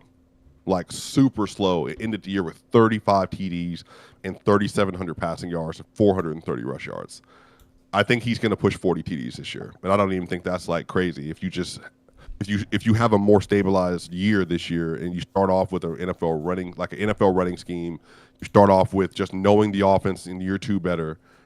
I would expect that he has like a better year this year, and I think he's going to have 40, like close to 40 touchdowns this year, if not more. When you saying touchdowns, what are you talking about? You talking about putting it 35? So he had 29 passing touchdowns, 4 rushing touchdowns, and one receiving touchdown. Oh, okay. So 34. Did I do the math right? No, 34? Yeah, 34? Yeah, 34. But either way, I thought 35 passing. I was about to say, my God. But either way, 3,700 passing yards and 29 is still good as a rookie. And as a rookie, yeah, that's what I'm saying. Yeah, that's still good. And then like look at if you look at the completion percentage, like it says 66, but like I said, it started off bad. You're like it wasn't good. He ended the year. He had the last 11 games of the year. He had a 69% completion percentage, 105 passer rating, and 25 TDs, 7 interceptions, and 2,600 yards in the last 11 games of the year. So like I said, if Jaden Daniels didn't exist, I think I do think the conversation around Bo will be different. But I think that's just a credit to Jaden. I think Jaden's that good. Yeah. Oh, yeah. But I see the chat. I see a regression from Bo. That CJ regression had nothing to do with CJ though. I want people to remember CJ lost Nico after week 3. He lost Joe Mixon to start the year off, and the offensive line was horrible. He might have had one of the 5 worst offensive lines in football last year. The reason he regressed was purely because of the situation. Like when Nico Collins was on the field last year, CJ was really good. When Nico, Biggs, and Mixon were on the field last year, CJ Stroud was really good. So even to defend CJ Stroud, CJ wasn't mid because he changed. Like he was mid because the offensive line fell off the face of the earth. And again, they just traded their best offensive lineman to the Commanders for whatever reason. So, like, I think he'll have a bounce back year. And I also want to, just from a fantasy standpoint, I want y'all to realize, like, if Nico Collins is healthy this year, he might have 1,800 yards this year. So wherever you are in your drafts, like the first 4 weeks of the year, he was on pace for 2,000 yards and 12 plus TDs last year. So, just in case you're playing fantasy and you're drafting somebody somewhere, Wait, Milo, I'm about to take you outside in a second, bro. Wait, get down. You gotta go to the bathroom? I think so. I just took him out like 30 minutes, an hour ago. I don't know why. But I'm gonna go out there with him and throw the ball in a second. But we gonna throw the ball around in a second, okay? Give me 1 second. He wants some attention. Where I'm at. I think you answered everything. Yeah, I think you answered everything that I have. And thank you for even coming in, bro. You answered everything perfectly. The last thing of this segment really is just taking a look at your guys' schedule and just let us know what you got for wins or losses coming up. So week 1, you start the season off. They're going 3-1 to start the first 4, I think. 3-1. Okay, so we're going to jump over to the Eagles game. Who's that one loss to? It's either going to be the Bengals or Chargers. But Bengals or Chargers, whichever one. All right, he retyped this question. Hold on. How confident are you in the cornerback position with drafting Jade? Also, my follow-up question was, will RJ Harvey step up into... Will RJ Harvey step up in the revamped backfield with Dobbins? Yeah, I think I'm very confident in Jade. Like I said, I was already very confident before they added, I think, the best defensive back in football last year. So, legitimately, I think he's the best defensive back in the draft. So I think that they were already in a really good spot. I just think I didn't expect them to draft Jade. So for me, that should be scary for, from a scheme standpoint for offenses, that's going to make it that much worse, I think, to play Denver, because the amount of time you're going to have to throw is just not going to be there, and then your options are going to be limited. So I think it's going to be actually a lot better than – I think it's going to be even better than some people are giving it credit for. And then I think RJ and Harvey or JK that's a very good backfield. Just league wide, I don't know where that would rank, but it's better than Javonte Williams and McLaughlin from last year by leaps and bounds. Like, both of those players are much better runners than both of them. So, I mean, it's just, even if it's not like now, but to be fair, Ev, like I would not be surprised if RJ Harvey is, like, for me personally, is like the third best running back in the conference in the division next year, behind Omarion Hampton and what's his name, bro? Genty? Yeah, Genty. My bad, Genty. Yeah. How do you feel about Pacheco? I like Pacheco a lot, like I do, but I'm trying to hold on to what I said to DMAC too, because I'm trying to remind people, before he got drafted to Denver, I think he was like a top 4 running back for me. So, I thought he was like already one of the best running backs in the class, and I think he fits Sean Payton's scheme to a T. Like, he is the Sean Payton rusher. And if you look at the backs that Sean Payton has drafted since like 2009, and Mark Ingram, he fits the Mark Ingram size component. He fits the Alvin Kamara play type component. And then even if you look at like Darren Sproles and all of them, like, he always has utilized running backs that have this kind of skill set. And I just think this is just the next edition of all the stuff Sean Payton has done. He's going to be not a satellite, but he's going to have a lot of value as a pass catcher and stuff too. I just think people, like I said, it's just, I think he's going to be pretty good. I think JK would also be good too. Yeah, I think JK had 930 yards last year and like 4.5 a carry or something. Yeah. Okay. All right. So that first loss is to the Chargers or the Bengals, you said? Yeah, I'll give it to random loss. I'll say they go 3-0 and they lose to the Bengals, just to be safe. Let's just be safe, 3-1. Week 5, you then travel to Philadelphia to play the Super Bowl champs. Yeah, that's at 1 p.m. too. That's better at 1 p.m. and it's better that it's that soon. That can be cold outside. I actually think that game will be closer than I think people give it credit for. But I think they win. I think the Eagles win in the last 6 minutes of the game. I'll give that to the Eagles. Week 6, this is probably London, if I had to assume. You got the Jets. Yeah. What you got for this game? Yeah, that's a win. Yeah, they win. And then week 7, you come back home now. You got the Giants. That's a win. But I do like the Giants a lot. They're going to be a lot better than people realize. Yeah. Week 8, you got I do agree with that. I think the Giants are going to be solid. Not good, but solid. Or just better than what they were last year, obviously. Week 8, you got the Cowboys in your crib again. They have the top 3 pass rush in the NFC this year. Giants and top 3. Eagles, Abdul Carter. Eagles, Yeah, Giants, Abdul Carter. They got Dexter Lawrence. They have Thibodeau, Kayvon Thibodeau, and then they got old boy Brian Burns. Burns. Yep. Yeah, they're freaking ridiculous up front, bro. Ain't gonna lie. Nah, they're ridiculous up front. But week 8, you got the Cowboys at home. What you got? That's a win. Cowboys haven't beat the Broncos in 30 plus years. Week 9, this is gonna be a good one. You got the Denver Broncos versus the Houston Texans in Houston. That's a close game. I think Denver pulls that one out. That's a close game. They win. I think that's a 27-23 game in Houston. And like I said, the difference is C.J. Stroud does not have an offensive line, like to speak of whatsoever. So that's a very dangerous combo. No offensive line versus an elite defensive line, elite pass rush, and elite corners. Nico and again, Nico is going to be guarded the entire game by Patrick Surtain. So you know what I mean, like, and then Jade is going to be on either Jalen or Higgins, whichever one starts. So yeah, Nico's probably going to have his worst game of the season. Week 10, you come back home. Short week, by the way. Thursday Night Football, you got the Las Vegas Raiders. Yeah, just throw a loss in there. All right. In week 11, you stay at home. You got the Kansas City Chiefs. They win. They beat Kansas City at home. You take a bye week. You come out of your bye week. You travel to D.C. to play Washington Commanders. That's a good game, man. That's a really good game. And that's on NBC. Yeah, that's a showdown of the second years. Yeah. Woo, boy, man. But I'm leaning Commanders, but I'm also like, the Commanders, their defense sucks. I want to lean Commanders on a field goal. So I'll go Commanders win that game 28-31. That's gonna be no. I'll say 24-21. 24-21. That's gonna be a goodie. Week 14, you then travel to Las Vegas to play the Raiders. Yeah, they beat Vegas that time.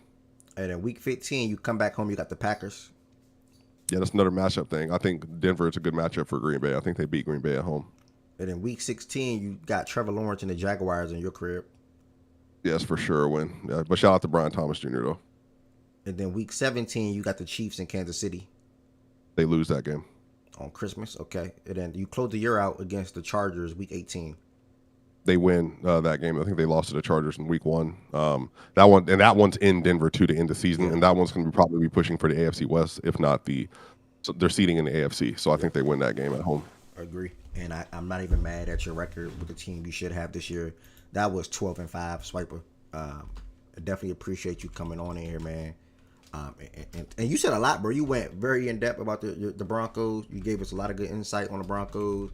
I found out some things about the Broncos and some players to look out for. And you guys have a hell of a team coming up, man. 12-5 in comparison, what you guys were 10-7 last year. That's a slight jump, which I'm perfectly fine with. And I think the Chargers are probably going to be the disappointing. I think they're going to have a disappointing season this year.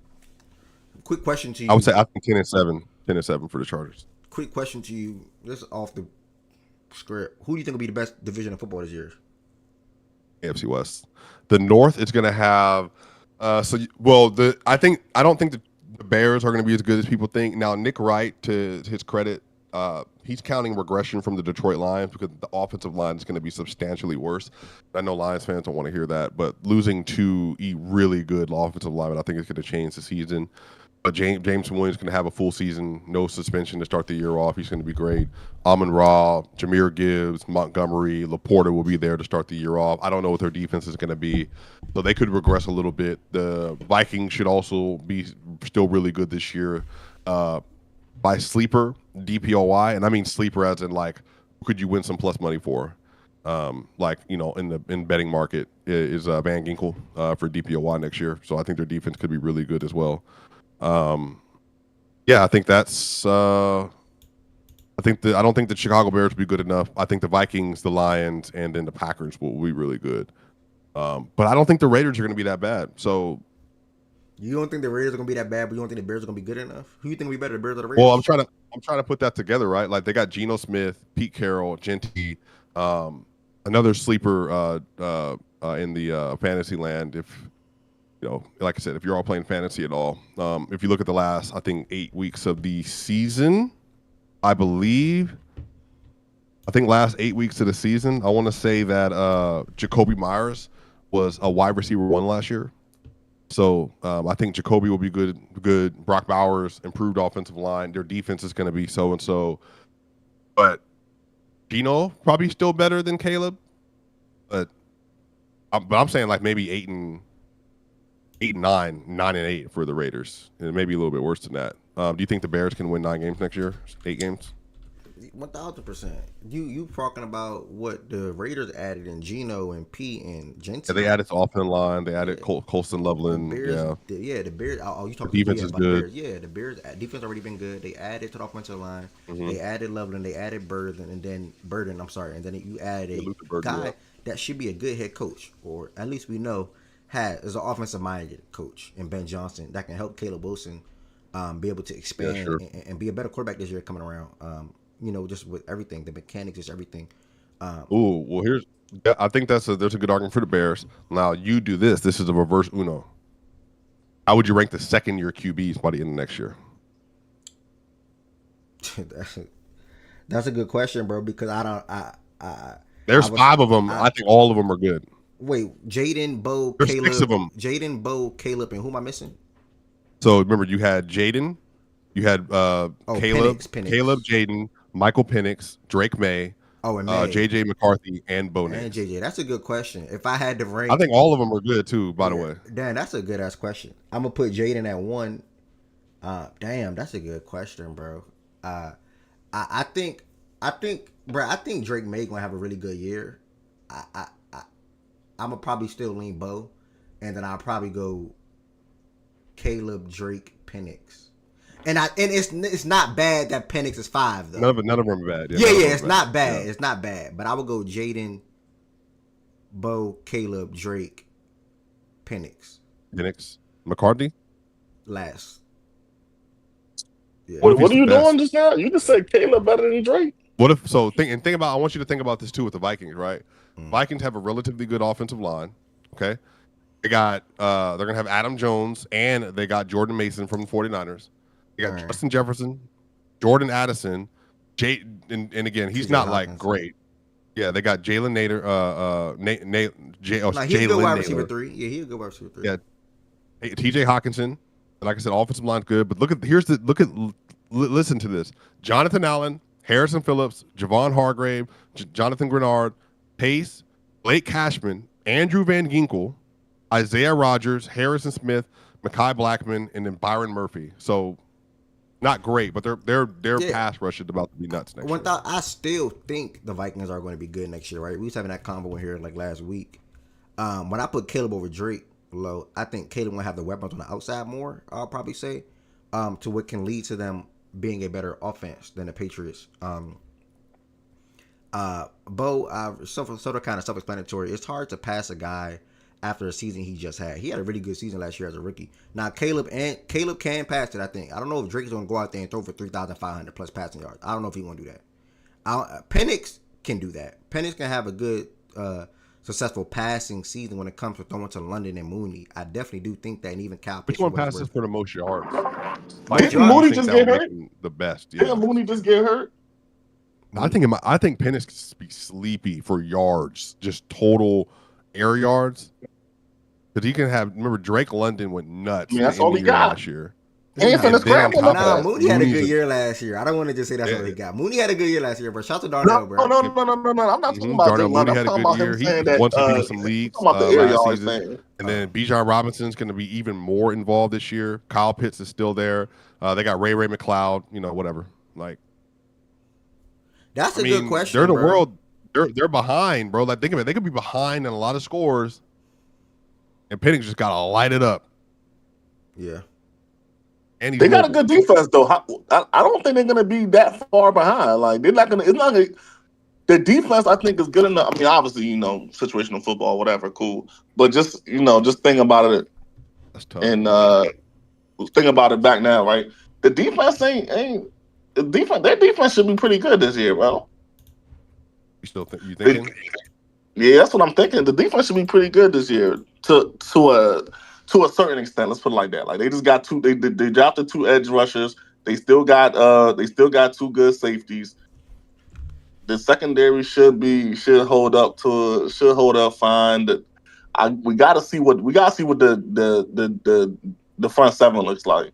But if the front 7 is decent, the defense should be pretty good this year. Yeah, we'll see. That's a good question. I'm actually going to ask people to rank them 6 guys. probably at the top of the show tomorrow because that's actually a good question. And my ranking was What was the six obviously on the guys? fly, like ranking the year 2 quarterbacks. If you had to rank the year 2 quarterbacks Oh, in the all next the year season, two guys. yeah, Okay. how would you rank them at the end of next season? It's a tough question, obviously, because we got to see. I mean, yeah, You know what I'm but at that point, yeah. And like I said, I don't think whoever's at the back of that list, I don't actually think it's because they're like bad. I think it's Yeah. just because how good everybody is. Yeah, that class is gonna be elite I gotta for a see while. JJ. I agree, To D be Money. honest with you, I gotta see JJ. I'm Is not. that the best? Is this the best class we've had in how long? The sixth chain is Jaden Daniels, Caleb Williams, Drake May, Bo Nix, JJ McCarthy, and Michael Penix.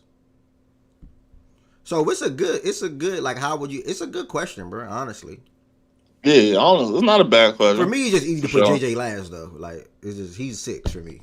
We've seen the least from Haven't seen JJ. it. Let's put it like that. He's It's just easy to ranking 1 put through JJ 5. last because we've seen the least from him. 1 through 6, bro. Yeah. That class is gonna be the lead for a while. I agree, D Money. Class is gonna definitely be the lead for a while.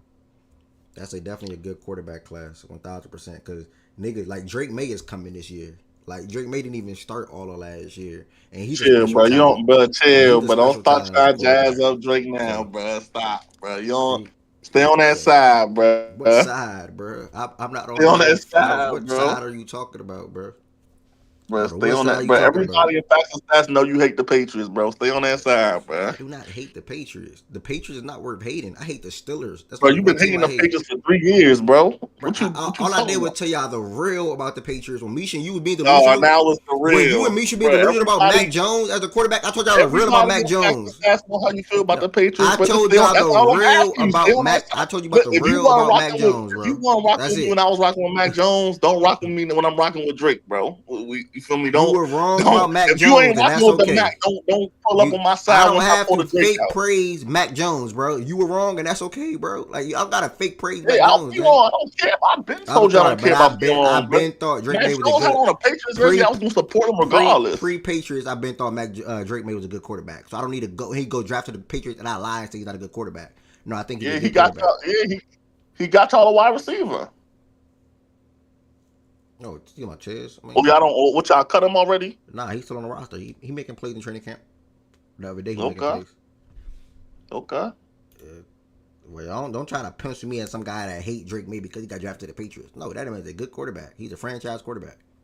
Nah, I ain't penciling you into nothing, bro. I'm just saying, guys, stay on Nah, that side, nah, for real, bro. Rado. Like, I'll never forget that combo Yeah, game. We asked y'all, do y'all want to tank or make the playoffs? And game, you was in here saying make the playoffs for what? Like y'all had a good yeah, team. Like, bro. Come on, y'all not even making logical sense. Like, you asked me, do I want to tank or make the playoffs? What the fuck do you think I'm gonna say? realistically, what you should have said, the Hold right on, hold on, hold answer. on, hold on, hold on, hold on, hold on, hold on. Man, that was a crazy time, bro. Like him and Mish was delusional about Mac Jones, bro. Like I'm talking about delusion. Mac Jones, we talking about Mac Jones. They thought Mac Jones was it. Mac Jones, we talking about y'all, and it's not no hindsight. Oh, you saying this after the fact? Nah, he never was good to me. Like Mac Jones was never good to me, bro. Ever. And I personally watched him at Alabama, so I can say this. He was never good to me. Is somebody talking, Nev? No. Lo said, hold on. This is me preaching to the chat. You feel me, Fredo? They was definitely standing on their 10 for Mac. And that Vinny guy, who's Vinny? I don't remember Vinny. Vinny, somebody used to come in here? Vinny, somebody used to, I don't remember Vinny. I don't remember a Vinny name. Two better than Mac, yeah. Two's better than Mac Jones. But Mac Jones is nobody to compare, you know what I'm saying, to anymore. He got drafted in the first round, it is what it is. Like, you know what I'm saying? I don't know who Vinny is. Somebody said, and that Vinny guy. Ryan said, and that Vinny guy. I don't know who Vinny Yo, is. what you were saying, twin? No, I was just talking to the chat, but I don't remember what I was saying to you directly, but I was just talking to the chat. I try to tell people what them Bama quarterbacks. But all right, bro. Hey, look, Mac Jones.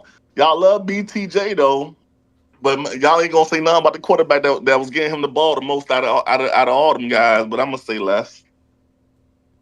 Mac Jones got that job, but didn't look at no receiver besides Brian Thomas Jr. Man,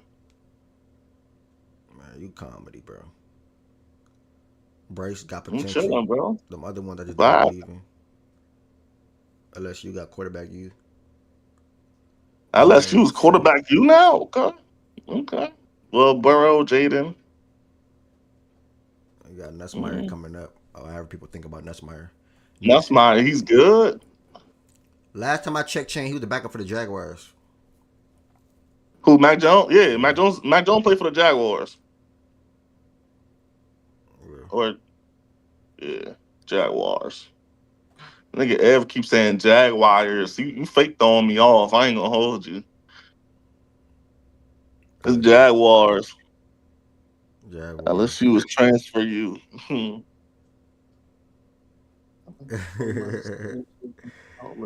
He delusional, gay. Tomorrow, y'all, don't forget, tomorrow's the NFC North. How I'm delusional? Because he said you hyping up Mac playing F8 BTJ down there somewhere. Yeah, shit. He's down there somewhere. Bro, that's what all quarterbacks do when they have to step up in a situation and play football, bro. They just throw it to the best wide receiver game. He got that man the ball, bro. Oh, yeah, Yo Goyard. Yeah, he's on the Niners now. That happened. Yeah, I remember that. My bad. He's on the Niners now. Who? Mac Jones. Wait, he on the Niners? Yeah. Yo Goyard. Every time I'm live on Twitch, you always in here. Where are you from, Yo Goyard? Did you find Fact and Stats through Twitch, or did you been somebody on Fact and Stats like through Spaces, Playback, YouTube, etc.? Like, how did you find Fact and Stats? Because I always see you in here. That's like my first time seeing you type, by the way. Like, I haven't seen you type before. Ty Simpson will be him watch. Tomorrow, y'all. Tomorrow, we got some WNBA games to talk about. Top of the show. Mainly the Aces and the Spark game. I am still praying that game pops up on Playback. Let me check. There it is. Look at God. It's there now. So we are watching the Aces and Sparks game at 10 p.m. Cameron Brink is returning. Make sure you all pull up to Playback tonight at 10 p.m. Now, the room may be live for some baseball. If anybody like baseball in here and want to watch baseball, I don't know if BJ or Z-Farm probably start the room. But if you ever come in here and you need VIP during a baseball game, just at Everett Jr. or at Facts and Stats on Playback, and I will give you VIP for the baseball watchers. If not, I will make my appearance in here at 10 o'clock to see the Aces and the Sparks game. Chance at the Dinger Tuesdays. Oh, you said from Spaces? All right, shout out to you, Yo Goyard. From Spaces. And what else I wanted to say? Oh, yeah, tomorrow, NFC North. So we're going to have Jigga represent the Vikings. I'm going to have my man Q represent the Bears. Jordan O'Reilly, if not both, for the Lions. And then that last team, let me get in contact with Lily for the Packers. And then that'll be that. And then to the last but not least division this Thursday is the AFC North. What is Playback? The link is in the description on the video. Braxton. Playback is where we watch live NBA. Braxton, you be in Playback, bro. If that's the same Braxton. We watch live WNBA games or baseball games or NBA games, whatever the case may be. That's Playback. And I'm going to put it on the screen one more time. It's a free app you can download. Playback.tv/Facts and Stats. They're changing their platform, so we're not going to be utilizing this platform too much within the next 2-3 days. But yeah, for the time being, while we're here, playback.tv/Facts and Stats. Also, y'all, make sure you all join the Facts and Stats Discord. It is pinned on YouTube. And Braxton, the Playback link is in the description on the YouTube video. Make sure you all join the Facts and Stats Discord this Thursday. We are watching the Hall of Fame game for what it's worth. I'm not saying it's going to be a crazy game. We might not even see a lot of starters. But if you just like football, you want to see tackling and touchdowns and teams trying to drive down the field, whatever the case may be, I will put the Hall of Fame game on this Thursday, 8 o'clock, in the Discord for a live watch party. We're going to be watching NFL games in there back again.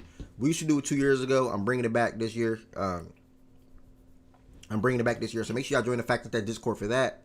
Make sure y'all join the Facts and Stats Discord to join the stage throughout the show. And then make sure y'all join the Facts and Stats Discord to share your gambling plays. And yes, college football talks. Bray and Ride, that is coming as well. We've been expanding. When college football start? I think August 31st, I want to say. That's the top of my head. August 23rd, but the good matchup is August 31st, I want to say. Or August 30th, some game. August 30th, sorry. But it's another game that come on. Am I tripping? Yeah, August. Wait, is it? Where is that? Texas and Ohio State game. When is that Texas and Ohio State game? Oh yeah, August 30th. My bad. August 30th. I'm sorry. I was a day off. My bad. So August 30th is the real start to college football. So college football talks are definitely going to be coming back this week. I mean, not this week. I'm sorry. Next month. Inside of Facts and Stats. We've been expanding a lot when it comes to college basketball. We've been talking about college football a lot over the past 2 years. Definitely going to be doing more this year. And I'm really just going to be spending my weekends watching college basketball and college football and NFL on Sunday, to be honest. So that's that. Again, make sure y'all subscribe to Facts and Stats on YouTube. Make sure y'all follow Everett Jr. on Twitch. Make sure y'all join the Discord. If you want to extend your support, make sure y'all become a member on the YouTube side. If you want to extend your support, make sure y'all subscribe or sub on the Twitch side. Thank y'all for all the support. Tomorrow, NFC North. Tomorrow, shout out to Swiper. I'm going to bring that question that Swiper asked me to the morning show. How would you rank the year 2 quarterbacks at the end of next season if you had to guess or predict or whatever? And then we're going to do that NFL fantasy no dupe thing again, not tomorrow, but that's coming up. And then we're also Facts and Stats fantasy football members. I'm going to do a live spin the wheel. I'm not waiting for ESPN to do the automated draft thing and you don't find out what pick you got an hour before the draft. We're not doing that. We're going to do a live spin the wheel at one point throughout the show or after the show. One of these days in August coming up, with the draft being in 33 days. The draft is August 31st. So we're definitely going to know our pick way before August 31st. And then I'm going to manually set the order. And I just prefer to do it like that. I think it'll be better. So yeah, man, I'm super duper excited for Facts and Stats Fantasy Football League. I love fantasy football, bro. I love football and basketball fantasy wise, but I love fantasy football because to me it's harder to win. I won a lot of championships in fantasy basketball. I won a lot of championships in fantasy football, but playing with these groups of guys that I'm mixing in for the last 2 years, I haven't won yet. So that is definitely a challenge for me. I got really close in 23. I went to the championship, played Shaggy, lost on some bullshit. It is what it is. I lost by 9 points. It is what it is. You know what I'm saying? Like, shit like this don't get me mad. I do this for the people anyway. But losing a matchup like this where Jetters, where, you know what I'm saying? Like, if you make one sub and you put Breece Hall or Kenneth Walker in there, you win. I don't really get mad at like, oh, y'all can't even see the screen. My bad. If I do one thing right, I win. You know what I'm saying? It is what it is. It is what it is, bro. You chalk it up. You know what I'm saying? And then 24, y'all know how good my team was if you was keeping up last year. But I fell short again, so. Why even make the playoffs? So you won a lot of fantasy games that a nigga ain't never seen. Nah, Low and BJ seen for sure. Low and BJ don't seen. Leave me out of it. You know Low and BJ seen for sure, nigga. Like, I don't know what you talking about. Leave me out of it. And I love it. I won this league right here in 21. I've been told you about yourself. Don't put me in it. This is not no waiver thing right here. This is not no keepers league. 21 right here. I won. BJ's in here. Cole is in here. CG's in here. Joe is in here. Like, come on, bro. Yeah, you're not serious. No, I've never seen you win. I never in my life seen you win a league ever. Okay, that's fine, bro. We in the same boat. I never seen you win nothing. Yes, you have. You see me OG. Let me keep it real.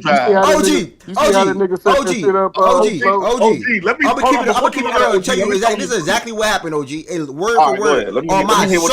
On my soul, this is what happened. Literally on my soul. I've been doing fantasy football and basketball for so damn long, probably 10 years, 10, 11 years. Right? And I have a group of guys. I made this chat called First Take in high school. We continue on with the fantasy stuff, basketball and football wise. This is a true story of my soul. Fantasy basketball, we turn the league. You know what a keepers league is, OG? A keepers league is where you keep players for the following seasons, right? So we like, let's turn this into a keepers league. We ended up doing 6 keepers, I want to say, for football and basketball. Football might have been 5, but basketball definitely probably was 6, I think. 5 or 6, either or. Let's just say 5 or 6. In the midst of us doing keepers leagues, you know how fantasy is. Some guys are just better than the others. Like, it's just that simple. Some people are better than other people. Like, Miles wasn't good. Mish wasn't good. No shade. Like, some niggas are just not better than good as others. So, for us, we always had, like, the same group of, like, 10. And then we'll bring in, like, 1 or 2 people, right? That was typically regulars, too, because they was in our chats. But they just don't trade as good. So you cannot get basically what Lowe and other people were doing. They would knock me for making trades with people that they wanted to make, and I accept the trade, and they want to make the trade with me. So my team was insane. Don't get me wrong. I can't even show you them. Bro, my team. You didn't even say the most important part of the whole story. The most important part is the keepers thing and me making trades with other people. Yeah, no, the most important part was me. That got to do with me is that I came in when you already had a super team. Okay. Oh, all right. I thought you were trying to knock what. Okay, cool. So he came in. What you did? He came in. All right, cool.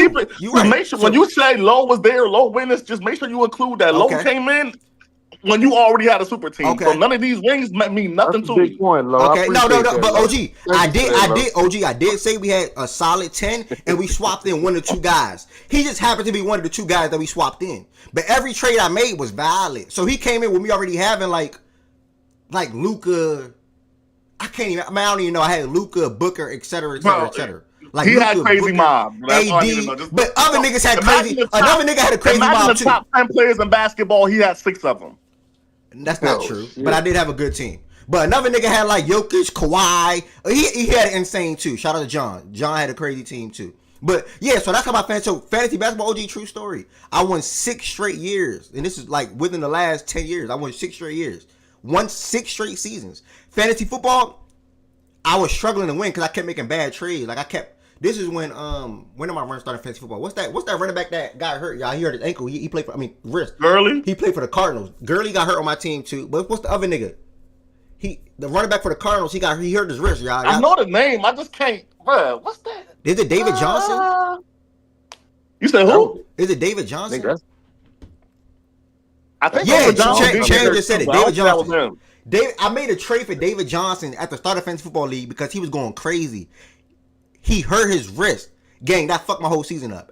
After that, I 3-peated, OG. I literally 3-peated. And for me, I make trades to sacrifice. So you got to sacrifice some shit for the better. And like me playing Keepers League, I set it up so perfect to where like you couldn't do nothing about how I built my team. And then the rest of my shit come through draft. You know what I'm saying? So they couldn't do nothing about it, bro. I prefer Keeper League. I love Keeper League. Resetting year in and year out, it's cool, it's fun, but that shows your real skills. Yeah, it's more talent. I enjoy that. But somebody got to really start from scratch every year. Yeah, there's no keeper. No, I got this already set in stone. Nah, you can't. You can't make trades. When you got keepers, niggas is making trades thinking like around these keepers. Like you making decisions around these keepers. Once you got to really start from scratch, all that shit is out the window. I like both, bro. Like, cause I'm a trade regardless. You know what I'm saying? But Keeper League is, or what people call it, what people do Dynasty League. I still haven't yet to be in a Dynasty League before. I do need to get in a Dynasty League. Cause I know Dynasty, they keep the whole entire team. So I do want to do a Dynasty League one day. I gotta find the right bunch for that. But yeah, man, that's how you. But I like how you did that though, Ed. I like how you, because I see what you did though. You set yourself up real good to win. Because I know I got a group of niggas that don't really, that I can go fetch and fish out. Hey man, come on, let's do this thing. Them niggas don't know nothing about nothing when it comes to fantasy. Nah. I can Zulu them too. You know what I'm saying? Everybody I traded with, it wasn't that scenario. Like for football, what started me in football was me trading my man, my old man. His name was Davon. And oh man, no beefing. Like we ain't beef. We ain't had no problem nothing like that. But he just on some other stuff. So my man Davon, he's the one that started my run, in my opinion, in football, because I traded like 2 players and a pick to get like Saquon from him or something like that, or CMC, and like that's what started my run because I built my core around I built my team, my keepers team around my running backs. So like I had a crazy. But you see that though, OG. When you doing keepers league, you can trade draft picks. Like people trading next round pick, next year picks and stuff like that to get started. Like, bro, to get one of the niggas that's on your keeper. No. To get a nigga that you can draft. To get a nigga that's going to be in the draft. Because when you do a keepers league, dumb players don't go into the draft. I ain't never played in no. Okay, I got it. That makes sense. I ain't never did no keepers. Okay. OG, what's up, nephew? Why is y'all up here letting him reminisce on the old days? Like them is the old days for a reason. He has not won a league yet. He has not won a league yet with real players. It's only been it's only been 2 seasons. No, it has not. It's been 3. A league with CG in it. It's been 3 seasons. This year right here makes 3. No, this makes 4. I won the first one. I won the second one, and Jordan's won the third one. He don't. OG. He don't win with real players.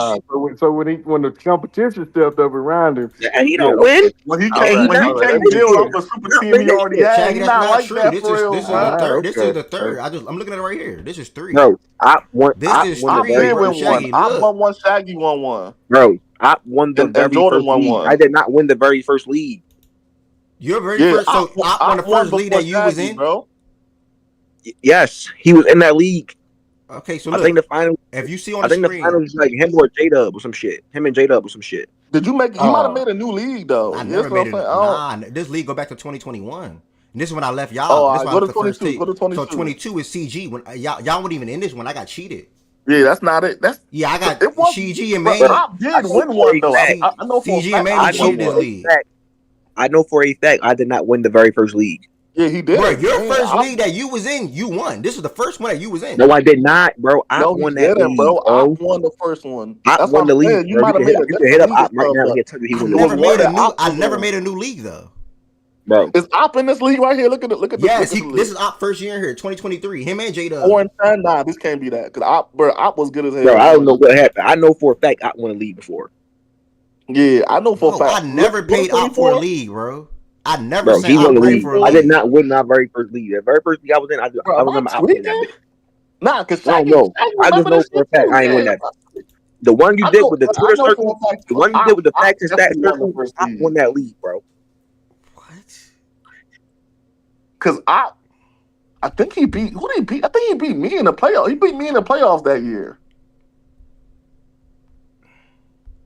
wow. So Let me that's check what something. I was kind of putting that together. That's why I got up here. I said, wait a minute. So it sounds like you ain't won when the competition was OG, still I'm gonna there. keep it real with you, bro. No disrespect to nobody that's in the league or that I know now. But the niggas that I knew before Facts and Stats, people know more ball than niggas inside of Facts and Stats. Like that's just a genuine fact. But this is Wow. but when it comes to fantasy stuff, they know more to fantasy than the people that I be playing with in this league right now. Like that's a fact. Okay. Like All right. they just didn't build a team how I built my team. Like that's all it was. So it was hard when somebody built a team like that I had. No, granted, it was crazy as hell, but I built it from ground up. When you have a team like that you got to go against on a week-to-week basis, You don't still got it. Pull the team up. You don't still got that lead from like 20. What was that? 2018. I don't got that lead no more. I wish I did. But when you got a team like that, it's hard to beat that team. So it's not that they wasn't good; it was that they wasn't comp. OG, It's just that my and team it's was easy for him. it was too set up. OG, it's easy for him to make that statement when respectfully the plan was Derns, the Mileses, Mish. That's my point. That's my point. No, And I'm doing that. I'm doing that guy Jordan Woods to join the league because I know he was good. My point is, them people shouldn't even count for you in that statement. Like, come on, bro. Respectfully, we play with BJ. He don't even do shit every year. He literally does This is nothing for going his to team my every year. point, bro. Literally, all this is going to Why my are point. we in the league with BJ? All this is going, but all this is going to my point, though. When you think about it, it's still going to my point. No, it don't, bro. Because you counting the ass people. That's the point, Shaggy. In our league, it wasn't too many ass niggas though, because I can list their names like John, Keezy, Nate, Low was in there, Davon, Aaron. These are 6 guys that know. Low worked his way up, by the way. But these are 6 guys that knew what the hell's going on. I can continue on. You are not ready to sit here and tell me that a nigga 3-peated in the league and the league wasn't ass. I don't know how that worked, but okay. Keepers. But it's not. But the 3-peat is because it was a keepers league. I'm but telling you, that's not happening with no keepers. Season out, and he got Derrick Henry, Saquon, and Lamar. It's only but so much. Like he's only but so much you finna have going on for the rest of that season. Man. Like, For example, Shaggy, if I had Jettas, Jamar Chase, and CD Lamb, my 3 wide receivers on a week-to-week basis every single year, you're not doing nothing about that. How does one even end up with that if the league not ass? I don't even know. That was hypothetical. That was a hypothetical. Yeah, when he was acquiring all that talent, but I didn't have them, but that was an hypothetical. Once he got the talent, bro, was there. Yeah. You know what I'm saying? But nah, they not. It was a keepers league, bro. So there's really nothing they can do about it. The best bet was restarting. You know what I'm saying? And what made me mad was these niggas agreed to continue the keepers, and it was Low. Low was the reason why I ended this shit. The niggas agreed to do a keepers again, right? And everybody sending their bread in, And one bad apple, I just let them spoil the bunch. I'm like, bro, I'm not about to geek to do a league with y'all. Like, I'm already winning. Like, I'm not about to. So Low was like, man, fuck that. I'm not sending my bread and shit. I'm like, okay, cool. Fuck that. Everybody take y'all bread back. I'm moving forward and doing my facts and stats, folks. Like, that's how it happened. And I just ended the football league, basketball and football league. Cause I don't need to restart over for what? Y'all agree, if everybody's agreeing to redoing it, I mean, keeping the keepers going on and on and on, why are we stopping?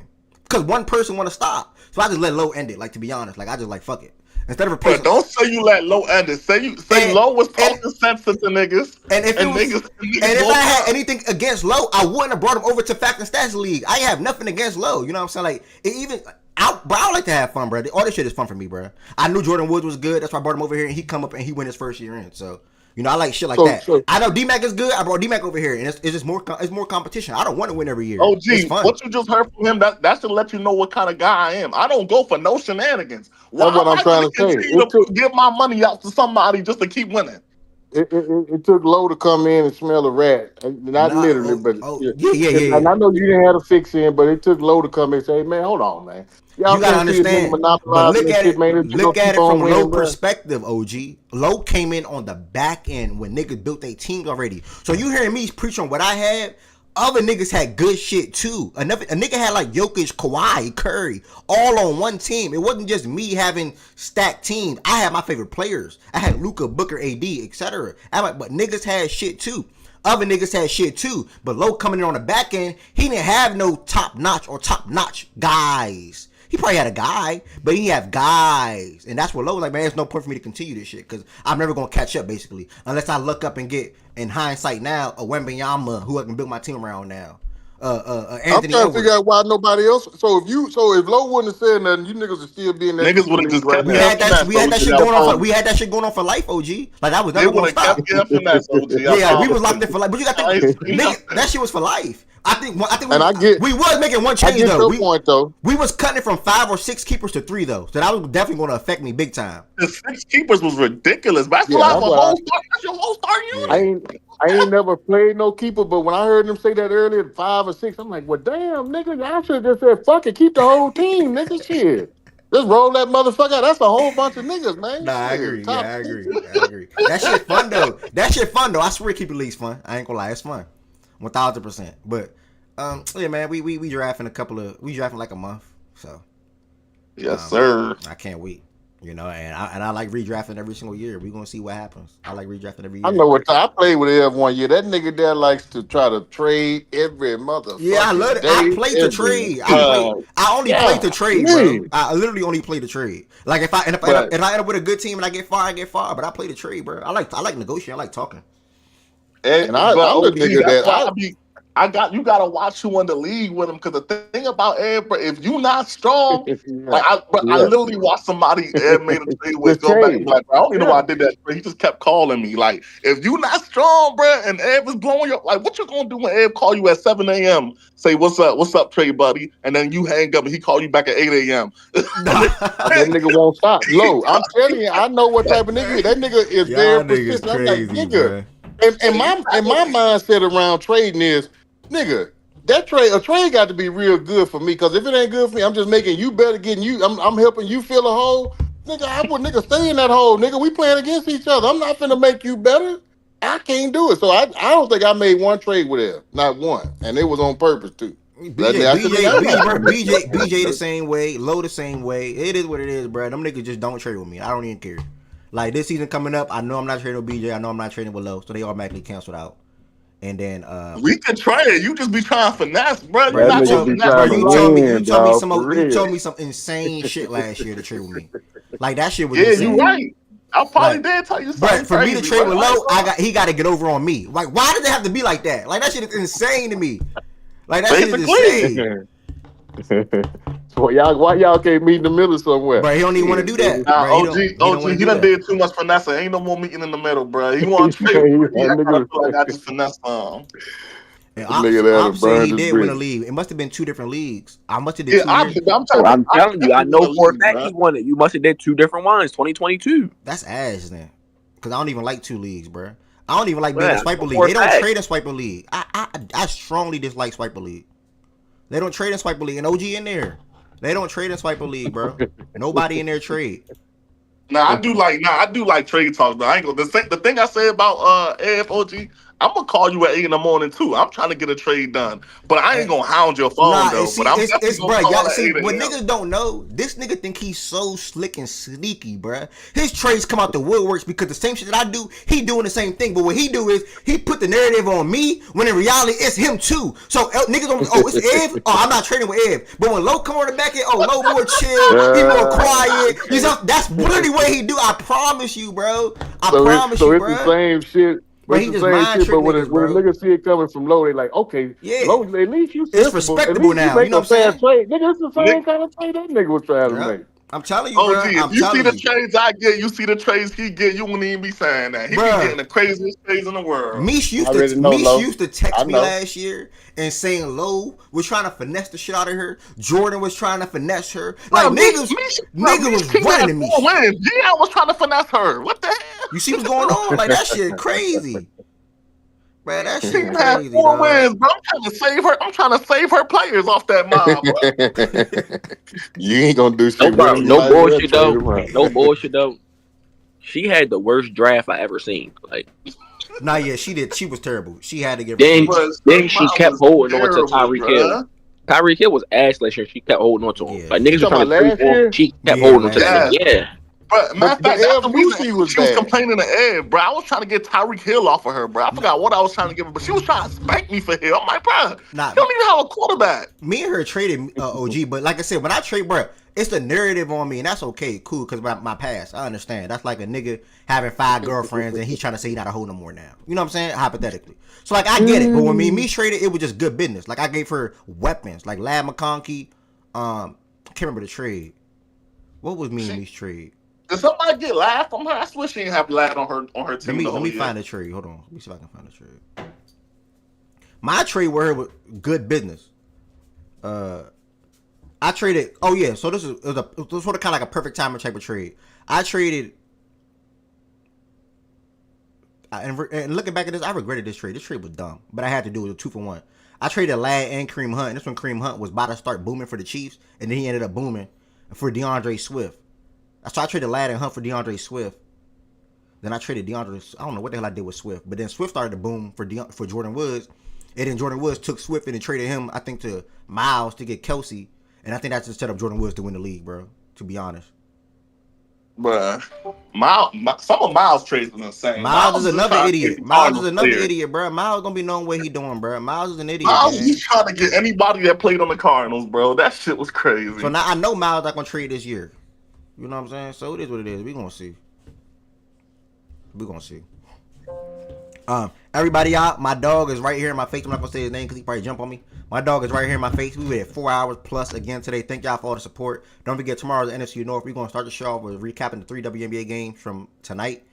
Cameron Brink is returning for the Los Angeles Sparks, and then we're also gonna bring up that question again with out of the 6 year 2 quarterbacks, how would you rank them if you had to predict at the end of next season? And then we'll take it to everything NFC North. We full, Bray. We're gonna take it to everything NFC North with the Vikings, Lions, Packers, and Bears. And I have fans speaking on those teams. And then I got to respond back to Liz for the Raiders, and then CeeLou for the Colts, and then reach out to Jada for the Panthers. And then we are good to go. We are closing out the battle of these divisions on Thursday with the AFC North. Thank y'all for all the support on YouTube today. Thank y'all for all the support on Twitch. And Milo is definitely ready to go. I'm about to take him outside right now with a ball. Thank y'all for all the support. Oh, Bray, it might be two leagues this year, by the way. It might be 2 leagues this year, Bray. The second league, I don't even know if it'll be money, bro. To be honest, it might be free. The second league probably, but people not gonna care. So I don't know. The second league might just be some small stuff. Like the main league is 50. The second league might just be some small stuff. Cause I know Ari and a couple other people want to do like Fredo, like T. What's the max amount of people you can put in the league? Shit, however you want. Like 20, I think. 18. Oh no, I would not. Yeah, that's crazy. I would say do like a 12, 15 man league type. Ours already 12, No, but I can't go past 12, gang. I ain't gonna lie. Hold up, our league is 12. Yeah, our league is 12. 12 is next. Bro, we need to cut that shit down to 10, bro. 10 too easy, bro. You gonna see stacked teams. When it's 10 is too many stars now, bro. You gotta be able to. That's another thing. When I was doing that, the league was 10 people. So, bro, when you have a league with 10 people, that's why it made me never want to do 10 again. Our league is pretty much 11. We play with BJ. Like seriously, why is he still in the league? He does nothing. He should get replaced for He real. just know football though. Nah, He but just not a good he general a manager. he a He terrible. terrible in fantasy. Yeah, he he just terrible. draft and don't care after the draft. He don't give a fuck. Yeah, he really don't. He if I replace D-Man. BJ the type of guy he just want to. BJ another one that just want to go get his guys, bro. Yeah, he just want everybody the Saints guy. That's all he wants. He just want Alvin Kamara. He want Chris Olave. He want. And he's not gonna give you a trade. Like he's not gonna trade with you, like at all. He just want. Nah, he legit gonna trade though. Yeah, BJ is on replace watch at least for the $50 league. And if he want to join the second one, he can get on. He can join the second one. The second one, like I said, is probably gonna be small if money. Why would you replace a nigga that's paying 50 and don't take care of his lead, his team? I Let don't him like don't that. take I like care of it. comp OG. Like I like niggas that's gonna come in here and beat. That's why I brought D-Mac in here. Oh, okay. I took. Look, I could have kept Misha in here. With all due respect, Misha, if you see this, I love you. I could have kept Misha in the league, but like I'm like not like Miles. He probably about to go too because he was terrible last year. This is his last chance. Nah, Miles wasn't terrible. He wasn't terrible. Okay, yeah, fair. Miles was decent. Miles turned his season around. Yeah, Miles turned his season around. BJ, Mish, even that Wizard nigga. Wizard, if you hear this too, nigga, you want replace watch too, nigga.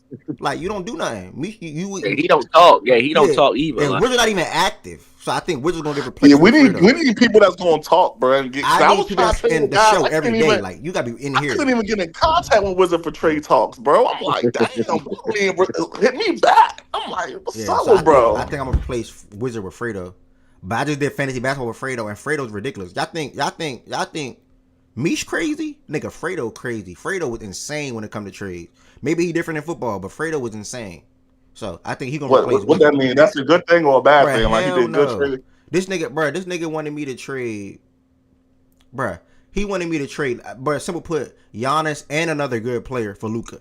I'm like, nigga, what the fuck you mean? Giannis and Luka. Nigga, Giannis and Luka. Nigga, that's a 1-for-1 right there. Why do I gotta add another good player? And it was really true story. I'm not making this up. I'm not making this up. Oh, they go Fredo. There you go. Am I lying, Fredo? Am I lying? Say I'm lying though. Am I lying? Straight for Luka, G. Am I lying though? You he blew my phone. One thing I'm not gonna do is, I was texting your phone, nigga. The shit was Giannis and Jalen Johnson for Luka. I'm like, nigga, what? Jalen Johnson. For Luka, bro. He not finna put that shit on my jacket, bro. Yeah, I was texting your phone every day for Luka, nigga. You damn right. I know his game now, Lo. I'm not. Giannis and Jalen Johnson for Luka. Oh, now you understand? I know his game. Giannis and Jalen Johnson for Luka. Tell me that ain't true though, Fredo. That's some wild shit. Am I lying though, Fredo? Am I lying? Nigga, that's your man since Jalen Johnson got hurt. I'm not gonna lie. I'm not gonna lie. That's not ridiculous. That's not. Nigga, what? Fancy basketball. That's how you know who wanted who. Listen though, Listen though, when you know somebody wants their favorite player, that's how you're supposed to trade. I'm gonna fucking text you, nigga. What? You're supposed to do that. Giannis and Jalen Johnson. Yes, and it was Giannis and Jalen Johnson for Luka. Yeah. Okay. Now show me how much you want them. Show me how much you want. Nigga, I passed on that shit, nigga. I ain't even mad at you, Fred. I did the same thing. He want his favorite player. This nigga, bro, low. This nigga would text me like, bro, you sure? You sure? Every right, nigga. And what's crazy is Fredo told, but Shaggy, he told me Giannis was his guy. So how Giannis your guy and Luka my guy, but we can't get something done? I said Giannis was the best nigga that I could draft. I never wanted that nigga, bro. He was just the best nigga available at that spot.